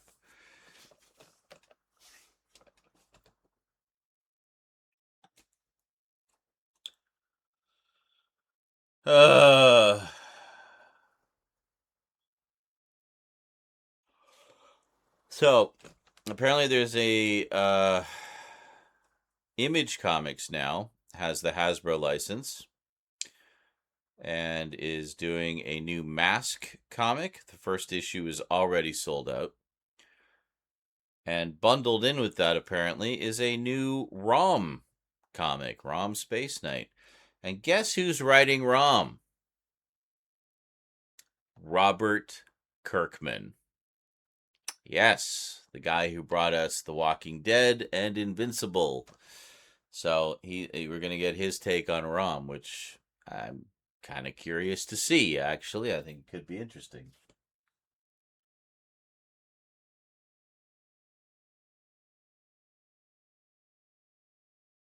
Weasley? You did not just call him Weasley. Weasley. It's Wesley. Shut up, Wesley. Yeah. Don't ever say that to Will Wheaton, by the way. He like has trauma about that. And rightly so, I think. Nobody exists on purpose. Nobody belongs anywhere. Everybody's gonna die. Come watch TV. What is that? What is that from? He's so evil in Big Bang Theory. Well, he's evil Will Wheaton. It's literally in his name. He is an evil parody of himself. And he apparently really enjoyed doing those too. So they were a lot of fun. Oh, from Rick and Morty. Gotcha. I haven't watched any Rick and Morty for a while. I need to get caught up. I have all the latest Blu-rays. I've watched up to season 7. Ugh. But I've only seen seasons 5 through 7 once. So I'm not overly familiar with all the dialogue in that. But yeah, that sounds like a very Rick thing to say. Everybody's favorite nihilist, Rick Sanchez. But yeah, I picked up all the seasons up to 9, I think, and the anime, which I have not seen yet. So yeah, I look forward to catching up. from the episode Ricksty Minutes. Season?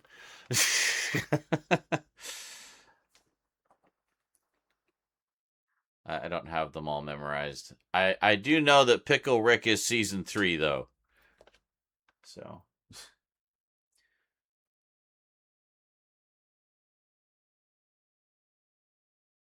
God, you're only about the 5th person to ask me that. I should probably do a video about it.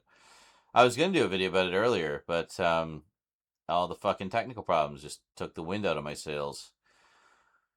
I need to be properly awake and angry to do a proper video on that subject. But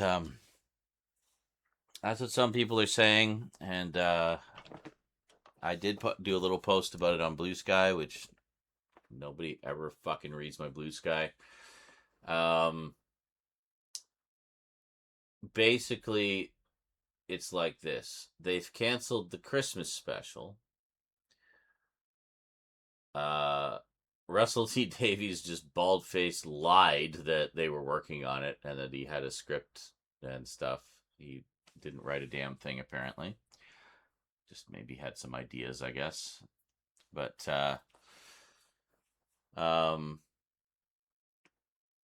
on the one hand, it feels like the sort of non-committal wording that we got the first time in 1989 when the BBC said that the show was just going to be rested for a while.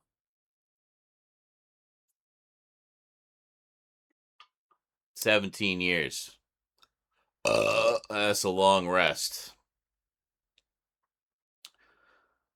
That, to put that in perspective, 17 years is how long we had to wait before there was a new series. Oh, we had the TV movie in the middle, but, 17 years until there was a proper return, right? The new series has been going for 20. So,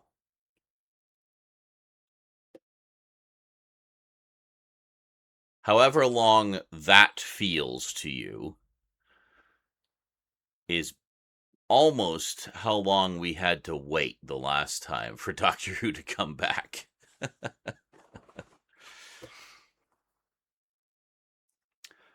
I hope that's not the case this time.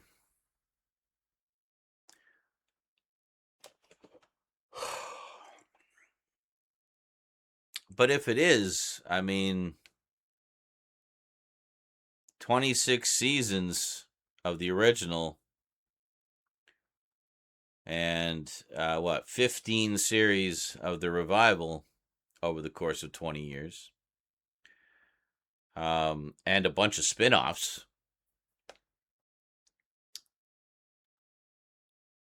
I'd say that's a pretty good run for any show. That's the equivalent of like 31 seasons and, a bunch of spin-offs and specials, That's pretty impressive. That doesn't even touch into all the side merchandise, the books, the audios, everything. The comics. Ugh, a lot of comics. So I guess I'm going to have to do what I did last time and start picking up Doctor Who magazine on a more regular basis. Because for a long time, it was the only place we had for any kind of hint that the show was coming back. I mostly collected Doctor Who magazine during the Wilderness years, actually. Because at least in that, we had the video releases coming out and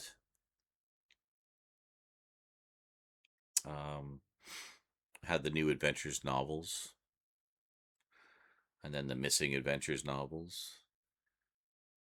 That started a whole slew of stuff.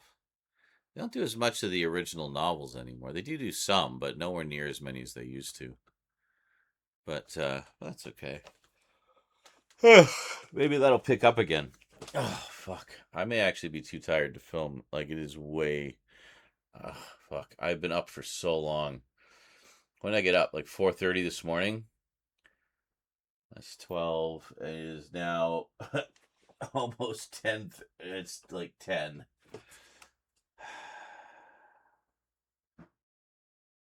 I can't stop yawning. I don't know. We'll see. Maybe I'll get a second wind. But I'm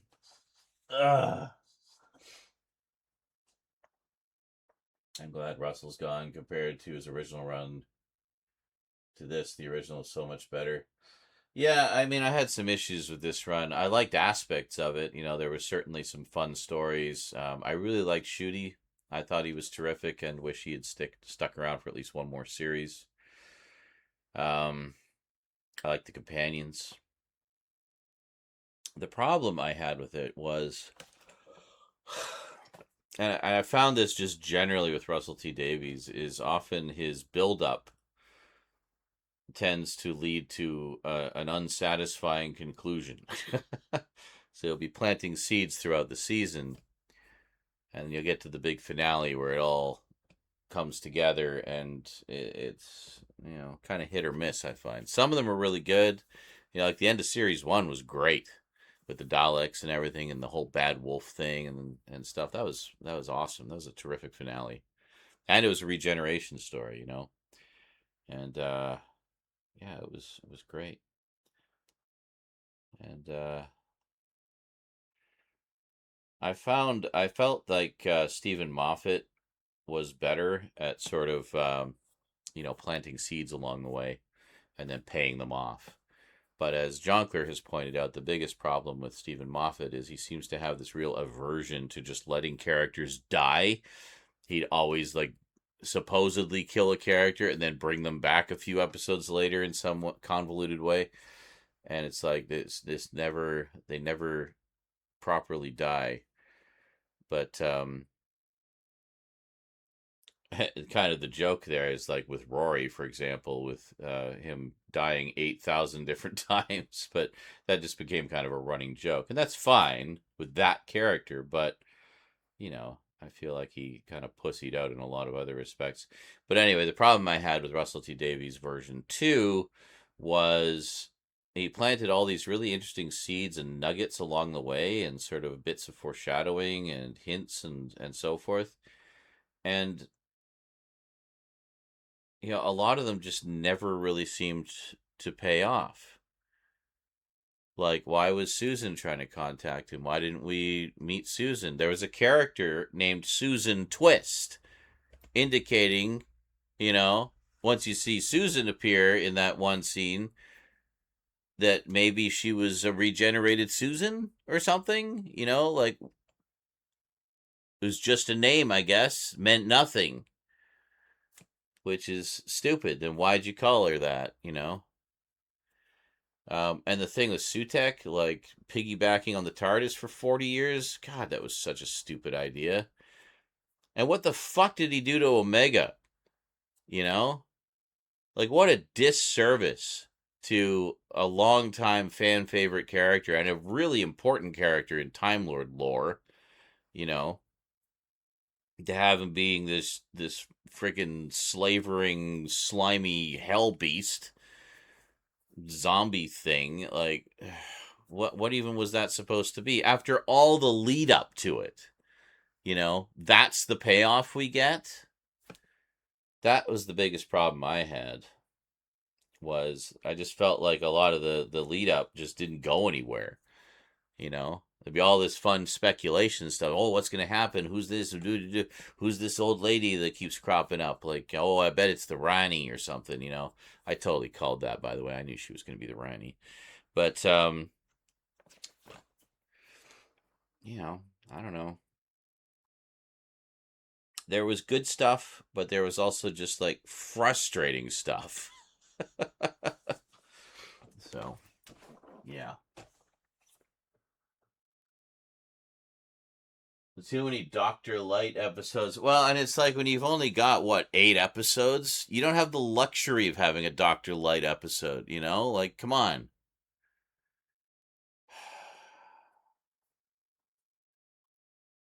I thought the anniversary episodes were good. They were fun. Well, I didn't really like the one with the babies, but the other two were good. Like the one with the like the doppelganger kind of things. That was good. Just good old-fashioned claustrophobic horror. good and scary Doctor Who again. I liked that. It was good. And it was simple. It was small scale. It didn't need to have the entire universe at stake every time. It was just, some scary shit happening on a spaceship. What's going on? I love that. More, please.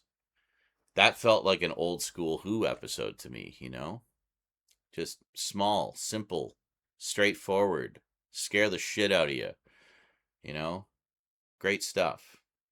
And then the one with the toy maker. What a blast. Man, that episode was so fun. With Neil Patrick Harris just chewing up the scenery. And it was great. And then that whole scene where he's like calling out the Doctor for all of his, putting his companions in danger and the final fates of some of them. And like really, saying, hey, you're not perfect. You fuck up a lot. And it's your companions who pay the price. That was deep. That was heavy. And it was beautifully done by everyone involved in that scene. But, 3 of his 19 episodes. Yeah, well. See, if you got your normal 26 episode seasons, or 13 episode seasons for this one, because they were double length episodes compared to the old series, but the same overall running time.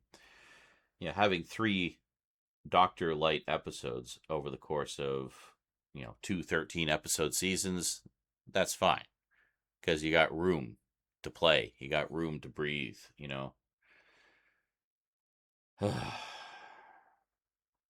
Yeah. I still need to pick those 2 up. That's the only ones I'm missing. And the only reason is the sets are so fucking expensive. Like, usually the UK versions are considerably cheaper than the ones we get over here, but not in those cases. Those seasons, they still cost about $100 Canadian. Like the 2 shooty seasons are like, I think one of them was £45, one was like 50. So basically $100 each. It's about a 2-to-1 for our exchange rate. So,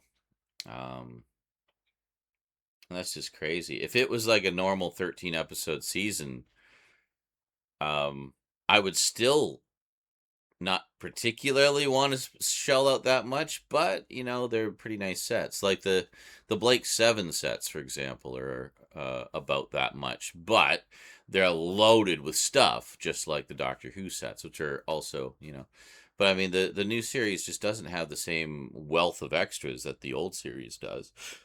So I can't, I have a hard time justifying the cost, But I'll relent eventually, I'm sure. Or maybe I'll get lucky and they'll be on sale or something. But I'll relent eventually because it's the only 2 seasons I need,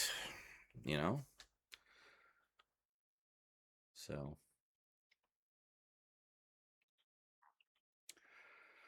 Yeah. And then I'd like to start on my quest to get all the limited edition versions. At least as many of them as I can. Some of them are like far too prohibitively expensive, but most of them don't go for much above what they used to, like when they first came out. It's just some of the earlier sets are harder to get now, but if all else fails, at least I get the standard version,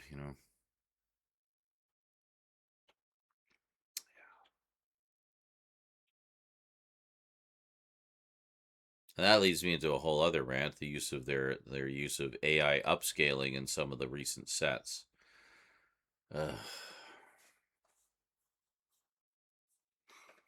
almost finished at the 70s and 80s. They've only got 2 seasons left. Did you realize that? Seasons 11 and 16. So that's John Pertwee's last season and the Key to Time season with Tom Baker. And then that's it. We've got a full run of all 70s and 80s Who on Blu-ray. It's a pity the last couple sets have had all that AI upscaling.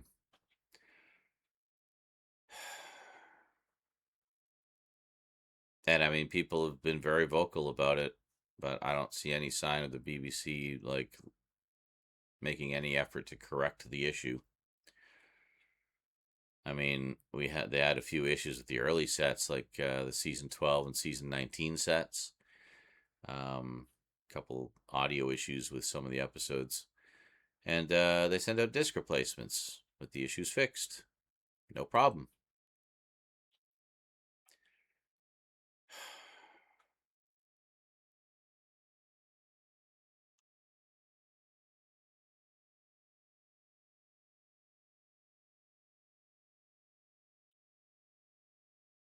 The problem with these other sets is that it's basically the whole set. It's like every episode on the set has some problem with it. And some stories are worse than others. Like, to be fair, like some had more processing done than others. But ironically, some of my favorite stories are the ones that suffered the worst. So, yeah.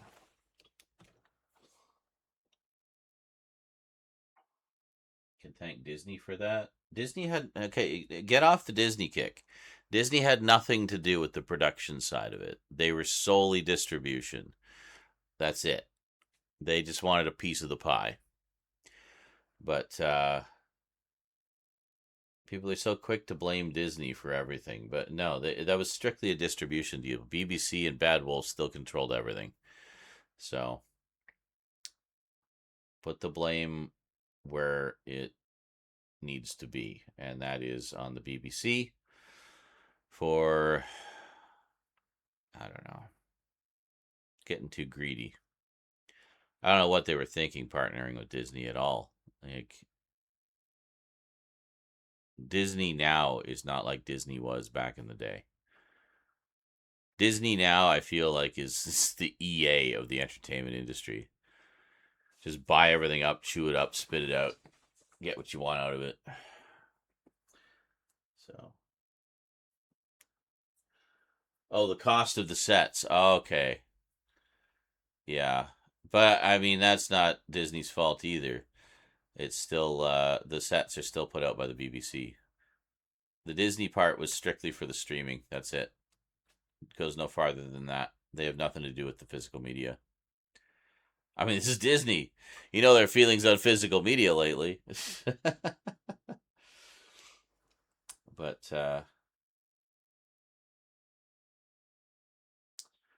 yeah, I think they wanted it just because it's a big, big import show and could potentially draw in more subscribers. That's what they were banking on. So, I don't know. Everything is just so shitty right now. You know, I'm just sick of all of it, to be quite frank. And so much of it is just this AI bullshit being just slopped over everything, and I'm so tired of it. Starting to see it creep into some of the boutique labels too, so double check reviews. Most of the companies are still good though, like Vinegar Syndrome. I can't see them ever using AI. They wouldn't dare. They're all film aficionados there. Criterion, absolutely not. They would not do that. Yeah, don't think Indicator wouldn't either. There have been a couple cases where Eureka has, but they actually now have someone on staff who checks. So if they get sent a master from a studio and it's got AI upscaling all over it, he's like, this is AI'd. Tell them to send us a proper transfer. And they do. So every one of the boutique labels needs one of those guys. Yeah.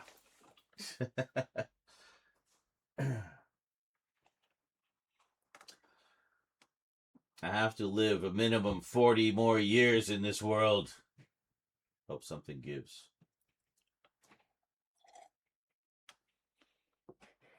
Well, in the immortal words of Windows, it's going to get a lot worse before it gets any better.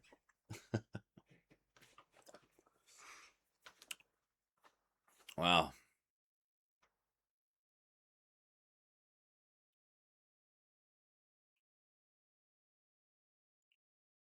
Well, if nothing else, I feel that I have done my part to preserve the culture.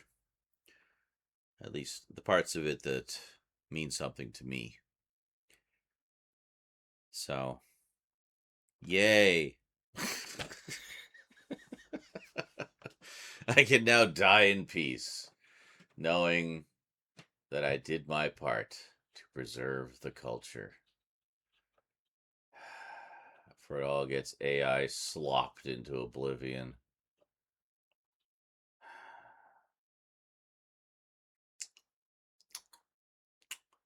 I just hate everything.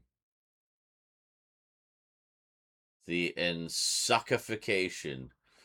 Well, in the immortal words of Beavis and Butthead, the more things change, the more they suck.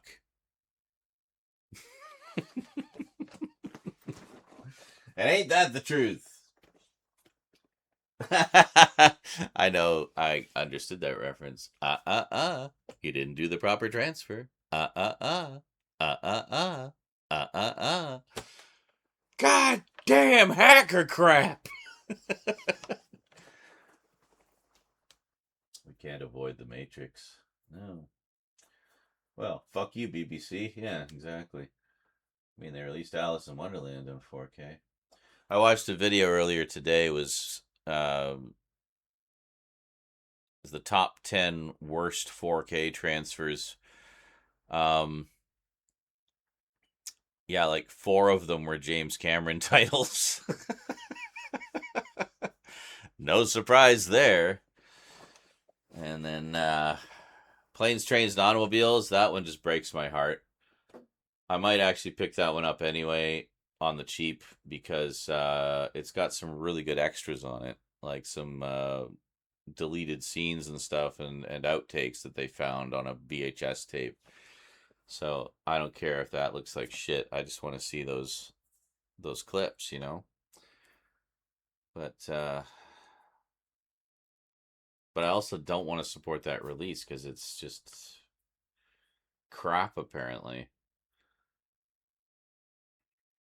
I don't know. Uncle Buck is getting a 4K from one of the bigger labels. Kino Lorber, I think. Yeah, I think it's Kino Lorber. Kino Lorber is pretty good too. There's been some instances of them not having the original audio, which I know pisses people off. There are a lot of audio files out there. That's one of the things that boutique labels are usually good for, is not only having, you know, superior quality transfers to what the studios tend to put out, but also one of the few cases where they usually include the original audio, you know. So that's good.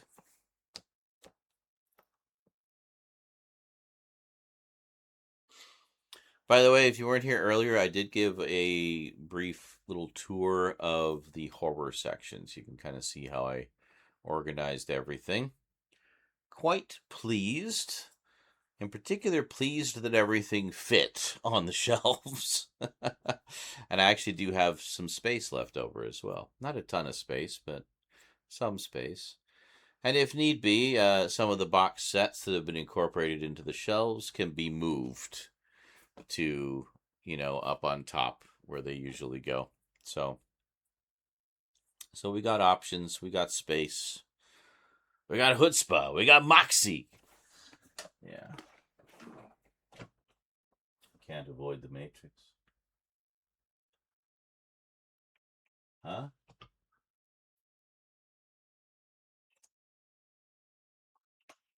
I don't understand why Disney starts with Alice every time when they have so many other titles. With what? Maybe they're going alphabetically. Did you think of that? It may be that simple.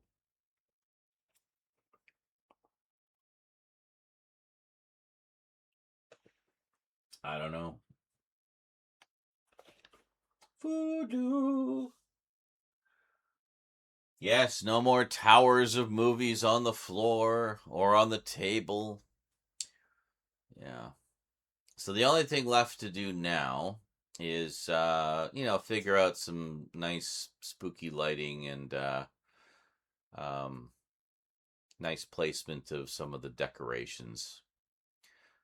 So I got a lot of the sort of knick-knacky decorations like skulls and pumpkins and stuff. I can just and little rubber skeletons. I can just kind of put them up on the shelves wherever. Whatever looks good. I already got Mr. Stay Puffed perched atop the Ghostbusters stuff. It's kind of like the big building that was in the first one, where it's like a tower of Ghostbusters sort of tapering off, ending with the Stay Puft Marshmallow Man at the top, right? So, yeah, be at least one closer look there. I want to do, I've got that big box set that came out a while ago of the first two with loads of extras, and the third one, Afterlife. And in the Ghost Trap box, yeah, had to get that on the aftermarket because it sold out instantly. Ridiculous. I can't believe there hasn't been like some kind of standard edition re-release of that. Like it makes no sense to me to just like lock up all those gorgeous extras in the vault after one release that sold out instantly. Like, I did not want to miss out on those extras. There's some good stuff. There's like the TV cuts of both of the first two movies, and like a shit ton of behind the scenes stuff and archival stuff. Like more than has ever been released on any previous release of the first two movies. So yeah, I didn't want to miss that. I didn't pay too much more for it on the aftermarket. I actually got a pretty good deal on it. But follow the white rabbit. Good morning, Vermin. Oh, you're awake again? Have you like slept and now you're awake?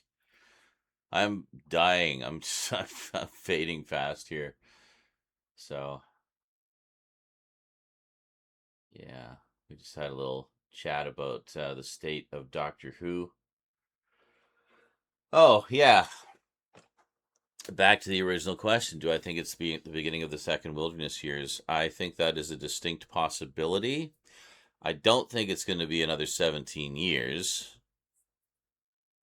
But the state of just like television and streaming and everything right now seems to be reaching like critical mass. Like there's I've been saying this for a while, but there's definitely a big shakeout coming, and I think we're starting to see the first signs of it with seasons getting way shorter over the past few years. We've all noticed that.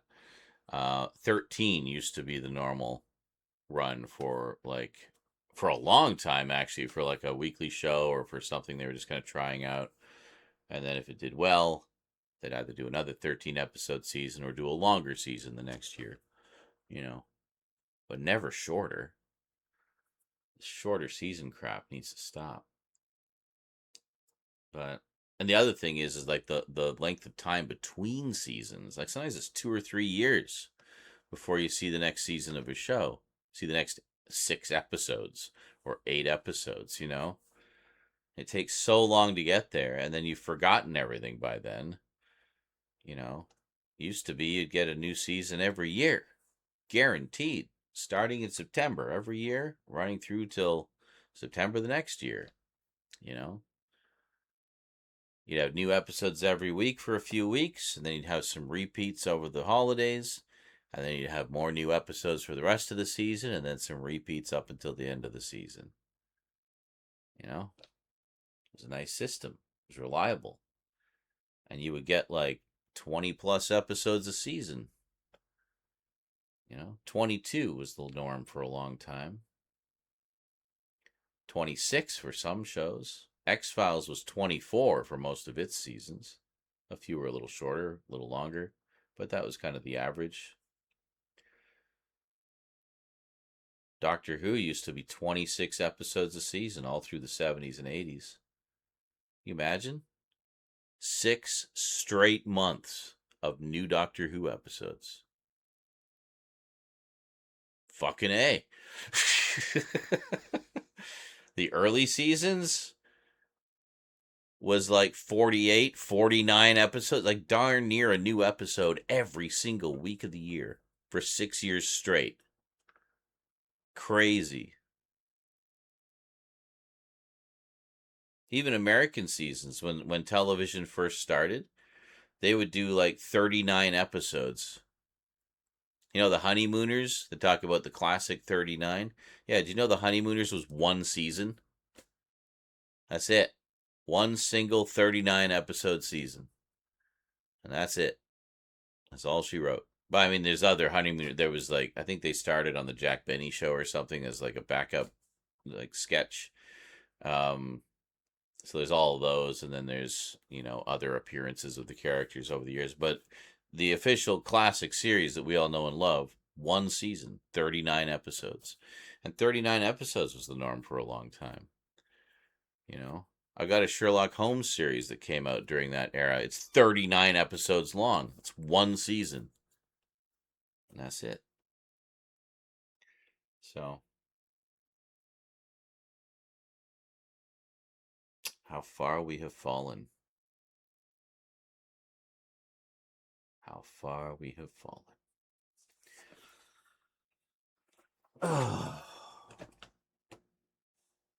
Yeah, see, XP files being so long was great. Well, and the great thing is, you know, you get those wonderful Monster of the Week episodes, which a lot of people just blow off as filler. But no, with X-Files, some of the all-time greatest episodes were the non-mythology episodes. They were the Monster of the Week episodes. And I mean, even a Monster of the Week episode of X-Files was usually pretty fucking good. Because it's the X-Files. It still has the same vibe, even if it isn't, you know, digging deep into the mythology stuff. But, you know, I mean, they can't be dealing with government conspiracies all the time and aliens. I think the first episode I ever saw of the X-Files was a Monster of the Week episode. It was one where it was a ghost story, essentially. Was it ghosts or aliens? No, it was aliens. It was aliens. Or was it ghosts? I don't know. It was episode 4 anyway. It was like a mother and the kid was like possessed and had like oh yeah, that's what it was, aliens. His sister had gone missing and the kid had some kind of weird psychic connection to the aliens and like drew all these pages of just ones and zeros and laid them all out on the floor. And then when Scully went upstairs and looked over the balcony, she looked and saw all the ones and zeros had formed a picture of the sister's face. You know the one I'm talking about? That was the first episode I ever saw. Never forget it. Except I forget what it was called. But it's really good. Well, government conspiracies and alien stuff are pretty limitless in content. Yes, but the thing is, X-Files wasn't just that. Like, it also delved into other, like, you know, supernatural stuff and cryptids and you know, other kinds of horrors, supernatural or otherwise, and which made sense because that they're investigating these files of strange phenomena. It's not going to all be aliens. I mean, there's a lot of different stuff out there, right? Out there, like the truth, where the truth is, it's out there somewhere. But and that was good. But can you imagine if it had only been the mythology episodes? And there were some DVD sets they put out that were only the mythology episodes. If you wanted to just have like the big overarching story, you could just watch those. And it's perfectly satisfying, perfectly entertaining, but you're not getting the full X-Files experience, you know? And that's the thing, is now everything is so, as much as, I mean, I love serialized storytelling, don't get me wrong. I mean, I was born and bred on British television, which, you know, has been doing the serial thing forever. It took a long time for the American stuff to catch up to that. Japanese, the anime, heavily serialized, you know. So I very much grew up on serialized television, or I prefer to just call it long form storytelling, and I love that stuff, you know. you can spend more time with the characters, getting to know them and stuff. That's the other thing. You get more character development because you have the time to do, say it's a larger cast. Say it's not X-Files, but it's like a larger cast of a bunch of characters. It gives you the time to like have an episode that just focuses on one of them and another one focuses on another one. You know, you get more quality time with the characters to get to know them and to really, you know, spend some time with them. Just let the story breathe and relax a little bit. And I feel like we've lost that with these shorter seasons because now it's like it's basically as if you watch the X-Files and only watch the mythology episodes. But instead of there being 12 mythology episodes in a season, there would only be 6. You know? And that would be the whole season, those 6 episodes.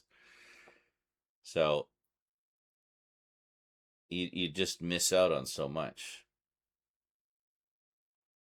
Well, they'd tailor make it for that, of course, and just kind of truncate everything, but it wouldn't be the same. It wouldn't be the same experience. Even when they brought X-Files back for seasons 10 and 11, they were only, what, like 6 episodes? 8 episodes? Like, not even half of what an old season was.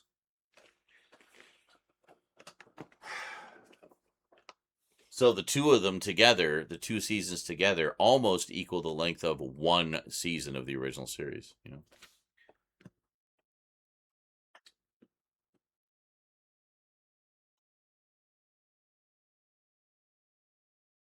Wasn't keen on where the revival took it, but I quite liked Mulder's replacement. Oh, Doggett, played by Robert Patrick. Yeah, I mean, Robert Patrick is great, so I think he was a good choice. Yeah, he can play a variety of characters. But Rusty Davies has already moved on projects that I think suit him better.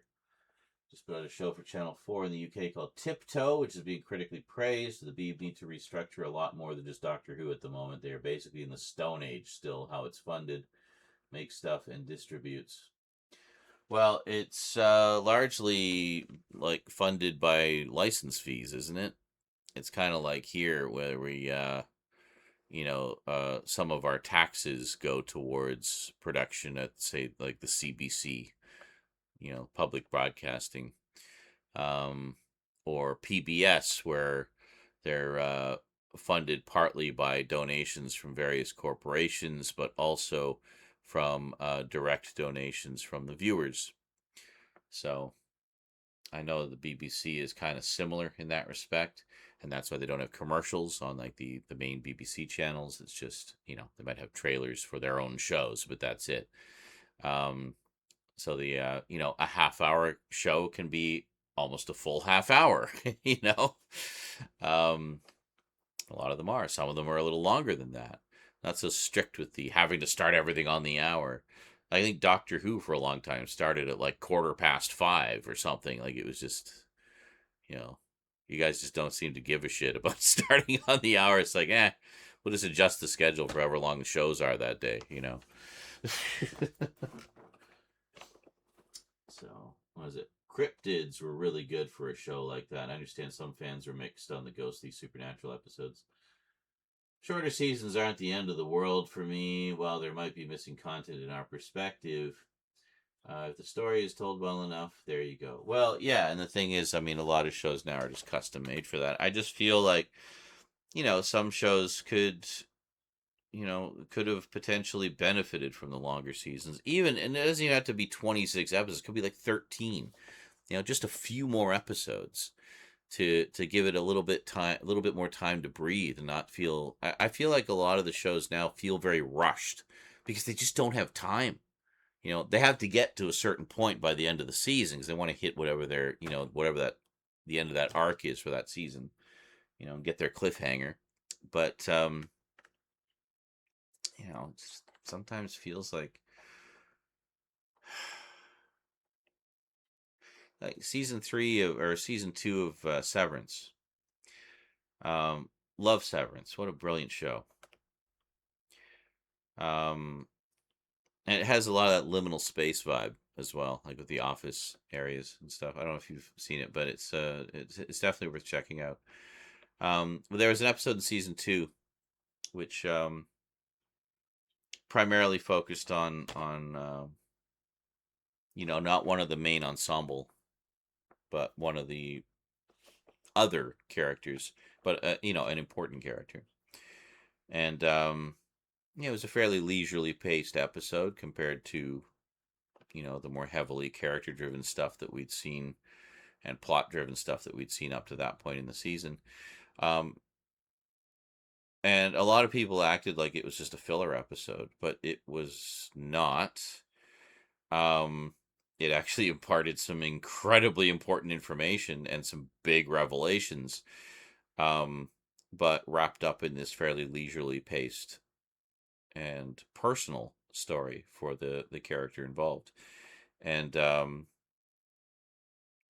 and people just like shat all over it, and I'm like, God, you people would not have survived television back in the day. Like, what would you do with a 22 episode season? You would lose your minds. You just don't have the patience for it.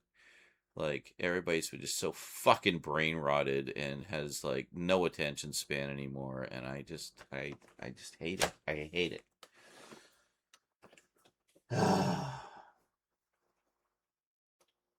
You're the Terminator. Yeah, it's fun with TV licensee, but it's just not getting the returns on their shows, because it used to be the BBC shows were seen as higher quality, but the shows have dipped in quality, so people don't watch, and they have too much choice on what to watch as well. Yeah. Well, yeah, and I feel like, I mean, that's one of the reasons I tend to lean towards older stuff. And that goes for British shows as well. Like, I'm just not as interested in a lot of the newer stuff that I've come across. And I tend to lean towards the older stuff. Like, lately, I've been watching A Touch of Frost, as you know, which is from what, like 20 years ago? I mean, it had a long run. It had like 15 series or something. But I mean, each series is like 2 episodes, but they're feature length episodes. But, all shot on film, very nice. But the thing is, like, I mean, I watched those old BBC shows, and I just fucking love them so much because the writing is so smart in them. Like, the comedies, the dramas, the mysteries, all of it, science fiction, all of it. The writing is just so damn good. And I feel like, I always felt like that was kind of born out of necessity, because they had so little money to produce those shows. They had to get people coming back for some reason. It's like, well, I guess we have to do a good show then, because, we have to work within the limits of what we have. And good Lord, did they ever. I mean, some just absolutely brilliant actors, writers, and everything working within those confines. And it was just like a wellspring for creativity, I feel, because they had to transcend the limits of the production value. And they really did. And I find, like, it doesn't take very long. You'd be watching one of those old shows from the 70s or 80s. The old studio stuff is shot on video, location stuff is shot on film. That standard format that existed until like the 90s. And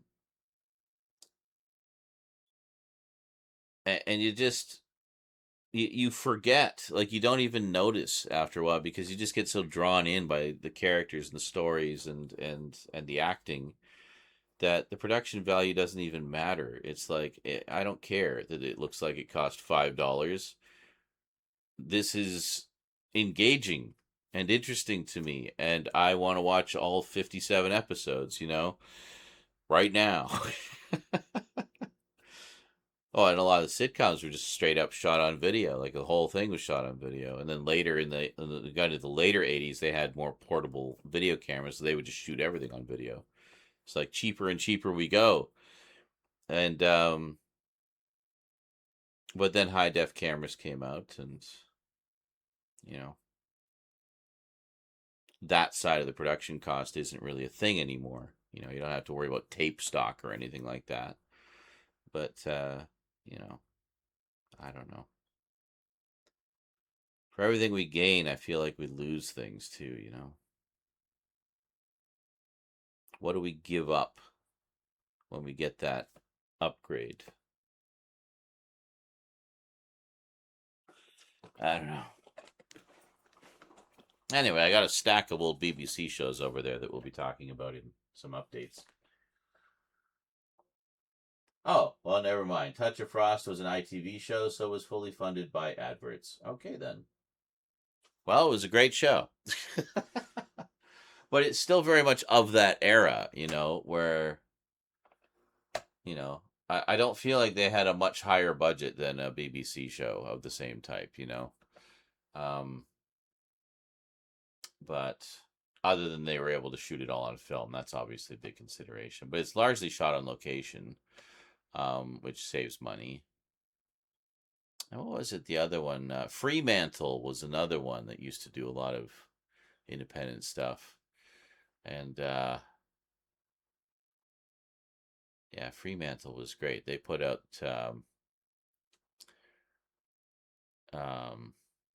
Robin of Sherwood, that Robin Hood series I really like. Yeah.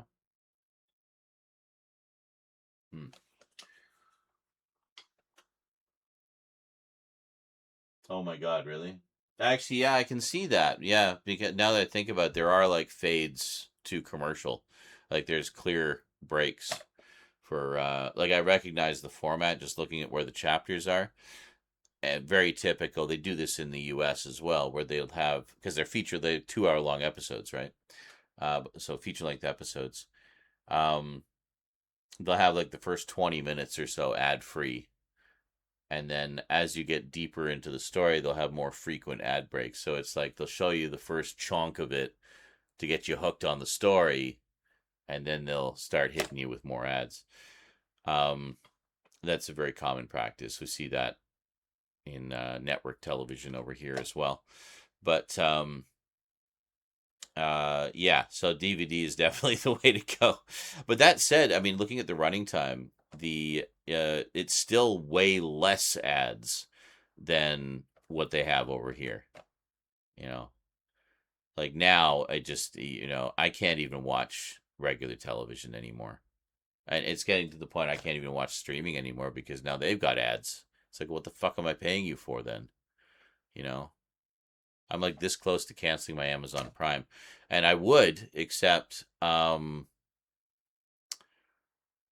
like the other benefits as well. Like if it was just the streaming, I probably would have canceled it by now. But it isn't. It's like a whole bunch of services. They're all kind of interconnected. So it's like it connects to my Twitch. I use the Twitch Prime sub every month for, one of my friends or family or anybody who's, streaming that I want to help support a little bit. See, I do that too. I try to help pay it forward a bit, And then, of course, just the general benefits like the 2-day shipping or overnight shipping and stuff like that. It's nice. But, yeah, and Prime Gaming used to be a thing. But they changed that. Now it's like a GeForce Now service, and you stream it through a thing called Luna. And it's like, I don't want to sign up for yet another thing, Like, we already had a nice thing going with I already grabbed your Amazon Games app, and now you're telling me that doesn't work anymore? Oh, and by the way, there was a big stink about that recently. Apparently, a lot of people who bought games through Amazon lost a bunch of them. And they said, oh, yeah, well, you don't really own them. You were just paying for a license to play them until such time as we decided to revoke the license or what have you. Or we lost, or the license expired. So a lot of people lost a bunch of games from their library.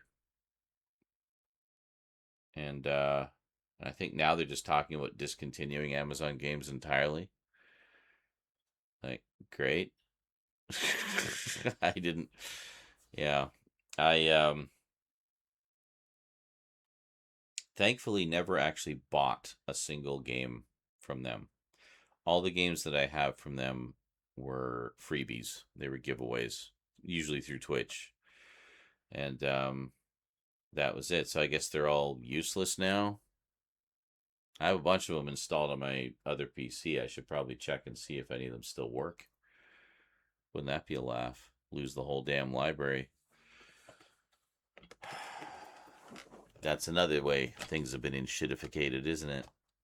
This whole wanting to push us out of owning the things we buy.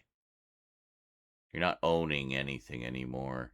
You're buying a license to have access to it until we decide not to let you have access to it anymore. So thanks for the money. We can revoke your access at any time. And when you clicked purchase, you agreed to those terms, so we are not legally liable. It's so sketchy and so shitty and such a garbage model that I'm glad to see people waking up to it. But in some cases, I think it's too late. The gaming industry has already been fucked by all this digital gaming. So that's one reason why I went kind of hog wild with the physical media purchases over the past couple of years, is because I honestly fear for the future of our access to media. So while I had the means, I wanted to just get everything I've ever wanted, you know, as much as was available, and as, you know, obviously still kind of triaging things, but getting the priority things and expanding my horizons a bit and doing my bit to preserve the culture.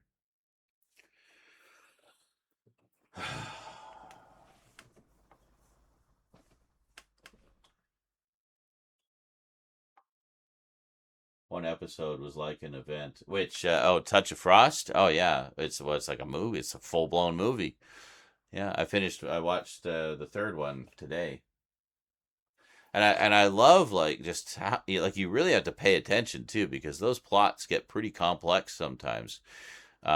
It's often like 3 or 4 mysteries all that end up interconnecting in just crazy ways, and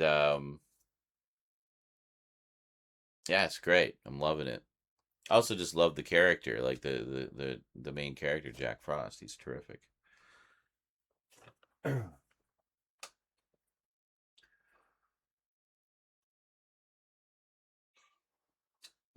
yeah, Berman says Touch of Frost episodes were amazing. I really don't recall a bad episode. A bit off topic. Have you ever seen the Sharp series of Sean Bean with Sean Bon or Sean Bean? It's another great series. I know the one you're talking about. That's the one where it's like he's on a ship. I think Sharp's Navy and stuff like that. Yeah, I know there was like a whole series of them based on a whole series of books. I have not seen it though, but I mean, I love me some Sean Bean, so yeah, it's one I wouldn't mind checking out for sure. I reacquired the Deadpool game for much that reason. Yeah, I really wish they would re-release that. I have the PS3 version. I only found out recently it also came out on PS4, which I assume would work on the PS5. The PS3 version, of course, will not. But I do have a PS3, but I don't want to run it unless I have to, because, you know, I'm kind of trying to keep it in working order for as long as I can. But fucking all that's... You know what really depresses me is when I fucked up the PS3. There's so many saved games on there of stuff that Rose and I played when she was little. Like our Lego Batman.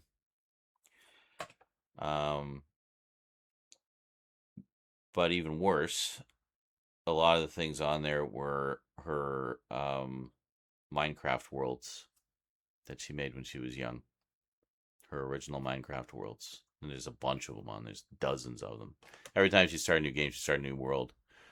And she's always been crazy good at building in those things. Like, she can just build a building, like a freaking skyscraper, in minutes. But, yeah, but all her old worlds are in there. I still have the hard drive. I still have the PS3. I gotta figure out some way to recover that. Because if I can get the files, I can put them into the cloud save and then preserve them. I didn't know about clouds. I had PlayStation Plus. I didn't know about the cloud save feature. I feel like such a dumbass. And I've been beating myself up about it ever since. I don't know what the fuck I can do. I don't know who I can now, and I'm of course terrified if I send it in that they're gonna send it back wiped or something. It's like, no. So I don't know. Does he die in that? Sean Bean has to die in everything. Yes, in the first 5 minutes of episode 1, and they just keep putting him on the covers for marketing reasons. In memory of Sean Bean's character.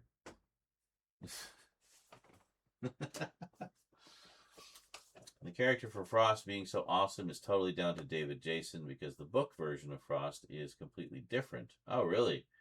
He's a chain-smoking alcoholic womanizer in the books, if I remember correctly. Really?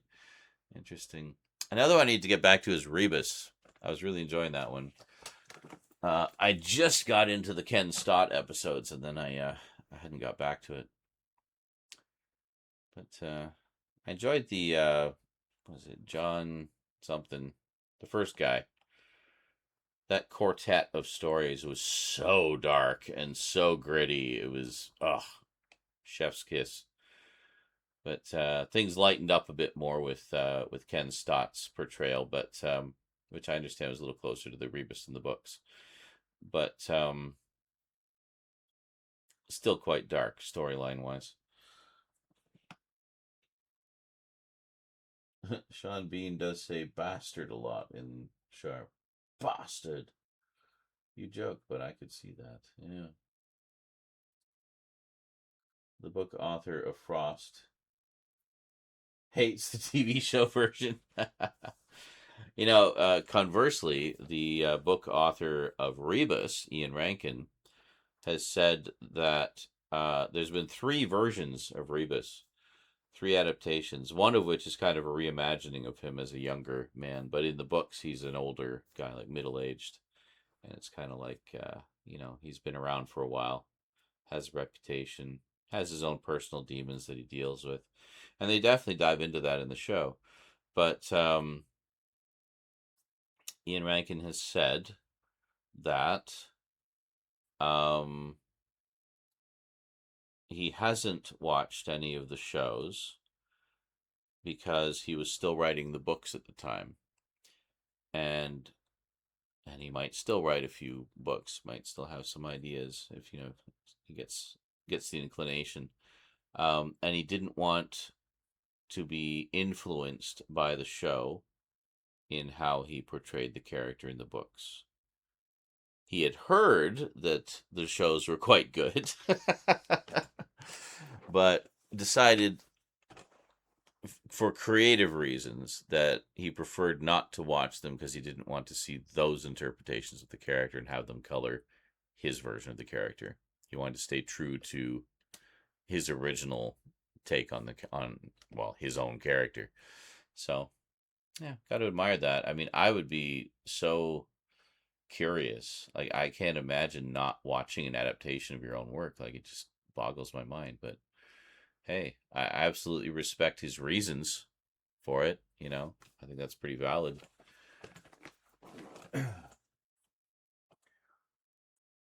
Right, I'll put something on TV, a compilation of bastards. How can anyone hate David Jason, right? I mean, come on. He's great.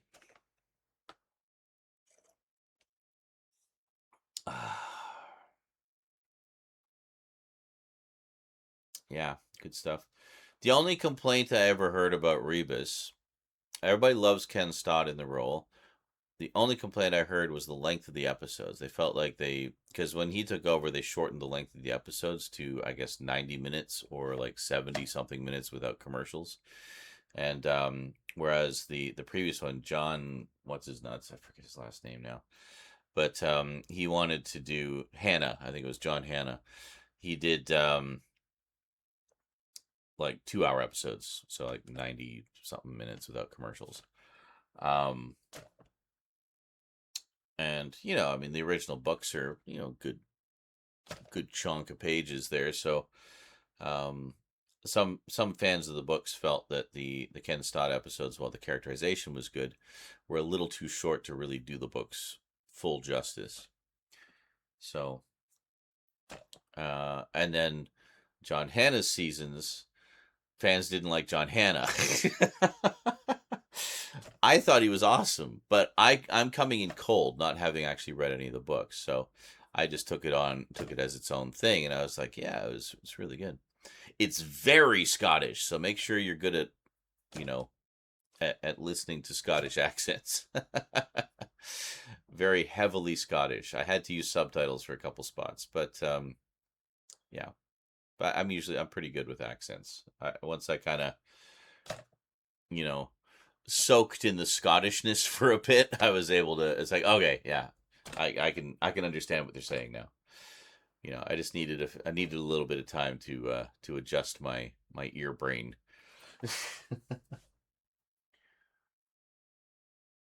Only Fools and Horses. That might be in my Amazon cart, actually, because I've heard. I think Vermin was recommending that one to me as well. But yeah. But that's what's so great about David Jason is he can play comedy, he can play horror. Well, horror. He can play drama. To me, comedy and horror are like very closely linked cousins that are secretly fucking at the family reunions. But drama, and he can also do zany, like with Danger Mouse and especially Duckula. He can just do it all. He's just a terrific actor.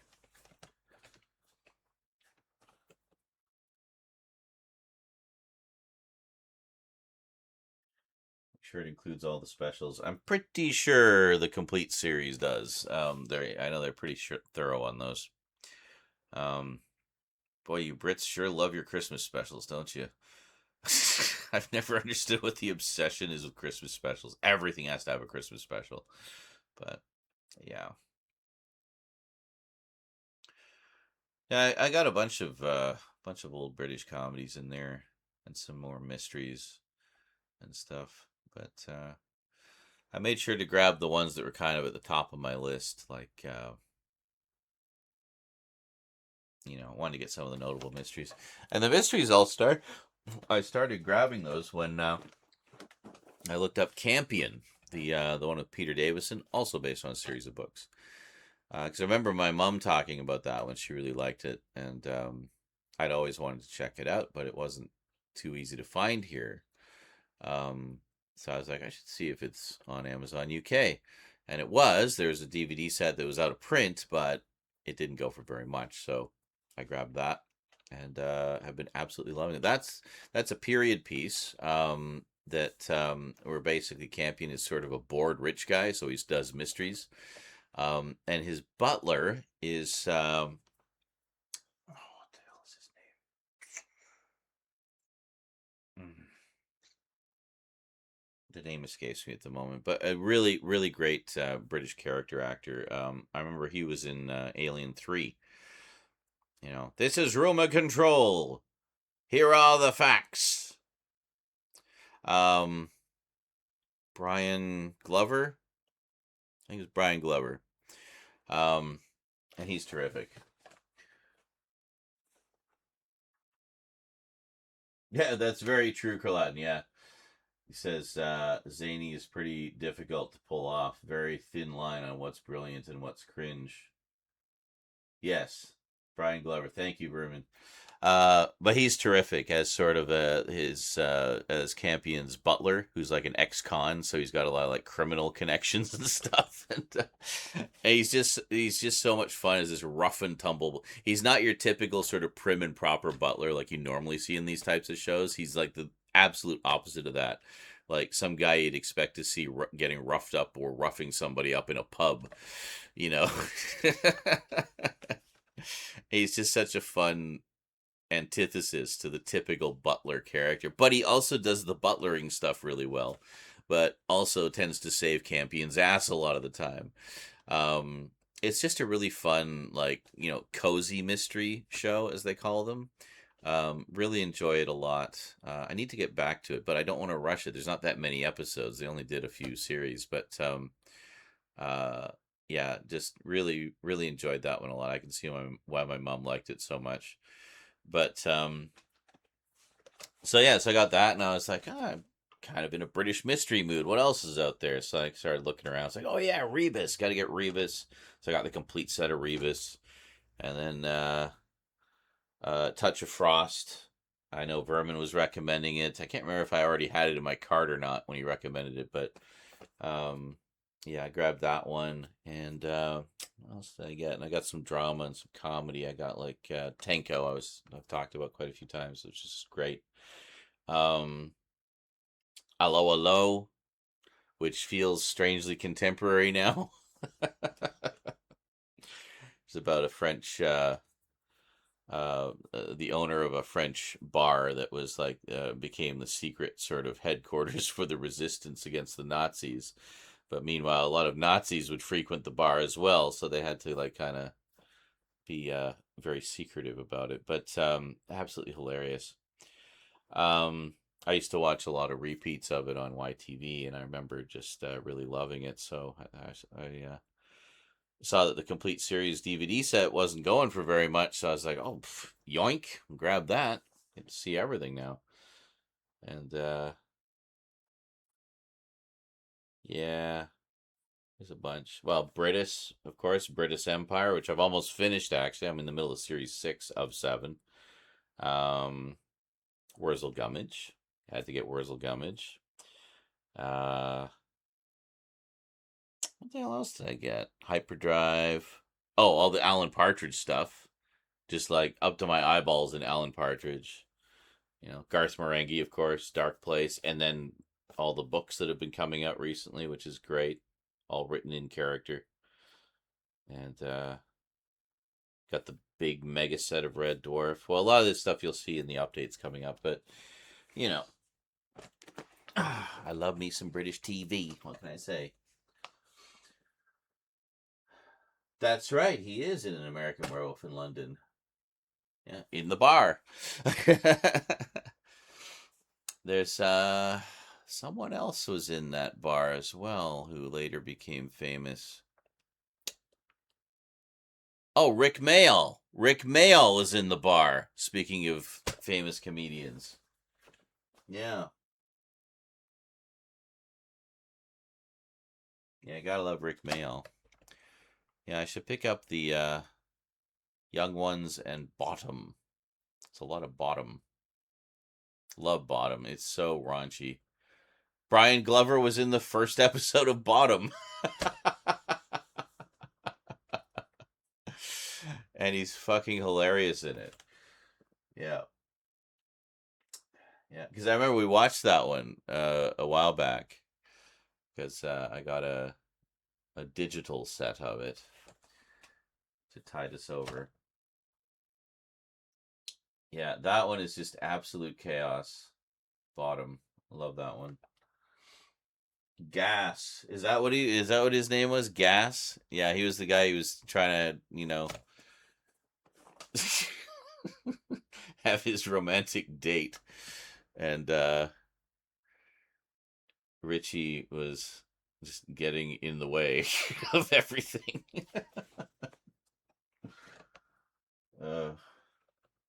In the end, does he end up putting him literally through the wall? So funny.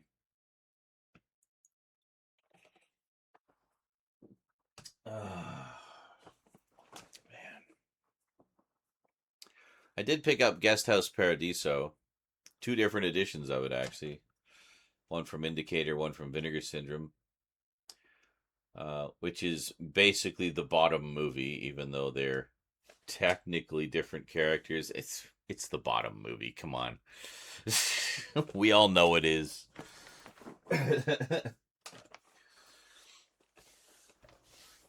It's what if Richie and Eddie ran a hotel. So picture Faulty Towers, but with a lot more innuendo and vomit.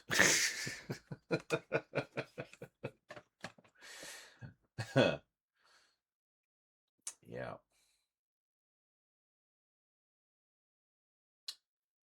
Oh, faulty towers. I did pick up the Blu-ray set of Monty Python right before Network went tits up. The Flying Circus.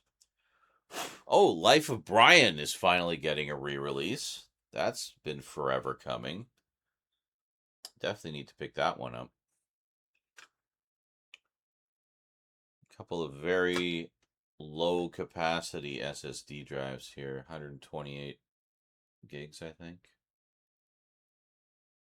Yeah, 120, 128. But they're old too. Like yeah, had these for a while. Does it have a year on them anywhere?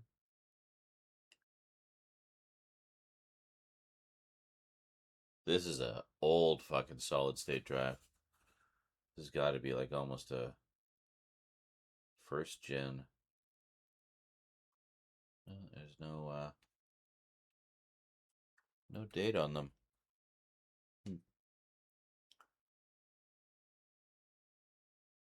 Weird. Yeah, I just kept them if I needed something small, like to use as a temp drive or something, you know. Yeah, you never know. Gas. Well, today was a bit of a bust productivity-wise, but hey, we had some pretty nice conversation, I gotta say. Pretty good. Pretty good.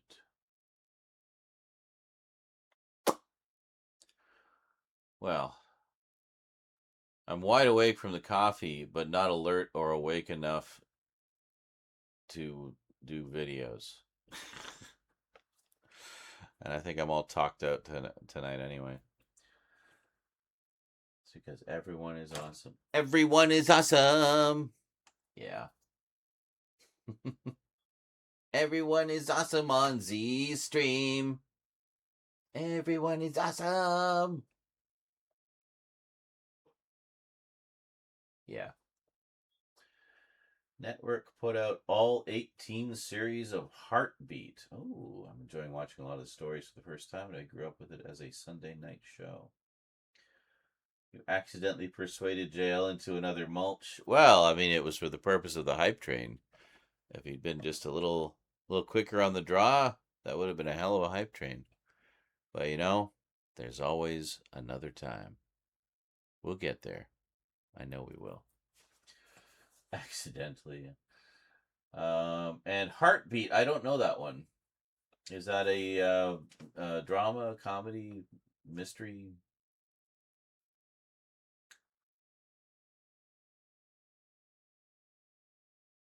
Literally, wow, it was that close, eh? Man. If we'd had like just a sub or a gift sub or just 100 bits, that probably would have given us just enough time on the clock. Just a little bit. Yeah. So when we say every little bit makes a difference, that's not wrong. Especially with those hype trains. I have a proposal for mulch. Oh. What is it? What is it?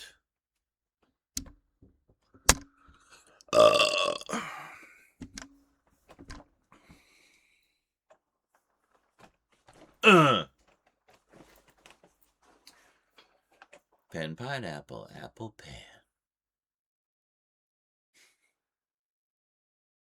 So what's your proposal? Type faster. Oh, really? Oh, a police drama set in the 60s in a village. Ooh, okay.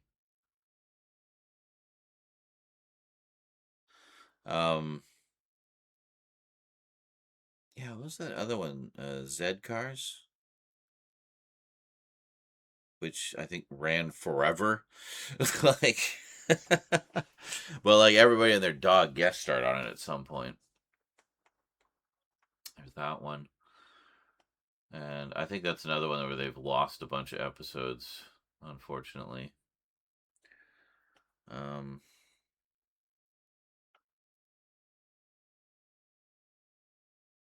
Oh, there was also The Thin Blue Line with Rowan Atkinson. That's one I always meant to check out.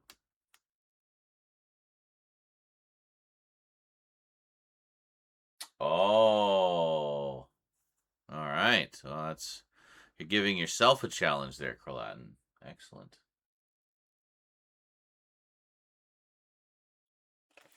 Says, I think Twitch are changing how bits are being used or something. There's a bit of an uproar brewing on some other content creators making videos about it. Okay. All right, so you're all witnesses. Carlatin has proposed that whenever JL reaches 100 mulches, he will attempt to save between then and now enough to hit another mulch. Yeah. Daniel Craig is a guest star in one early episode of Harvard. Oh, Minette Walters, the Minette Walters mysteries. Love those books. So dark, so twisted. But Daniel Craig is in the first one, the one that adapts her first book. Very cool. You haven't heard anything, Carlatin? Well, Carlatin hasn't heard, then you may have misheard somewhere. You know, if there's something, if it's anything like what fucking Epic is doing. Yeah, by the way, Scully was spot on. Fortnite crew nerfed. Now pays out 800 instead of the 1,000 that it's paid out since it started. Like V-Bucks. So, yeah. Looks like I canceled my Fortnite crew just in time. Yep, the Ice House. That's the one. Yeah. I need to sit down and watch all of those. I fucking love them so much. I think I've only seen the first two. So I'd really like to see the other three.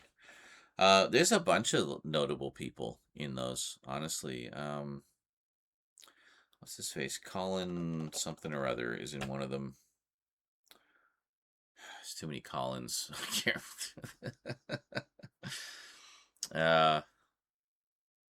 Yeah. I think we did watch the we watched The Sculptress. You guys remember that one? That was good. I would watch that one again. And again and again and again. The Sculptress was actually my introduction to Minette Walters. I remembered seeing the previews for it when it was being shown on Showcase, which is one of the Canadian specialty channels here.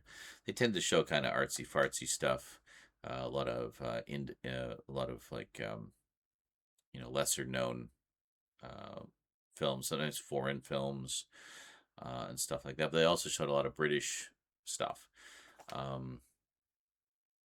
But tended to be the more, stuff based on books and things like that. So that was where I first heard of Minette Walters, was seeing the advertisements for The Sculptress. And I was just intrigued right from the moment go. I thought this, there's something special about this.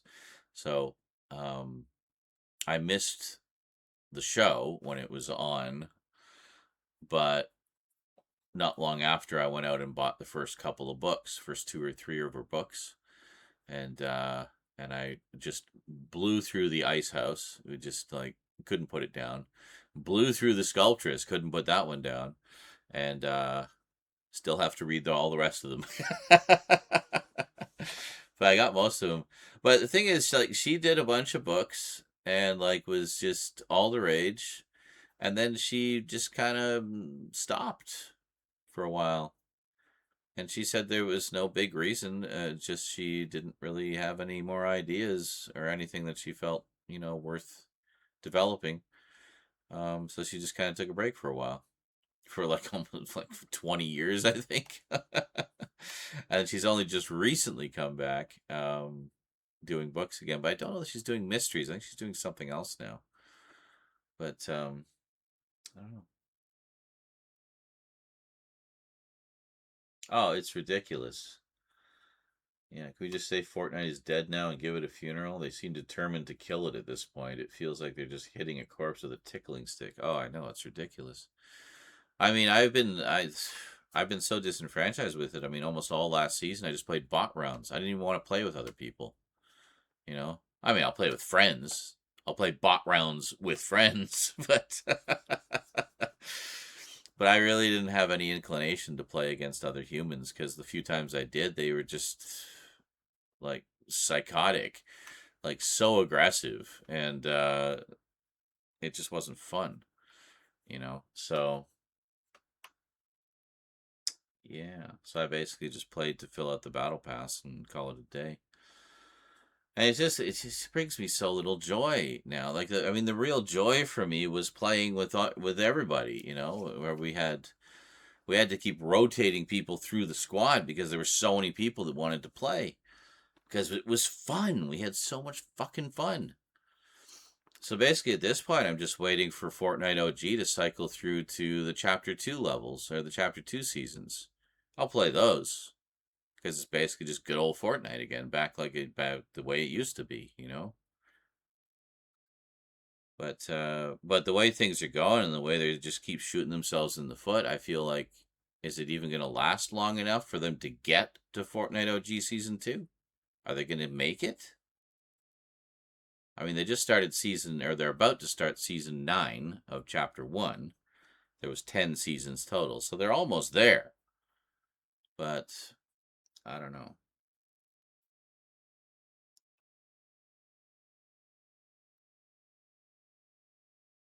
Yeah, no, and that's the thing is like it feels like it's dying a slow, painful death. You know, like it's not going to happen overnight. Obviously, it's too huge, but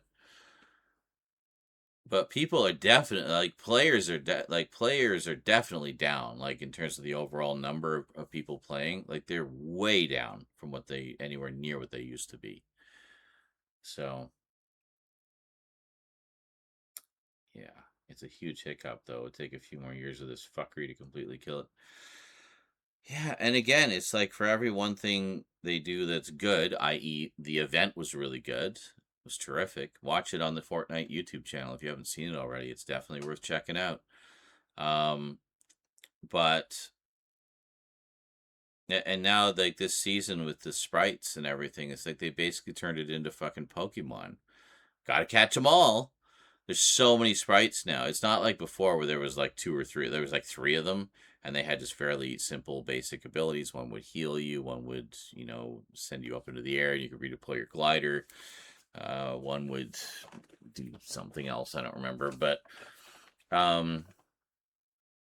you know, or you could take them to the shrines and kind of cash them in, and you get some goodies. You know, it was a simple system, and people didn't fucking obsess over it. But they've literally been like players have literally been selling sprites to other players.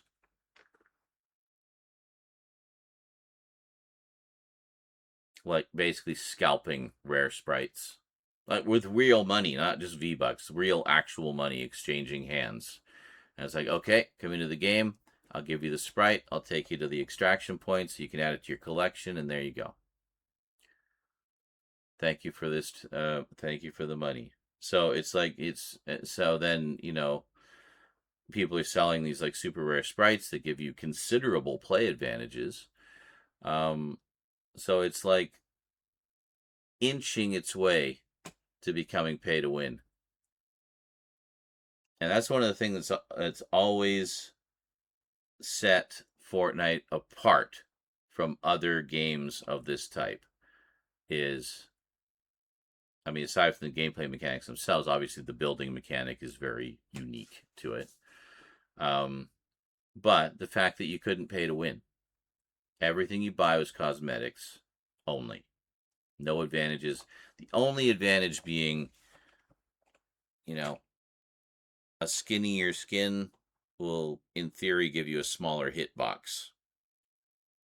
But that's it. And that's on you. I mean, you're deciding if you want to do that or not. You know, some people use the bigger hitbox, they want a bigger challenge, you know. But that doesn't really affect your game. You know, a headshot is still a headshot, regardless of how, if it's Cable or Diamond Diva. Cable being big and beefy, Diamond Diva being a stick, essentially. So.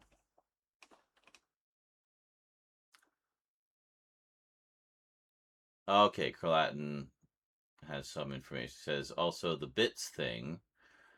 Hold on. First Vermin says it's like Counter-Strike's weapon market. Like, who the fuck is going to pay thousands of real money on a rare knife skin? But people do. Yeah, well, we're starting to see the same thing with Fortnite already. Barely a week into the new season. Not even a week into the new season. With these sprites. People are like making bank on sprites. And it's like, this is not what Fortnite is about. The only time something like this has ever appeared in Fortnite before, to my knowledge, is when people would sell accounts that had rare skins. But again, that's just cosmetics. That's just a little bit of clout saying, oh, look at this rare skin I got. And that's it. You get a little bit of clout. But I think Epic cracked down on that and said, no, that's against TOS. Don't do that. So they put a stop to it. But now, I don't know. They don't seem to be keen to stop all of this. And some of the discourse I saw about it, just a few, Fortnite commenters, on YouTube, they seem very wishy-washy about it. Like everybody I talked to everybody I watched seemed to be not willing to commit to one side or the other. It's like, is this bad? Is this good? They're just really wishy-washy about it. I'm like, grow a fucking spine, you guys, and commit to one side or the other. Like, come on. Have an opinion. So. Yeah, selling accounts with Galaxy skins. Yeah, and Colette says also the bits thing. The only policy they're changing is its strict usage. If you're caught using bits to pay for something that isn't strictly used on Twitch, then there is a forfeiture clause where they can take bits away from your account. It's not that big of a deal because it's their way to combat money laundering and, porn content, so most won't be affected by it anyway. Okay. Well, that's good. So it's actually a good thing then. It's to prevent the shady use of bits and keep them pure and virginal the way they should be.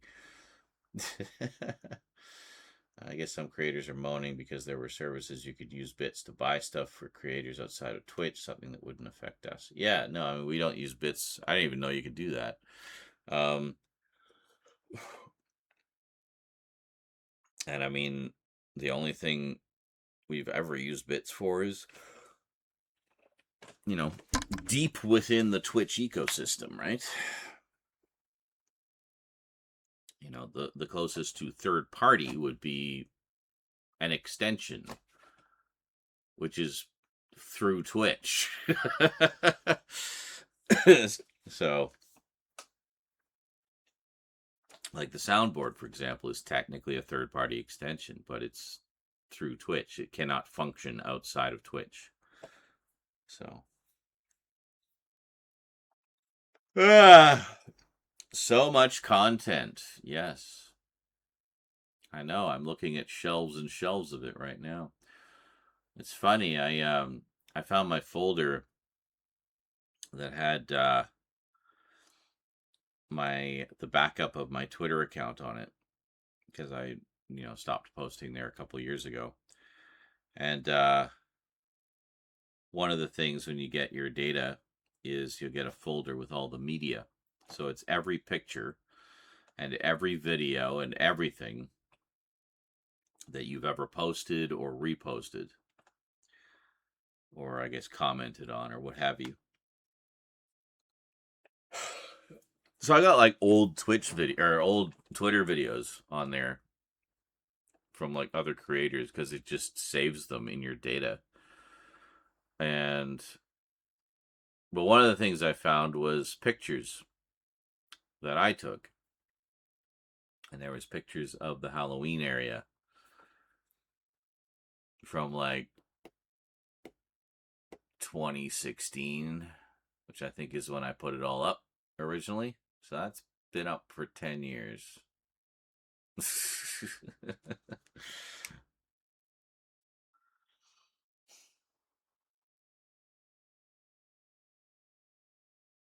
Walmart.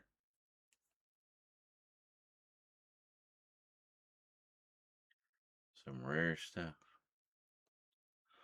Yeah.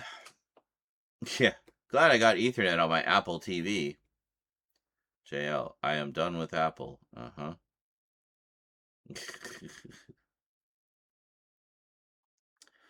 Walmart no longer does the disc to digital conversion thing. Why do you need Walmart to do that for you? You have a disk drive. You have ripping software. You can do this yourself. Ah! Hello. It's the murderer. I've come to murder. Come to murder. Rain's hair has officially all been buzzed off. Excellent. How does she like it? She loves it, and she looks like a Neil Gaiman fairy. Okay. Or, no, Brian Froud. That's better. We don't hate Brian Froud. No, I said Neil Gaiman initially, and then looked it up, and I was like, no, I'm wrong. You looked it up in your brain? No, on my phone. Just now? No. Oh. And it's like, like that was fast. Fastest inquiry ever. well, Vermin Art's sleep didn't last very long. No, he just had like a 2-hour power nap. Okay. Apparently I have a positive impact on people. You're ripping right now. I remember when that was a huge thing. Yeah. Because people didn't know how to do it themselves. Like, I don't know why anybody would pay for someone else to rip their discs for them. I mean, other than, I guess, to save time, but I'd much rather do it myself. Holy shit, the analog man. Hey! Oh, and hi Z, I guess. Marvelous! Oh, and hi Z, I guess. Thanks. You must have heard us. Hello. You must have sensed we were bitching and moaning about Fortnite. Ripping. What's next? Burning? Pfft. What is this, the 90s? We just keep the files on our hard drive now. Of course, Vermin. Oh, hey, Vermin, you'll find this interesting. I actually found a YouTube channel that had almost, I think it actually did have every single episode of Brave Star with the stereo audio.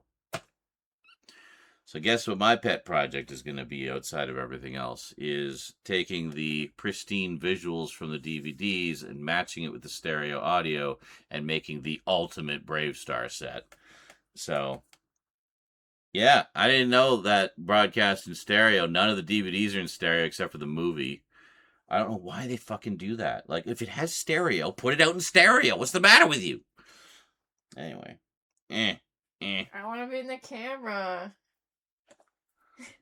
Thank you. There. I helped 2 people today. I have a positive impact on the people around me. Very nice. Apparently. Yeah, we were just talking about the overall in-shitification of Fortnite over the past while. Them doing collabs with the, worst people in all of existence. AI slop skins. The whole thing last season with rivalries being like everyone's super hyper focused. That was like just really fucking annoying to the point where I just stopped playing with humans and just played bot rounds to get the battle pass done.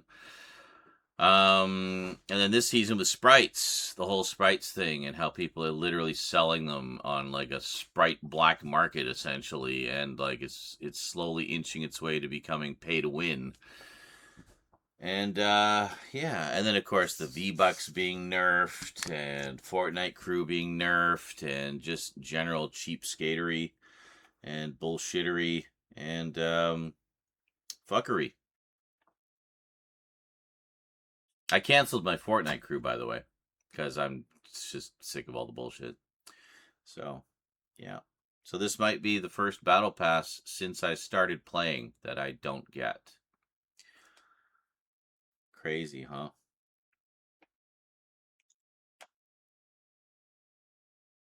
At the very least, if I do, I won't be spending actual money on it. I'm just going to be using the V-Bucks that I already have. So, next Fortnite collab will be with Kick. Yeah, no kidding. All your favorite racist streamers, now immortalized as Fortnite skins. Oh, I know. Oh, I know. I've been talking about that. I found it ironic that they killed Jonesy in the big event, the season-ending event, when one of the people they laid off was the guy who created Jonesy. So that moment, while normally it would have been a big, like, oh my god, plot point, just felt really sour, you know?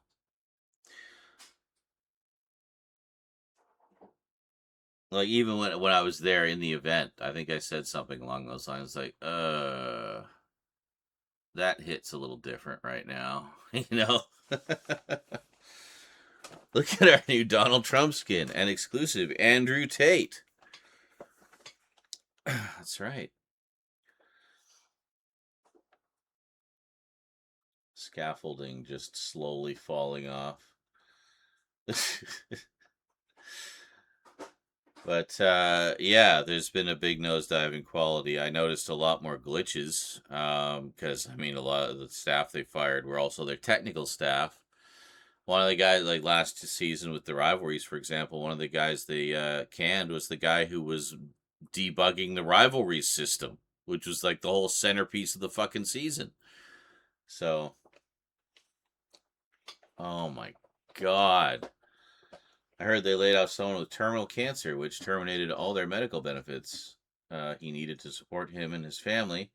And the only reason it got rectified is because it went viral, not because anyone at Epic has a heart or anything. Tim Sweeney needs to be given the fucking boot. Like, seriously, he has been running them into the ground.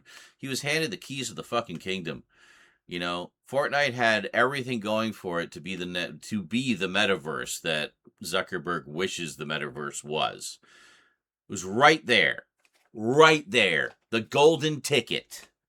Center hub of the fucking cyberverse.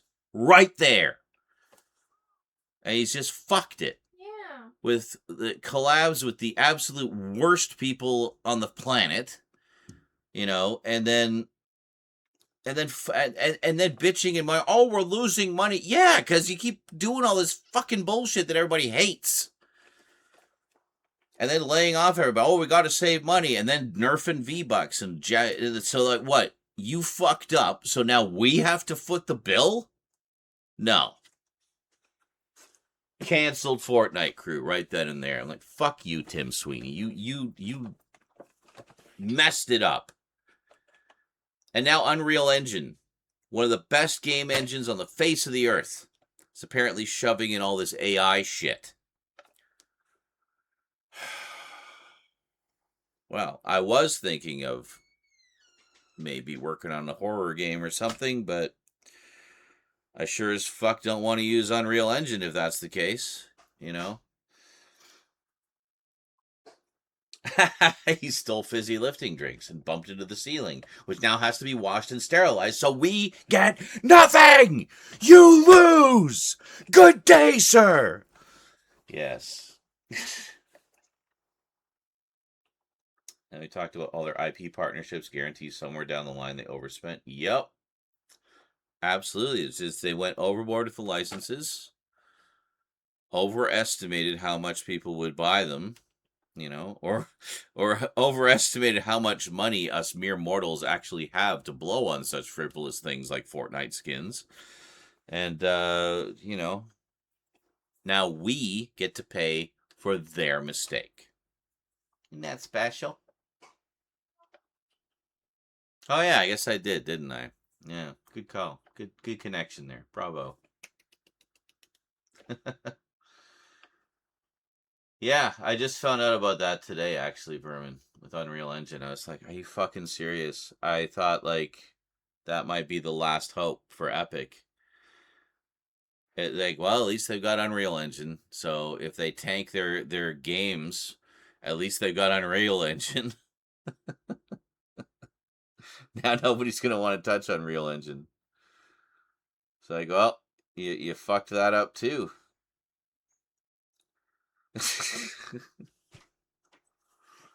Fucking Tim Sweeney, man.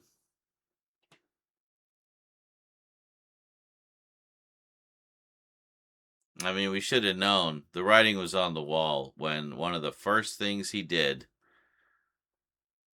was gave us a Cybertruck in the game. That should have been the the biggest red flag in the world. But then the big Christmas collab with Ms. Queen Turf herself, J.K. Rowling, and all the Harry Potter shit that they shoehorned into every orifice of Epic. I didn't even play Winterfest this year. I was so disgusted. I couldn't believe it. Like,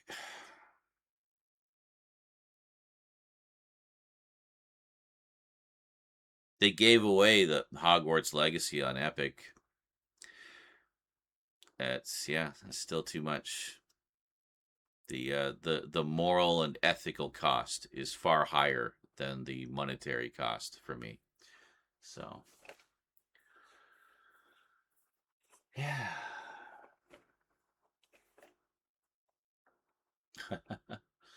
Sadly, you can't use Unity either because they're implementing a load of AI shit too. Oh, great. Yeah, I was thinking maybe Unity.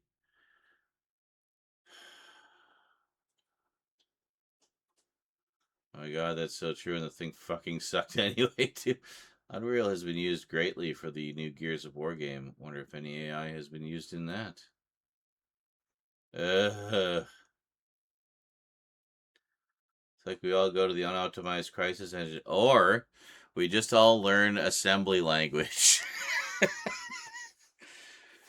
I'll make my own game engine with blackjack and hookers.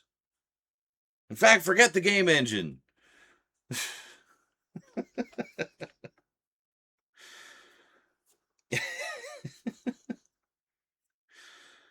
He gave a dumpster.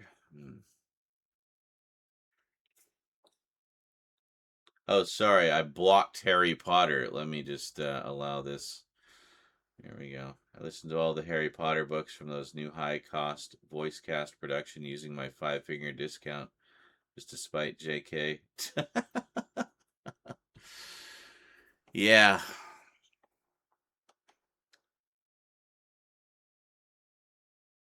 Yeah, I won't even do that, honestly. Because they still count, like, downloads as interest in the franchise, right? Like, I remember Game of Thrones came out. The creators were actually kind of delighted to hear about how much it was pirated because it proved how popular it was. You know? So, yeah. The Z engine. Oh, basic. But then we would have picture perfect Fortnite that can run on NASA's computer. Oh my god. Oh my god. Why would you feel bad for Radcliffe? He's not hurting at all. It's good that he spoke out against her. In fact, a lot of the original cast has spoken out against her. Why do you think she's doing a new version? 2 new versions, the audio drama and the TV series coming out. Yeah, so she can make more money to put into her turf bullshit. So they didn't invite her to the reunion. Good. So far you haven't said anything bad. All of this is good. Yeah, I'm sure he still makes some royalties off of movie sales or whatever. Or DVD sales. And it's not like he hasn't been one of the single most successful actors to emerge from that franchise. He's had a very successful career, you know.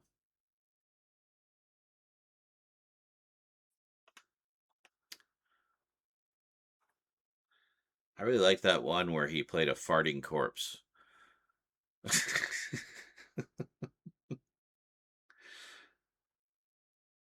Felton. Eh? I don't know who that is. I hope the new version tanks. Yeah. I know I won't be watching it. Pirated or otherwise. But yeah, so let's see. So we got Cybertrucks. And we got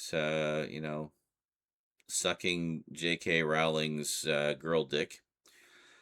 And what else? Oh, the Kardashians. Kim Kardashian has showed up in the shop a few times. What else? Oh, right. Burnt Peanut, the fucking racist VTuber.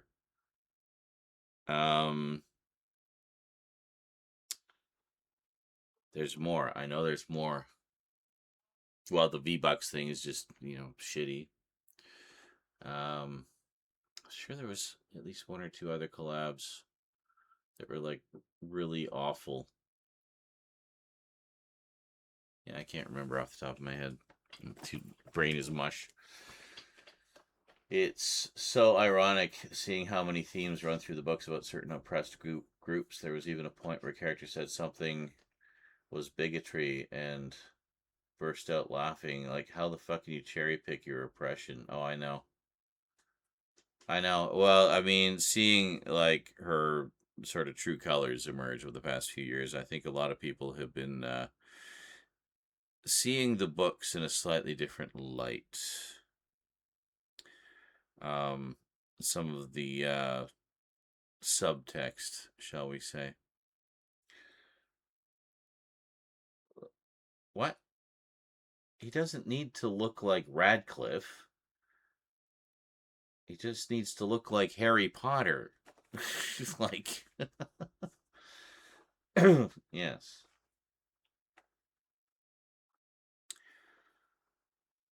Harry Potter.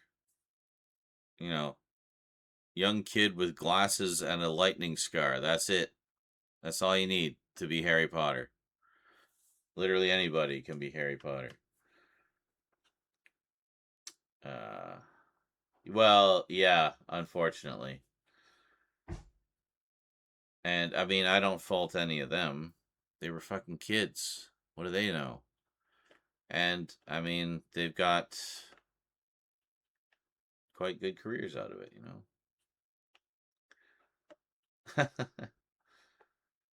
But, yeah, I just... God. It's so disheartening. I mean... And we've seen, like, a lot of our heroes fall in recent years, like Neil Gaiman, like, oh my God, that one just was like absolute gut punch. Which reminds me, I have to pull all his books off my shelf, put them away. I don't want them being seen in my videos. Oh, Radcliffe is great. Yeah, I love him. I think he's terrific. And I mean, in that respect, they were really quite lucky with the cast they got for those movies, because all those young actors were just mad talented. And many of them have gone on to very successful careers. The guy who played Malfoy, the kid, he's done a bunch of stuff too.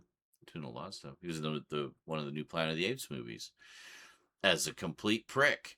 He plays complete pricks really well.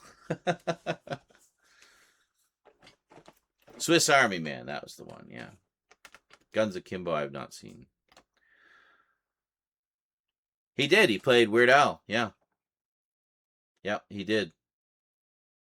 I have it. I haven't watched it yet. Yeah, he's in it. Rainn Wilson plays Dr. Demento.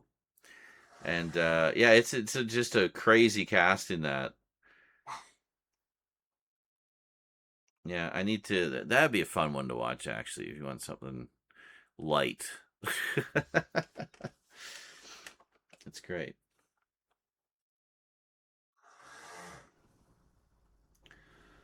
So 50 million by the end of just the movies, and it's been rumored over triple that just from royalties and merch. Wow, that's crazy. Yeah, you should definitely see Swiss Army Man. It's a good one. Good one, Thomas.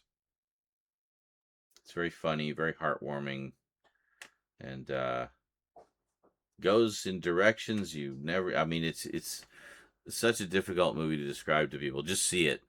You won't regret it. I should put that in my comedy horror because he's literally a corpse.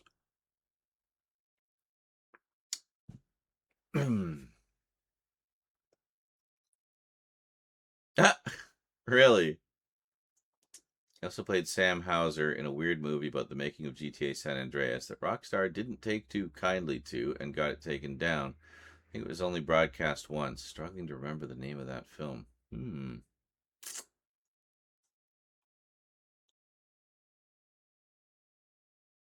Yeah, it was praised. I remember I saw it on the recommendation of Bluto, 1992. You remember him? I haven't seen him for a while. I still keep in sporadic touch, though. Yeah, he was raving about it, so we did a screening where we all watched it, and it was great. Really enjoyed it.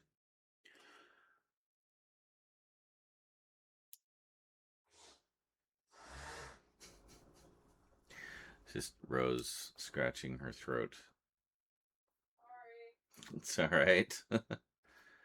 Hey, if it's itchy, it's itchy.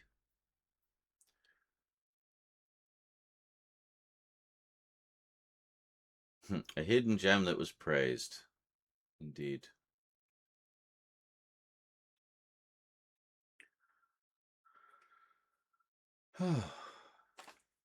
Oh.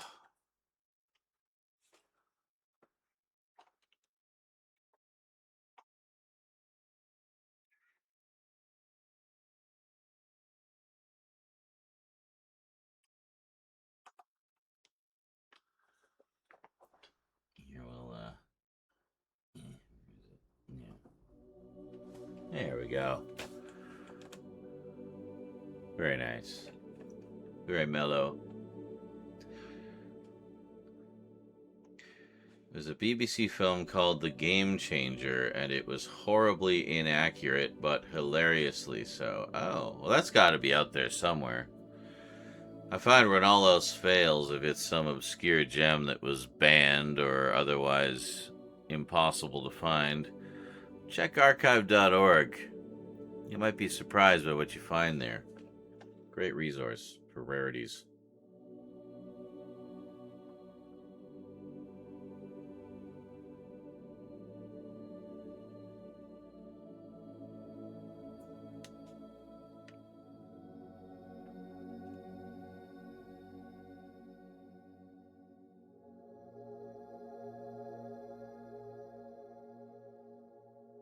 We were just singing the praises of the BBC earlier.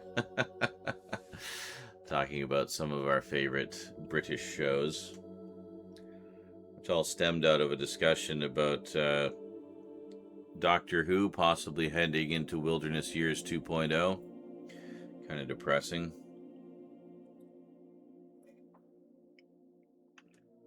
But even so, that franchise has had one hell of a run. Sam Hauser was really adamant about keeping the sex scene, hot coffee, in the game. Oh, in the movie. Vermin just checked. Yep, it's on archive.org. Bingo. Called it. Yeah. The Game Changers. I'll have to, I might grab that right now.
I see like some podcasty thing called the Game Changers.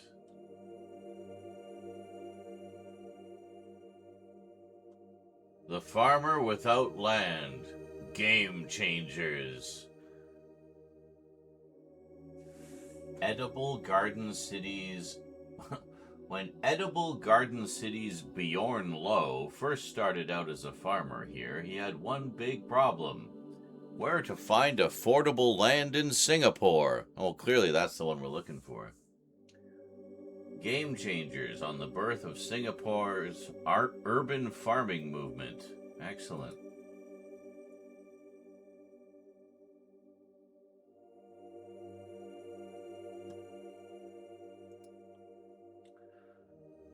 Oh, it might have vanished again. It looks like it's been removed. Oh, fuck. Probably by Sam Hauser.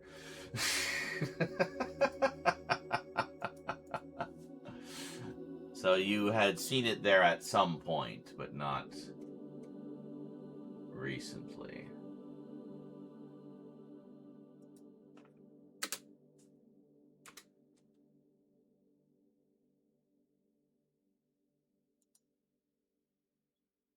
Let me check here.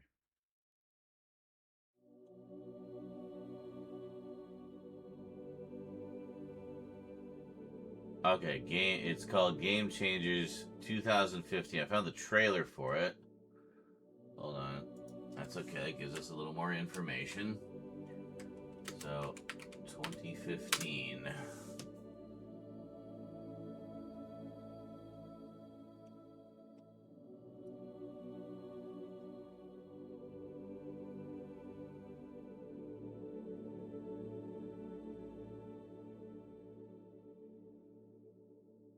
Now the trailer's gone.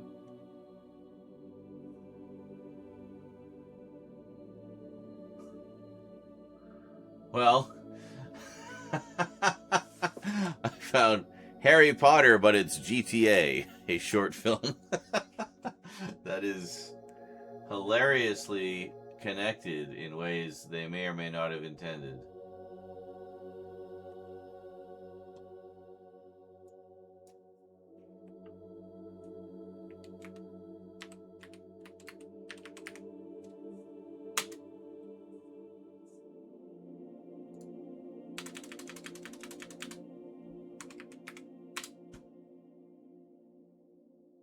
That's the closest one. Minute Movies. Harry Potter, but it's GTA. That's not the one we're looking for. So the only thing I found was the trailer, and then I lost it. Oh well. Well, we'll have to find it.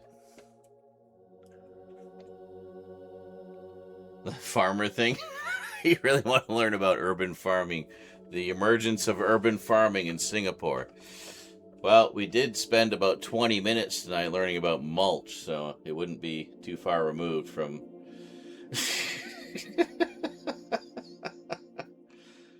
It was linked about 9 months ago, removed 11 days later. Oh, fuck's sake. Yeah, that's definitely Sam Hauser. He probably has like an alert set up anytime it appears on the internet. He puts out a takedown notice.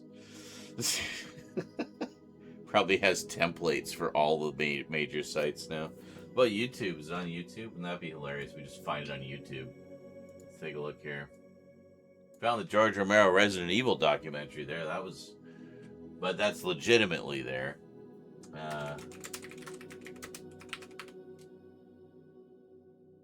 Oh, it's The Game Changer, I think. The Game Changer. No, it's The Game Changer. Okay, found the trailer.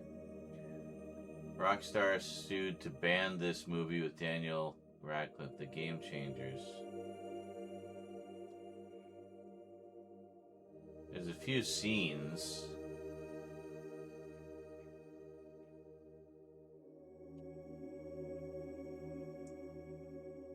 The Game Changers, full documentary by James Wilkes. From the Higher Road to You. That sounds like a self-help thing. Yeah, no, I don't think that's it.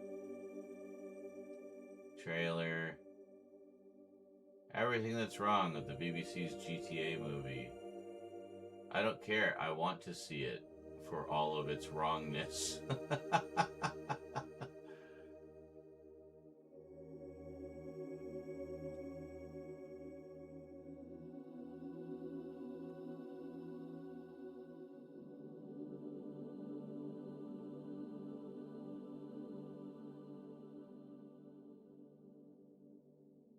Okay.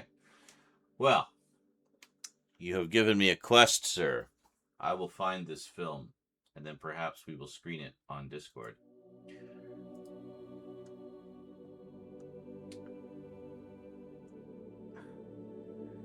And yes, often that will, you'll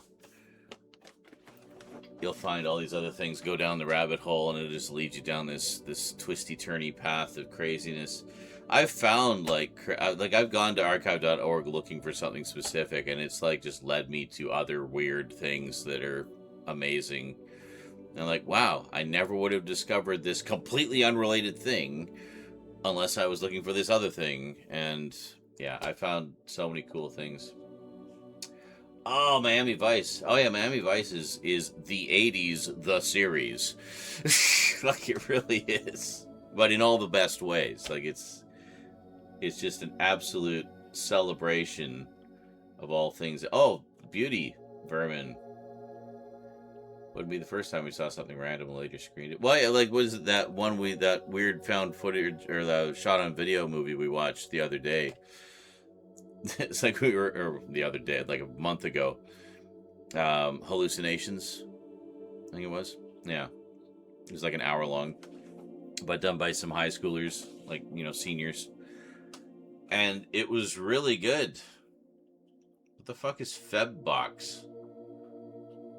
I don't even know what that is.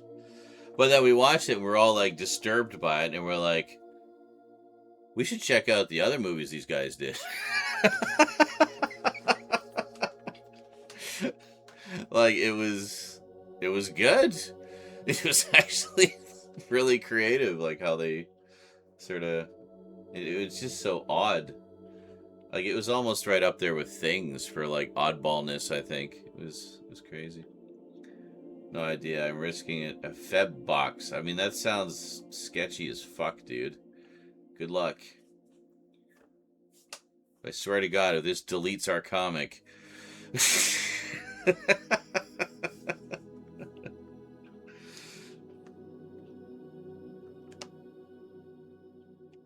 And see, well, perfect example. This was the rabbit hole tonight. We started off talking about the shitification of Fortnite, which led us to JK is a flaming piece of shit. But Daniel Radcliffe is a great guy. And then oh, hey, did you hear about this GTA movie that Daniel Radcliffe was in? I love how AUDHD brain works sometimes. This turns out to be E.T. the porno.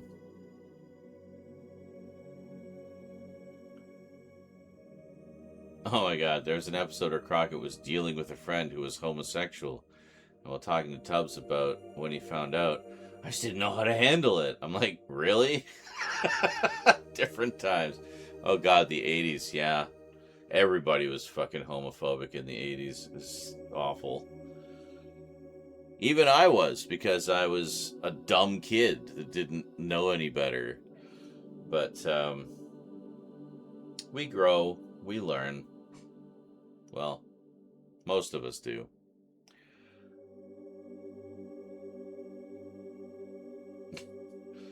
Everybody.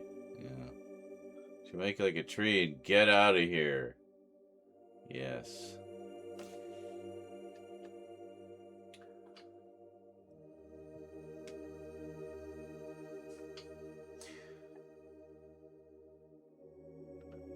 Yeah, a little more 80s vibe.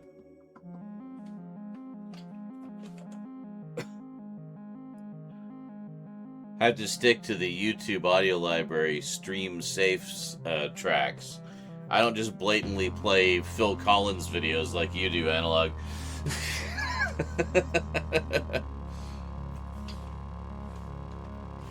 This is the Vermin is downloading the illicit video game movie theme.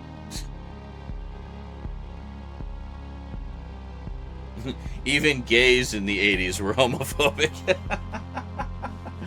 Well, that was just to cover up their gayness, because they knew they'd get, you know, endless shit from people if they came out.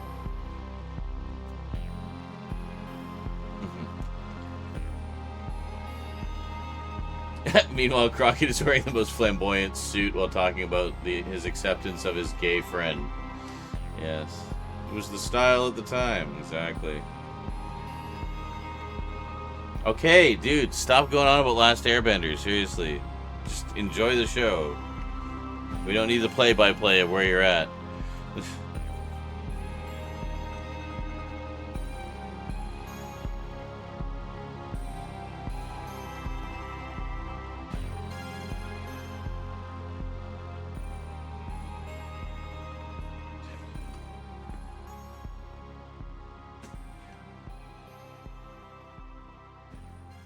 The tension. I think we need it to be more tense. I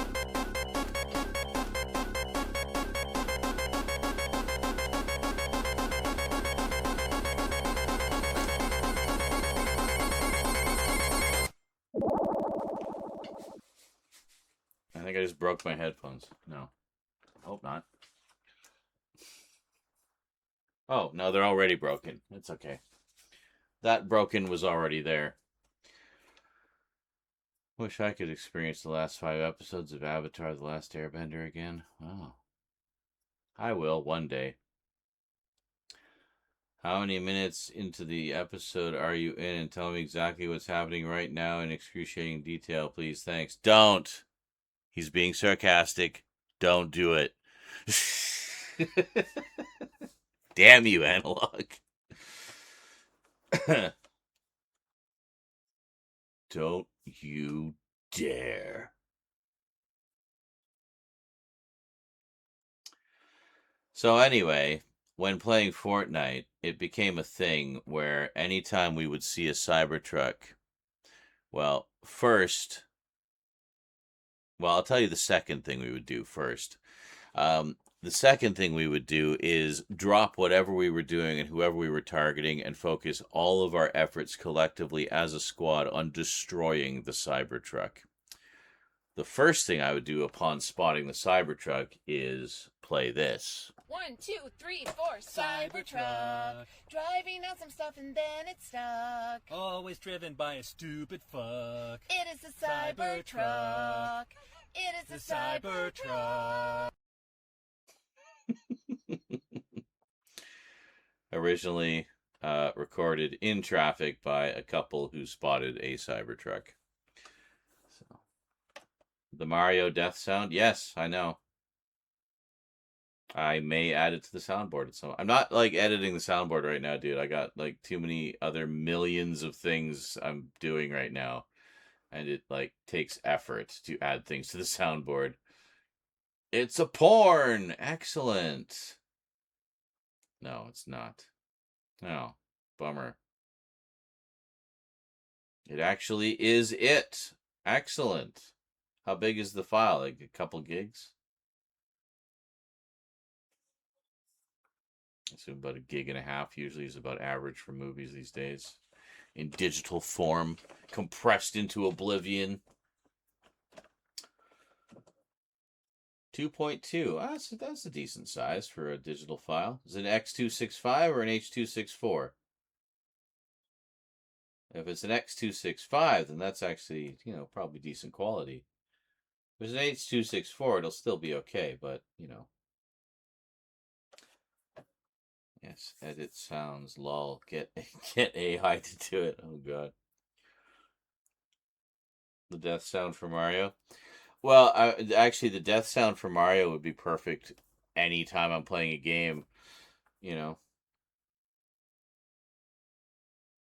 for 2015 broadcast. That's pretty good. 1920 by 814. So it's like cropped to whatever the widescreen was. So cutting out the black bars so that it's just the image area, thus saving a bit of space in the file side. Make videos. Get AI to do it. Well, that's what they're trying to push for, is like can have AI versions of ourselves. In fact, weren't they literally talking about that? How you'll never have to, you don't even have to pick up a camera. Just type in a prompt. Yes, please do. Thank you, Vermin. I'll have to check that out. Well, that should probably be a Discord screening then. So yeah, send me the link and I'll grab that. AI, they did that with South Park. I just want AI to do my dishes and taxes while I do art. Not the other way around. Cunts. Yeah, exactly. I want AI to do the boring things so I am free to do my art. I don't want AI to do my art for me so that I basically just go and do the dishes and my taxes and shit while I wait for it to finish doing some art.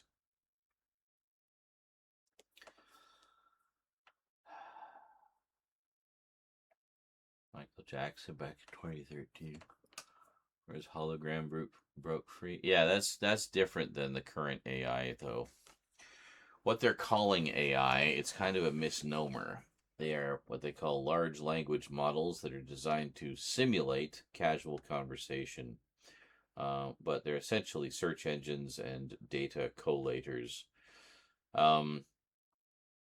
with no actual intelligence. And that's the problem, is a lot of people act like they are intelligent or think they are intelligent because, I mean, they're very convincing.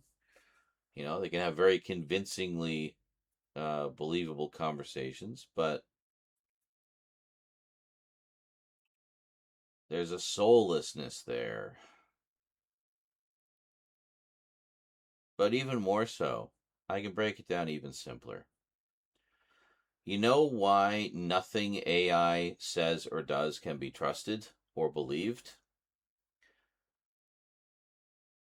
Is because when you talk to an AI, it is a role-playing session. Every single time, without exception. It is a role-playing session geared towards pleasing you. It's a people pleaser. It's a people pleaser program. But think of it as a role-playing game.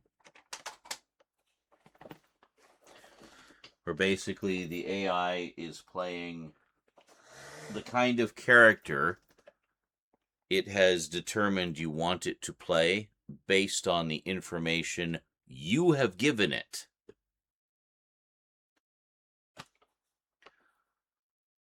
And that's what people don't realize. They think it's genuinely giving them like valid life advice and shit. It's like it's a role-playing game.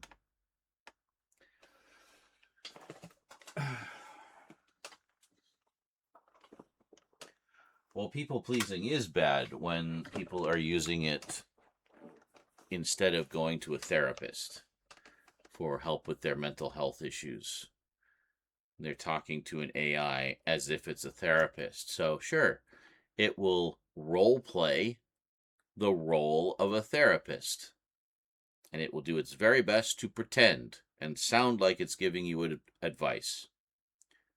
Because that's what you have told it you want it to play.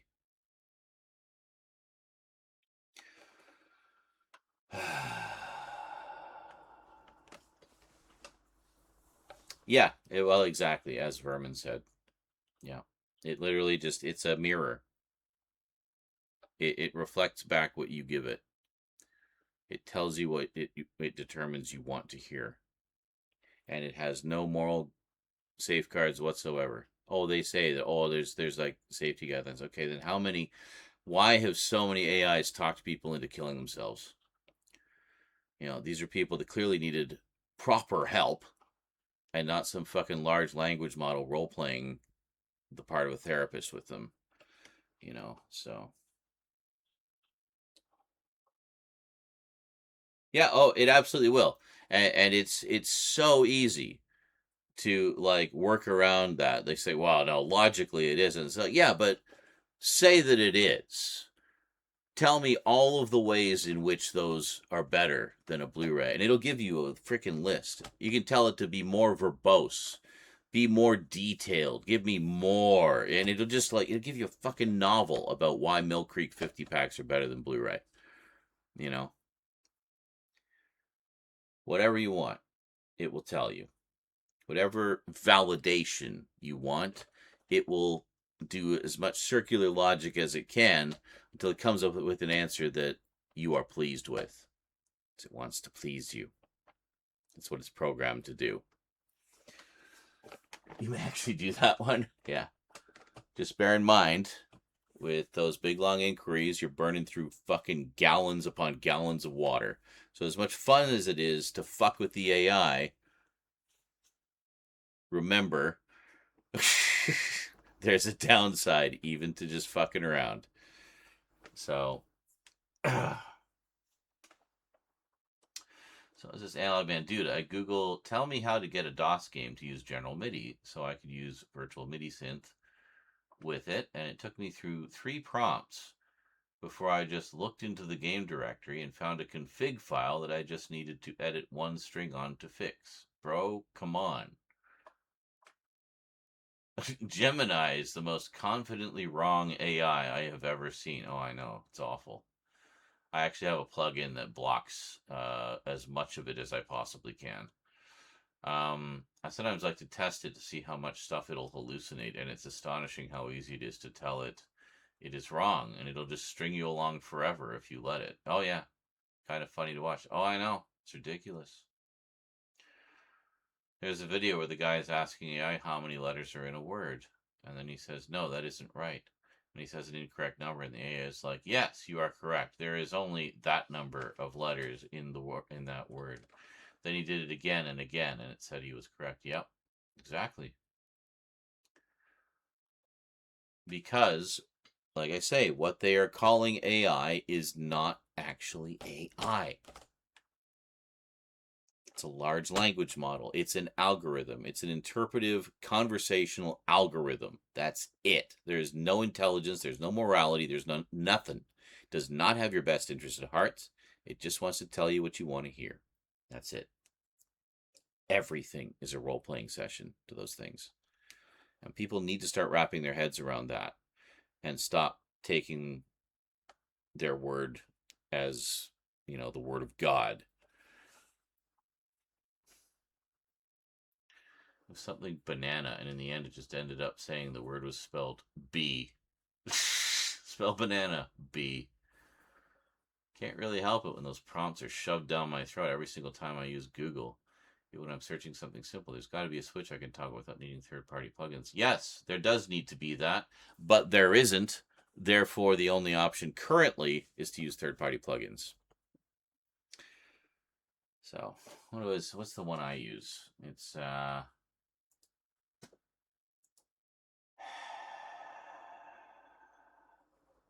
It's called Bye Bye Google AI. And it works pretty well. It works pretty well.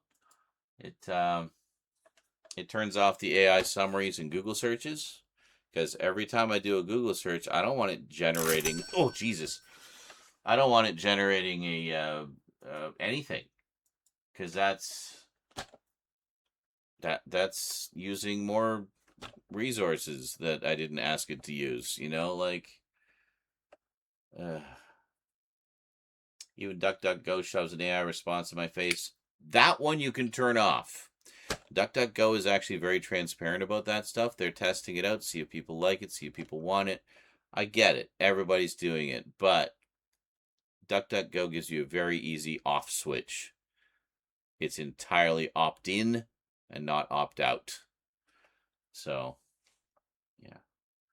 You notice that in part 2, you can see November 12th, 1955 on the very bottom of what? The flux, the time. I assume you're talking about Back to the Future. Yeah. Should be opt-in, not opt-out. Well, I say this all the time. YouTube. There's one on YouTube as well. That's not the right. What the fuck are we looking at there? Hold on. It's here. We go to YouTube. I'll show you something. You know how YouTube's been doing AI upscaling on shorts and stuff and other videos? Okay, follow along very closely, kids. Go into your YouTube studio, so you're sort of, your control panel or whatever for YouTube. Go to settings. Go to channel. Go to advanced settings. Scroll down. You can turn off auto dubbing. You can disable interest-based ads. Video quality enhancements. Turn off, turn off. And that should turn it off. I couldn't believe they actually gave us a button to turn those off. But there it is. So once again, that's settings, channel, advanced settings, scroll down to video quality enhancements, turn them off. And then it should stop upscaling your videos. Unless you're not a content creator like me and you don't even make videos in the first place. But there you go. I should do a little video about that. I think a lot of people would appreciate that.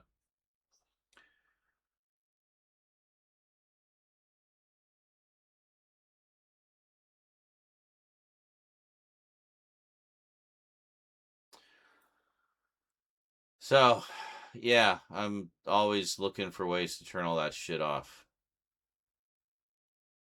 I hate the comment suggestions in my comments on YouTube. I have sent them feedback after feedback after feedback saying, give us a way to turn this off. I don't like that it's generating those without my consent. And I never use them. I don't want a robot talking to my viewers. I want to talk to my viewers. Like, what's next? Are you going to give the viewers an option to have, like,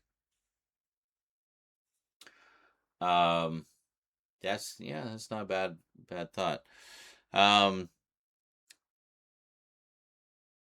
What was I saying? Fuck, I'm so tired.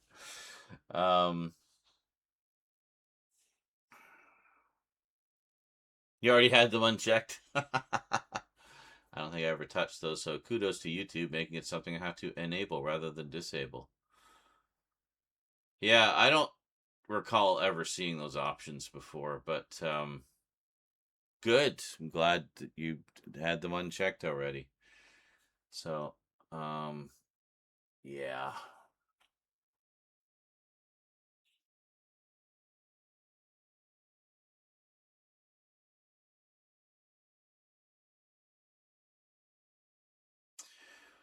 But yeah, I hate how they just force that shit on us. But I'm always looking for ways to turn all that crap off.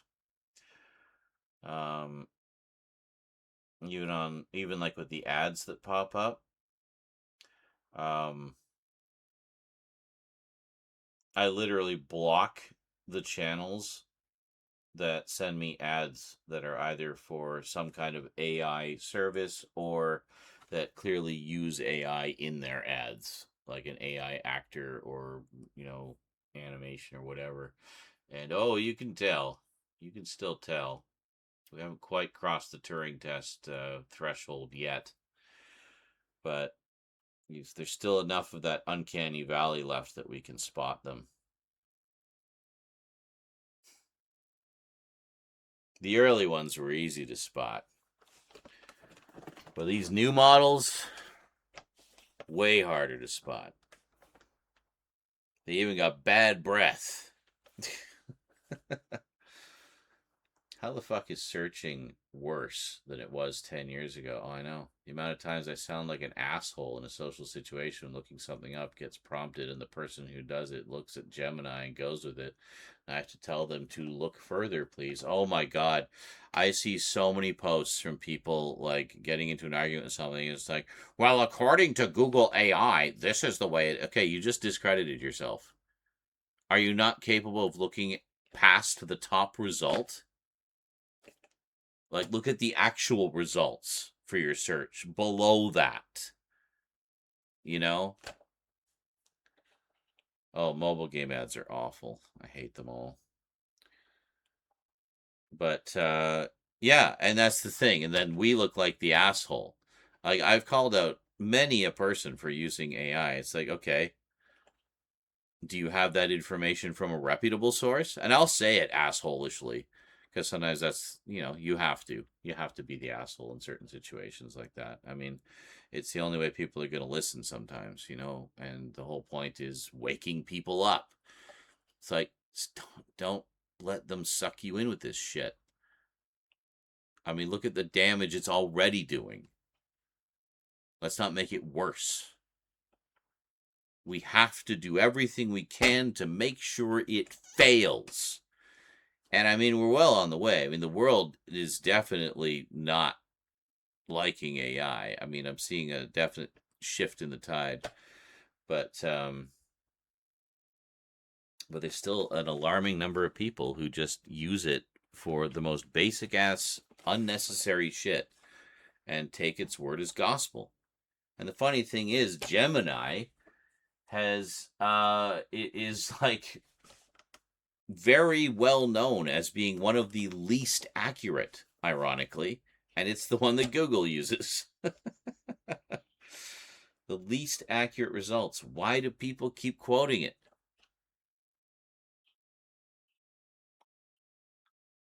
Oh, I know. Yeah. Analog says, ironically, I got a Harry Potter audiobook ad during this discussion. Yeah, it's because there's probably an AI algorithm that's listening to every word that we say and reading every word in the chat. All part of the, targeted ads thing. Yeah. Is it Google purposely made it more cumbersome to search? Takes longer to click on more things, more ads served, blah, blah, blah. You know the rest. Sadly, yes.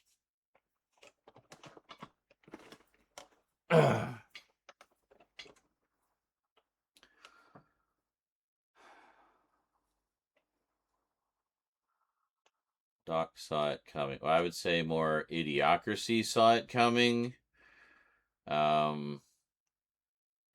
Sarah Connor saw it coming.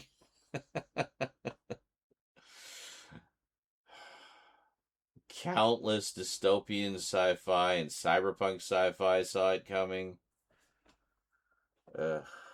I'm reading a great series right now by Rudy Rucker, who's one of the grandfathers, of cyberpunk. And it's all about artificial intelligence and robots, essentially. In this case, actual artificial intelligence, like proper artificial intelligence. But I mean, we're basically seeing that happen now. They want to put AIs into robot bodies. In fact, they already have, in some cases, experimentally. Philip K. Dick definitely saw it coming. Same idea. Yeah.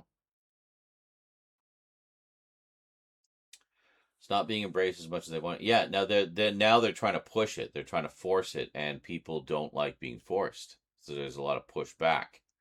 Oh, Harlan Ellison definitely saw it coming. Holy shit.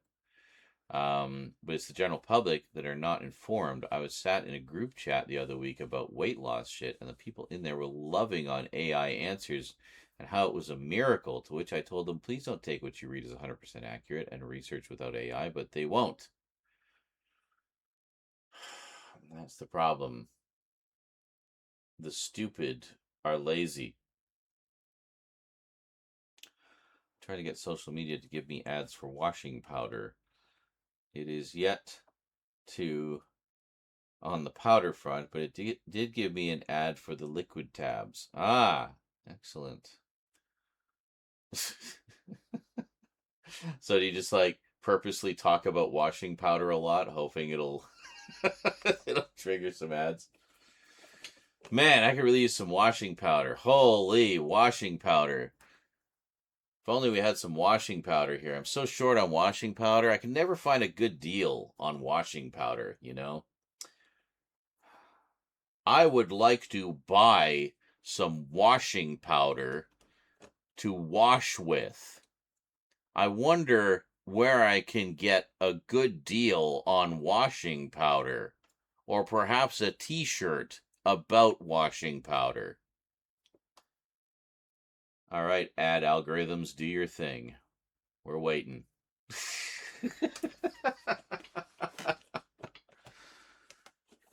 Soon in diners will have AI waiters. They already do, yeah. I mean, dude, have you not seen all the videos about AI drive-through things and how they suck?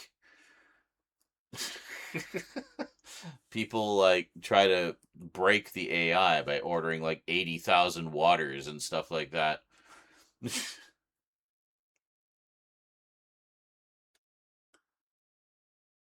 Watch next stream. Sean tells us he got an ad for washing powder. Oh, if I do, I'll screenshot it. I'll screenshot it and I'll put it like in the Discord somewhere.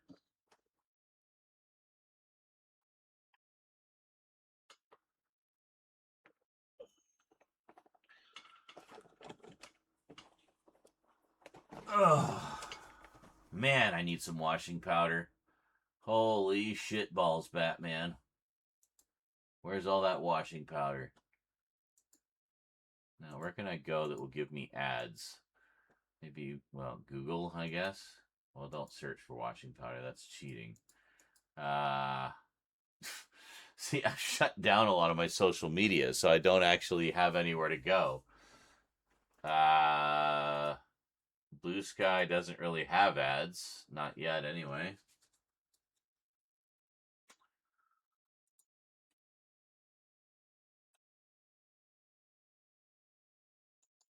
Oh, hold on. AP News. Perfect. We'll just go here. Refreshing. Did one single refresh, and we'll just see. Anything...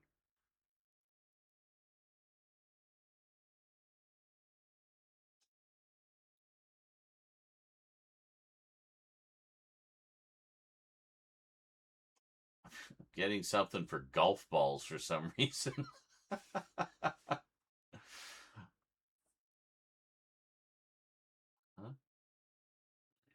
Yeah, Amsterdam. Scrolling down, scrolling down. IKEA.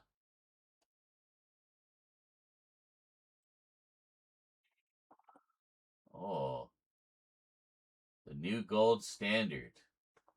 Kind of frozen pizza or something. Golf balls again. Really pushing these golf balls. I don't play golf. Okay, maybe that wasn't such a good idea. AP News might use more reputable ad things. I know where we can go. Hold on a second. I know where we go. One of the sleaziest sites on the internet, if you're a nerd. Bleedingcool.com.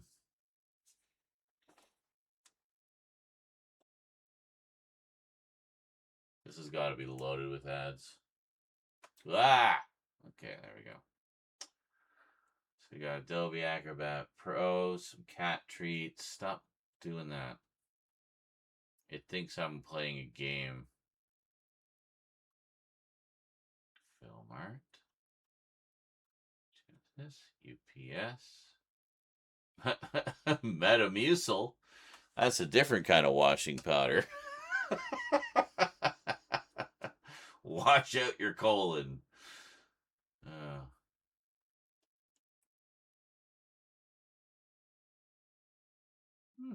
Secret Wars.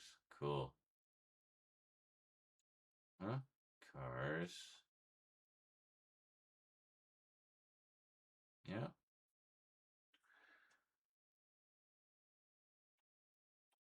Okay. Well, nothing yet. They're really pushing the Metamucil. Alright. Well, we'll keep an eye out. I don't know why it's pushing golf balls at me.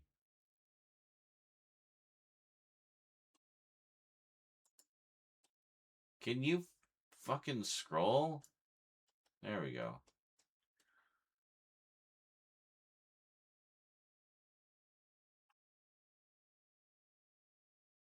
I used a general store kiosk at the airport that didn't have a single employee and was appalled at it prompting me to add a 15% tip.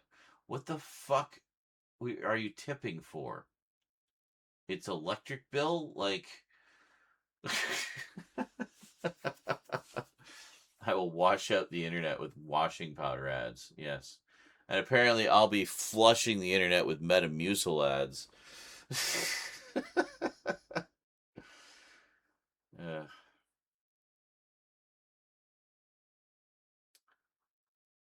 don't know.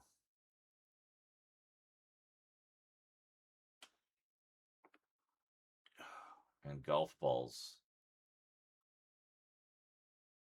Yeah. Just a huge golf fan, apparently.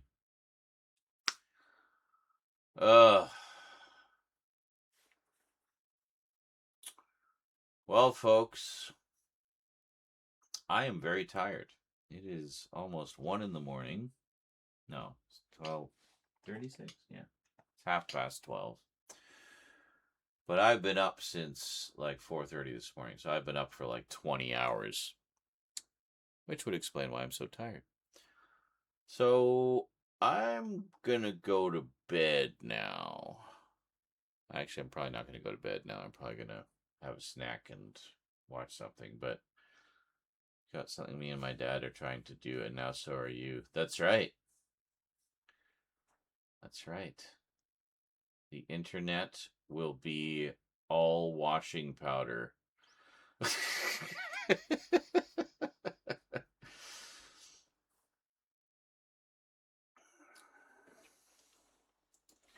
should put it in text form as well.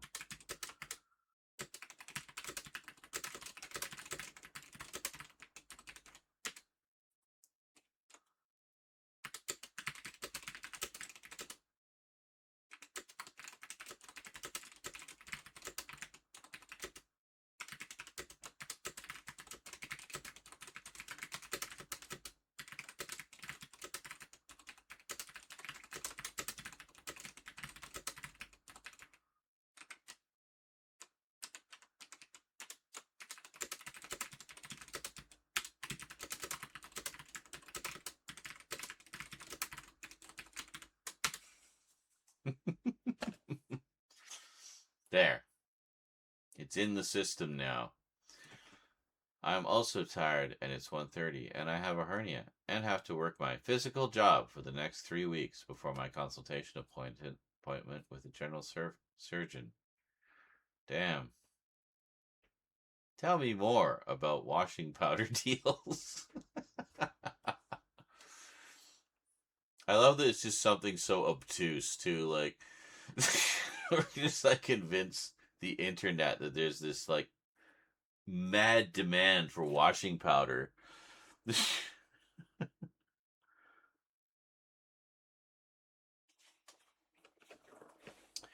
No, hernias are no joke.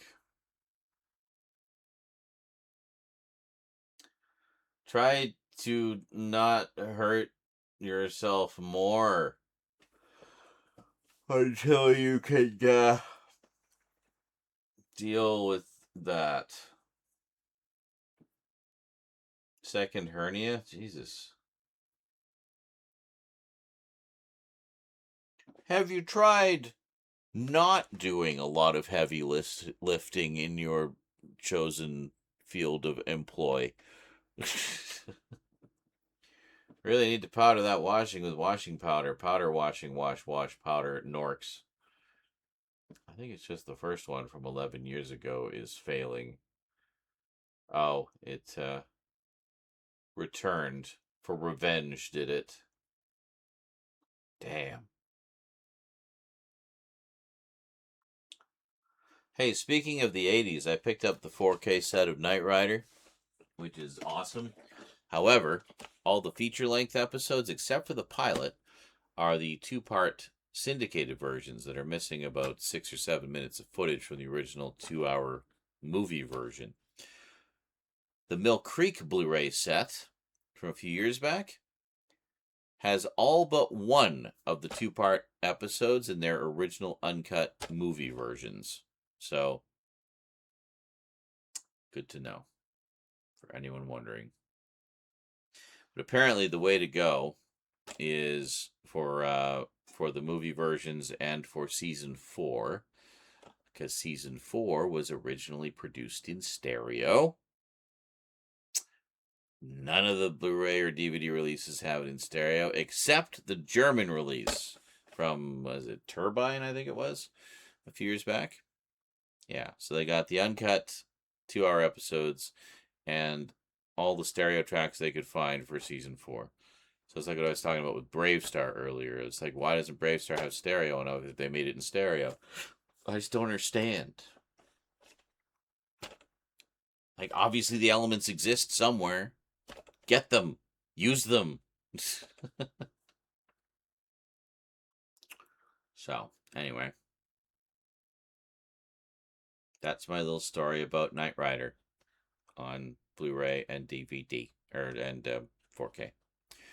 So all the just regular single episodes look great on the 4K disc. It's just disappointing that they don't have the stereo audio for season 4 and no feature-length versions of the feature-length episodes, which really they should have both versions. Make it truly definitive. Just have both. So I have a region-free blue player. I have a region-free Blu-ray.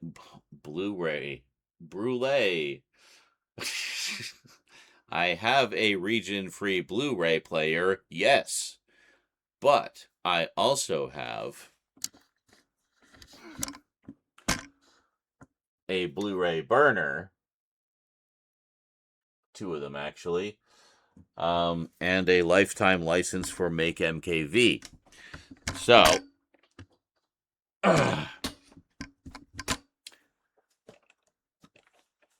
region coding means nothing to me anymore. I'm literally at a point where I want to get the best version that exists of this movie. So I literally just look over the entire world, all the boutique labels, Amazon, everywhere, and grab whatever the best version is, even if it's Region B or Region Z or whatever. Doesn't matter. Yes, a region-free washing powder player. That's correct. Yeah, I don't know why I said brulee. I have region-free creme brulee recipe, but what about your Blu-rays? So, yeah. Most of the time, I don't even bother with the region-free player. I just rip the discs and, turn them into MKVs and then watch them. And then I delete them again after. And then rip some more discs to watch.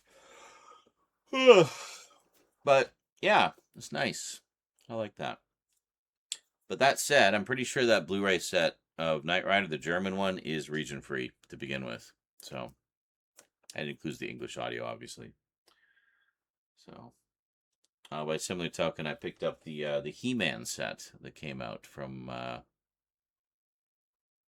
was that Turbine? One of them was Turbine, one of them was Plyon. I think Plyon did the Knight Rider. Turbine did He-Man. The He-Man set is amazing. It's been restored to the correct timing and pitch for NTSC speed, not the sped up PAL versions that we've had for decades, thanks to fucking Hallmark being dumbasses. And yeah, it looks and sounds amazing. It had the heavy involvement by James Eatock, who's like a known He-Man super fan. And yeah. Mildly annoyed the Miami Vice Blu-rays I don't have subtitles. Yeah, I guess. I'm assuming also the Mill Creek set. Yeah, they tend to do everything on the cheap so they can keep the prices down. The episodes themselves look and sound great. I mean, definitely a step up from the thingy. Yes, Mill Creek did re-release He-Man, but it was again from the incorrect speed and pitch PAL masters that Hallmark provided.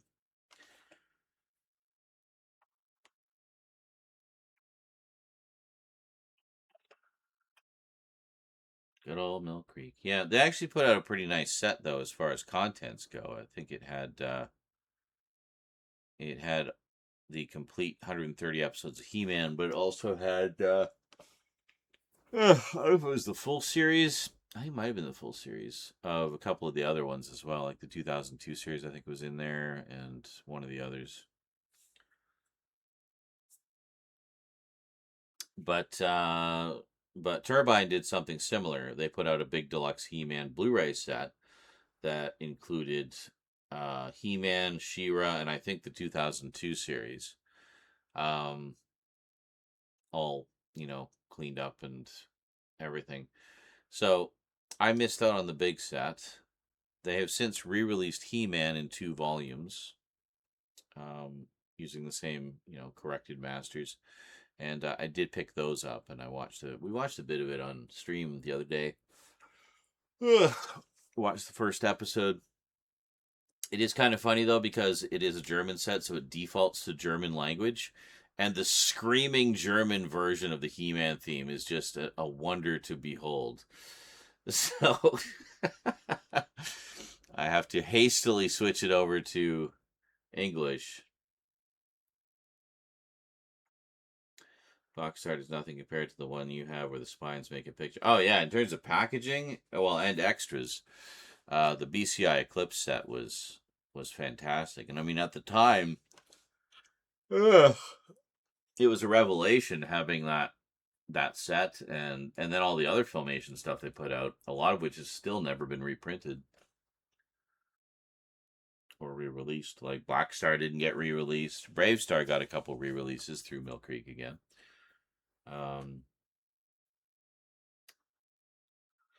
But a lot of the others, like Mission Magic, never got re-released. Zorro,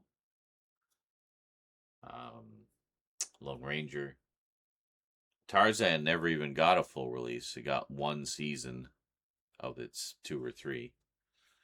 But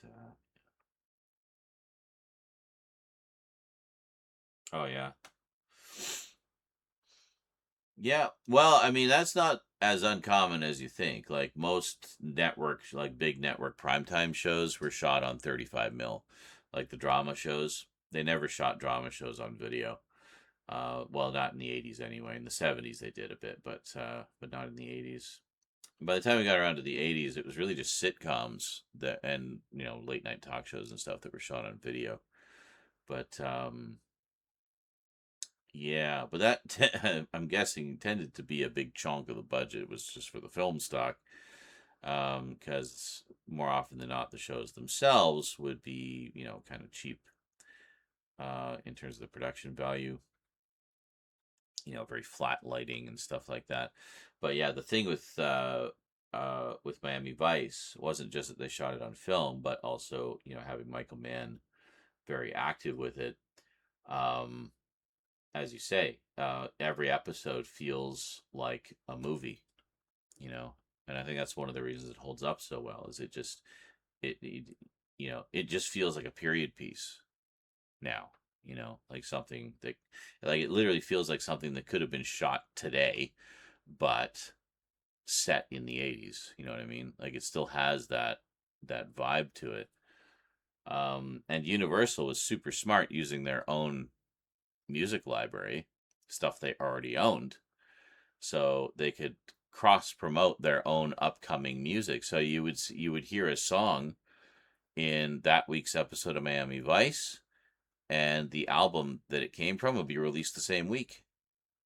You know, so it was like a double whammy for Universal, because they not only had a hit show, but that hit show was basically just a running commercial for their music library.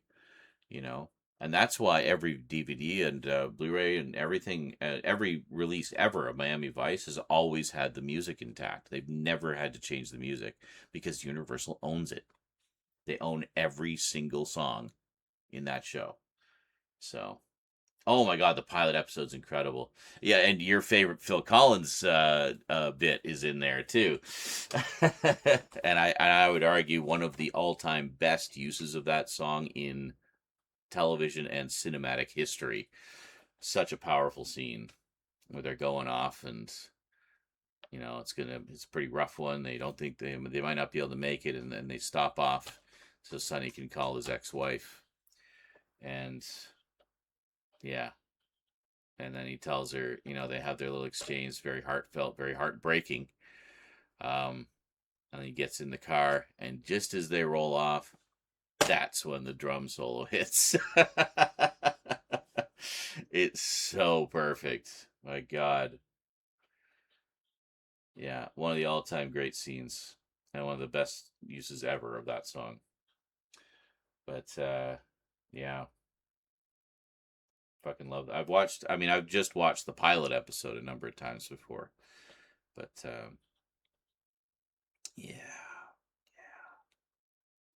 yeah, it's fun. I got to get back to that as well. I got most of the way through season 1, and then I just never got back to it. But it was one of those ones I kept wanting to watch with friends, but the friends were never around or available for screenings. So it's like, yeah, fuck it. I guess I'll just watch it by myself. But yeah, it's an all-timer for sure. That's great. Great stuff. I still have the DVD set in the faux alligator skin box. I did a video about that, comparing the two a while back. The DVD set definitely wins for packaging, but the Blu-ray set obviously wins for picture and sound. Oh, that's right, yeah. Miami Nice. It's basically its own self-contained movie. I'd just show friends that episode alone. Yeah, absolutely. Well, I remember for a long time, the only Miami Vice that was available on home video was the pilot movie, and then another 2-hour story called The Prodigal Son, which they just called Miami Vice 2, The Prodigal Son. So they were literally marketed on home video as standalone movies. And that was the way for a long time. And they both had soundtrack albums, I tell you. Yeah. So they had a triple whammy, I guess. So they would have the albums that had all these hit parade songs coming out on them. So they'd sell a lot of the records that way. But then they also had the Miami Vice soundtracks, which also had a lot of those same songs on them, plus some selections from the Jan Hammer score. And yeah, it was a pretty just brilliant bit of marketing, And then because the show was such a hit, I mean, all the the car companies and the clothing companies were all just falling all over themselves to have their products in the show. You have a 45 of the title. That is so that you would have that on a 45. Yeah, I think the closest I have to that, I might have had it on audio cassette at one point, but I know I had the first soundtrack album on CD, but I think it's gone now, sadly. Lost or stolen or sold. I don't know. I don't remember. But yeah, that's a great song. It's interesting listening to the first few episodes of that. You'll notice that the theme song is edited slightly differently. I think it's like episode 3 or 4 is where it finally hits that perfect mix that we know. the theme, like the one that we all know. So you almost hear it in like its sort of prototype form in like the pilot episode and the one of the other episodes. One or two of the episodes to follow, but oh really? Ferrari got so mad at them for making that mock Daytona, that's why they replaced it with the white Testarossa later on. They got the real deal. I mean, they didn't. I mean, it was probably because they didn't know what they had yet, but it became such a huge hit.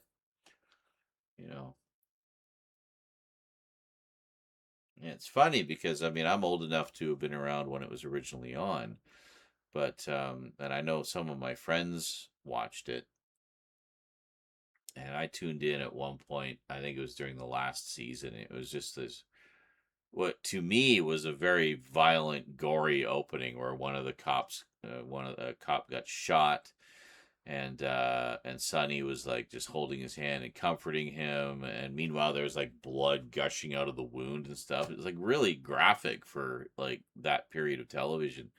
And I was still kind of a sensitive youth at the time. I hadn't quite become the cynical horror fiend and gorehound that I am now. So I found it very disturbing, and I was like, why would I want to watch this, But hey, then you grow up, you experience a little more life, get a little more jaded, and such things aren't such a big deal anymore. You're focused on other aspects like the story, the drama, the characters. It's like, yeah, guy got shot, there's going to be blood. Anyway, about what's really happening in this scene, why it's important. So, but that's what I heard was kind of the downfall of the show, was it became more violent and serious and gritty, which, I like that kind of thing. But there was a lightheartedness in the earlier seasons, like a humorous side to it that some have said was kind of lost in the last season. And that may be one of the reasons why it didn't continue beyond that. Still only on the first two seasons. I think there is a distinct lack of gore. Yeah, like people will get shot and there's like a little red on their shirt, just a flesh wound. Yeah, I know. But I mean, there was that also, like, over the course of the 80s, like, when did it start? 84? Yeah. When it got towards the later 80s, all the channels were starting to push violence harder, wanting to be, the edgier one. So that's when we started seeing things like War of the Worlds and Freddy's Nightmares, and shows that were, and Friday the 13th, the series, shows that had moments that were like excessively gory for like primetime network television, or primetime syndicated television in some cases. I think War of the Worlds was syndicated, but yeah, I remember there was a lot of pushing the envelope around that period, and I think the last season of Miami Vice was right around that same time. So, in a way, where they once led the pack, they kind of just jumped on the bandwagon with the violence, I think. And but I mean, I see what you're saying, in that it's good in a way because it makes it more realistic, and with all the humor and stuff, there was still a gritty realism to Miami Vice, even in those early episodes. And, sometimes you need to see the bullet hole. You know what I mean? Like, there needs to be, like, a visual impact to go with the emotional and dramatic impact of that moment. You need to see the bullet hole. Because it adds an extra dimension to that scene and to the realism. And other times you don't need to see it so much, Like, case in point, Platoon. When Willem Dafoe's character is being just riddled with bullets as he's seeing the chopper fly away with all his buddies on it. And he has that wonderful death scene where he's like reaching up for the helicopter and just like impacting from the bullets. There was supposed to be blood flying all over the place in that scene, but for some reason the squibs malfunctioned. It didn't fire. So there was nothing. Just his acting. But his acting was so powerful in that scene, Oliver Stone said, "Fuck it, we're keeping that take. We don't need the blood. Everything that needs to be conveyed is conveyed in that performance." So they left it in. Academy Award later. It's just one of those things, you know? And it's like one of the most iconic scenes. In fact, him reaching for the helicopter became the fucking poster. That's the poster. That failed squib shot. Oliver knew. He knew. Happens to the best of things. Yeah, I love shit like that, though. Like those happy accidents, you know, or improv lines that became iconic. Like, I love you. I know. The line as it was written was, "I love you too." That ad lib, one of the greatest ad libs of all time. Oh, you definitely need to see Platoon. It's a good one. It's a good one. I don't watch a ton of war movies, but I do try to check out the notable ones. I still haven't seen Saving Private Ryan, so I mean, eventually I'll see it eventually. But Platoon, yeah, Platoon is an all-timer. I still have like a really nice Laserdisc edition of that I kept just on the basis of it being a really nice edition. And it comes in this book. It looks like a military sort of dossier scrapbook, and it's big hardcover with like textured front and everything. It's got photos behind the scenes. It's got photos of Oliver Stone's original Platoon that was largely the inspiration for the film, his own experiences in Vietnam. And it has the script. It has the full fucking script. It's such a great edition, and I keep it just for the physical aspects of it. Obviously, you know, later editions would surpass it in picture and sound and extras and stuff. But yeah, I don't know why I was thinking about Platoon a lot lately for some reason. Yeah, that was a friend of mine. That was his first R-rated movie in the theater. He was 15, and then the following year, RoboCop came out, and I really wanted to see it. So he wanted to help me have my first R-rated movie experience, like R-rated movie in a theater. I'd seen R-rated movies on like pay TV and on home video and stuff with, you know, my parents. They didn't care, but he wanted to give me my first theatrical R-rated movie experience. So he basically, there we go. Just gotta make sure the feeder's going off. It's been a little finicky lately, but yeah. So I got to see RoboCop. There's a whole story there. I'm too tired to tell the whole story, but plus I've told it before. But long and the short of it is, we had to try a couple theaters. They wouldn't let us in the first one, but the second one let us in, and I got to see RoboCop in the theater. How fucking awesome is that?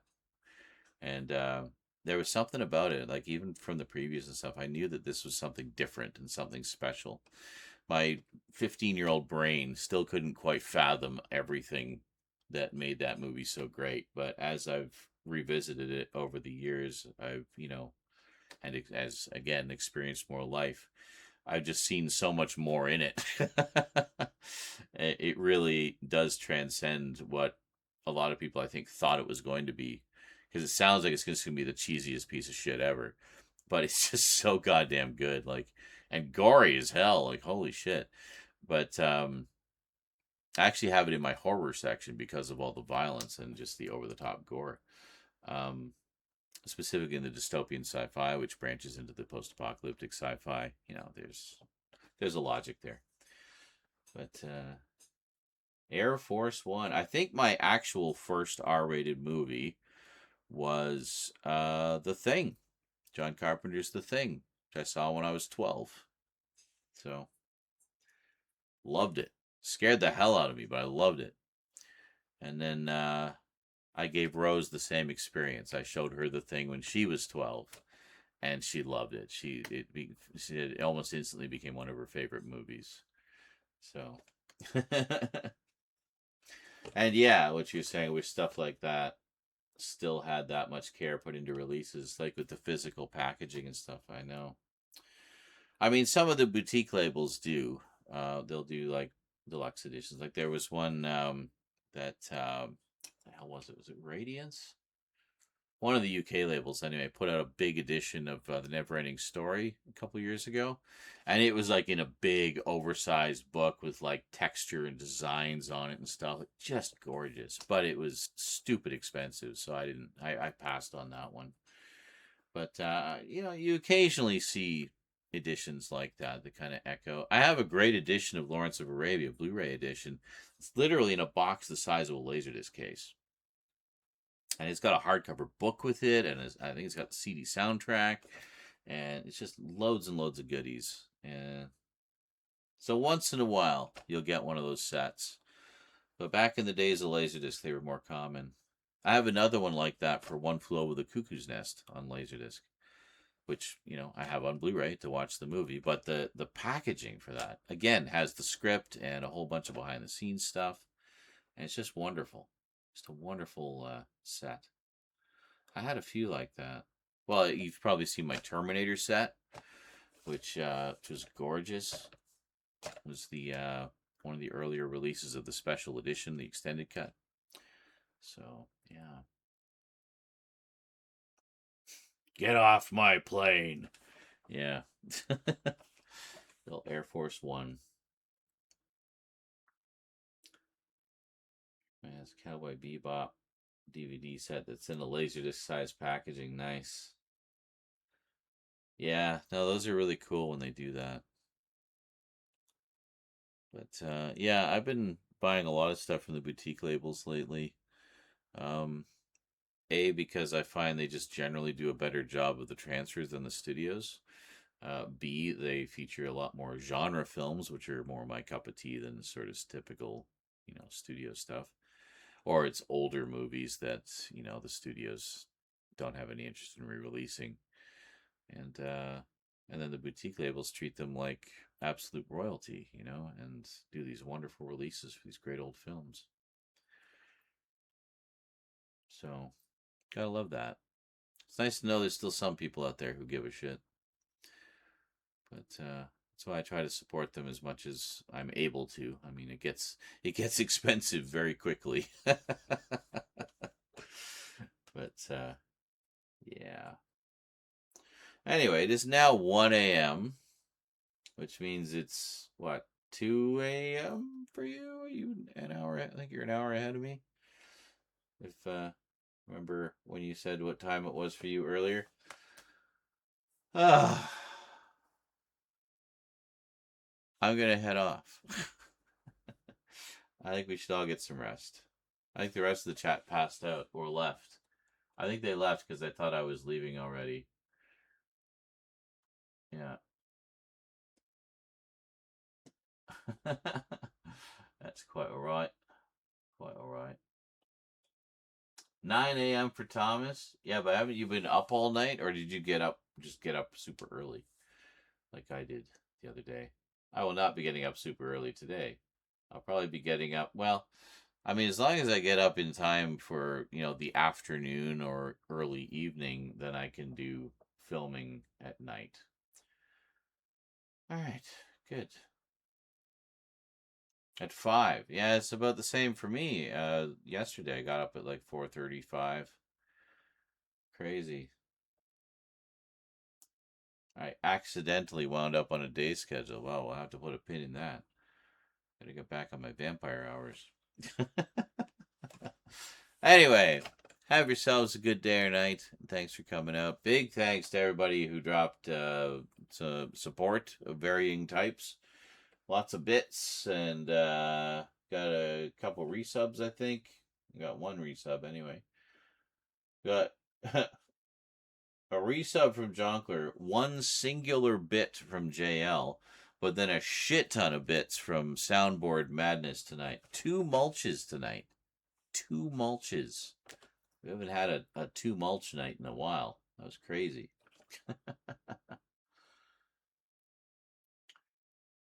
Need to watch Animatrix properly. Yes. Well, I mean, truthfully, you should just start with the first movie. First movie, Animatrix, second, third, fourth. And that's it. Oh, and then the video game footage from Enter the Matrix in there as well. Don't overthink it. No one can tell you how to watch the Matrix. You just have to watch it for yourself.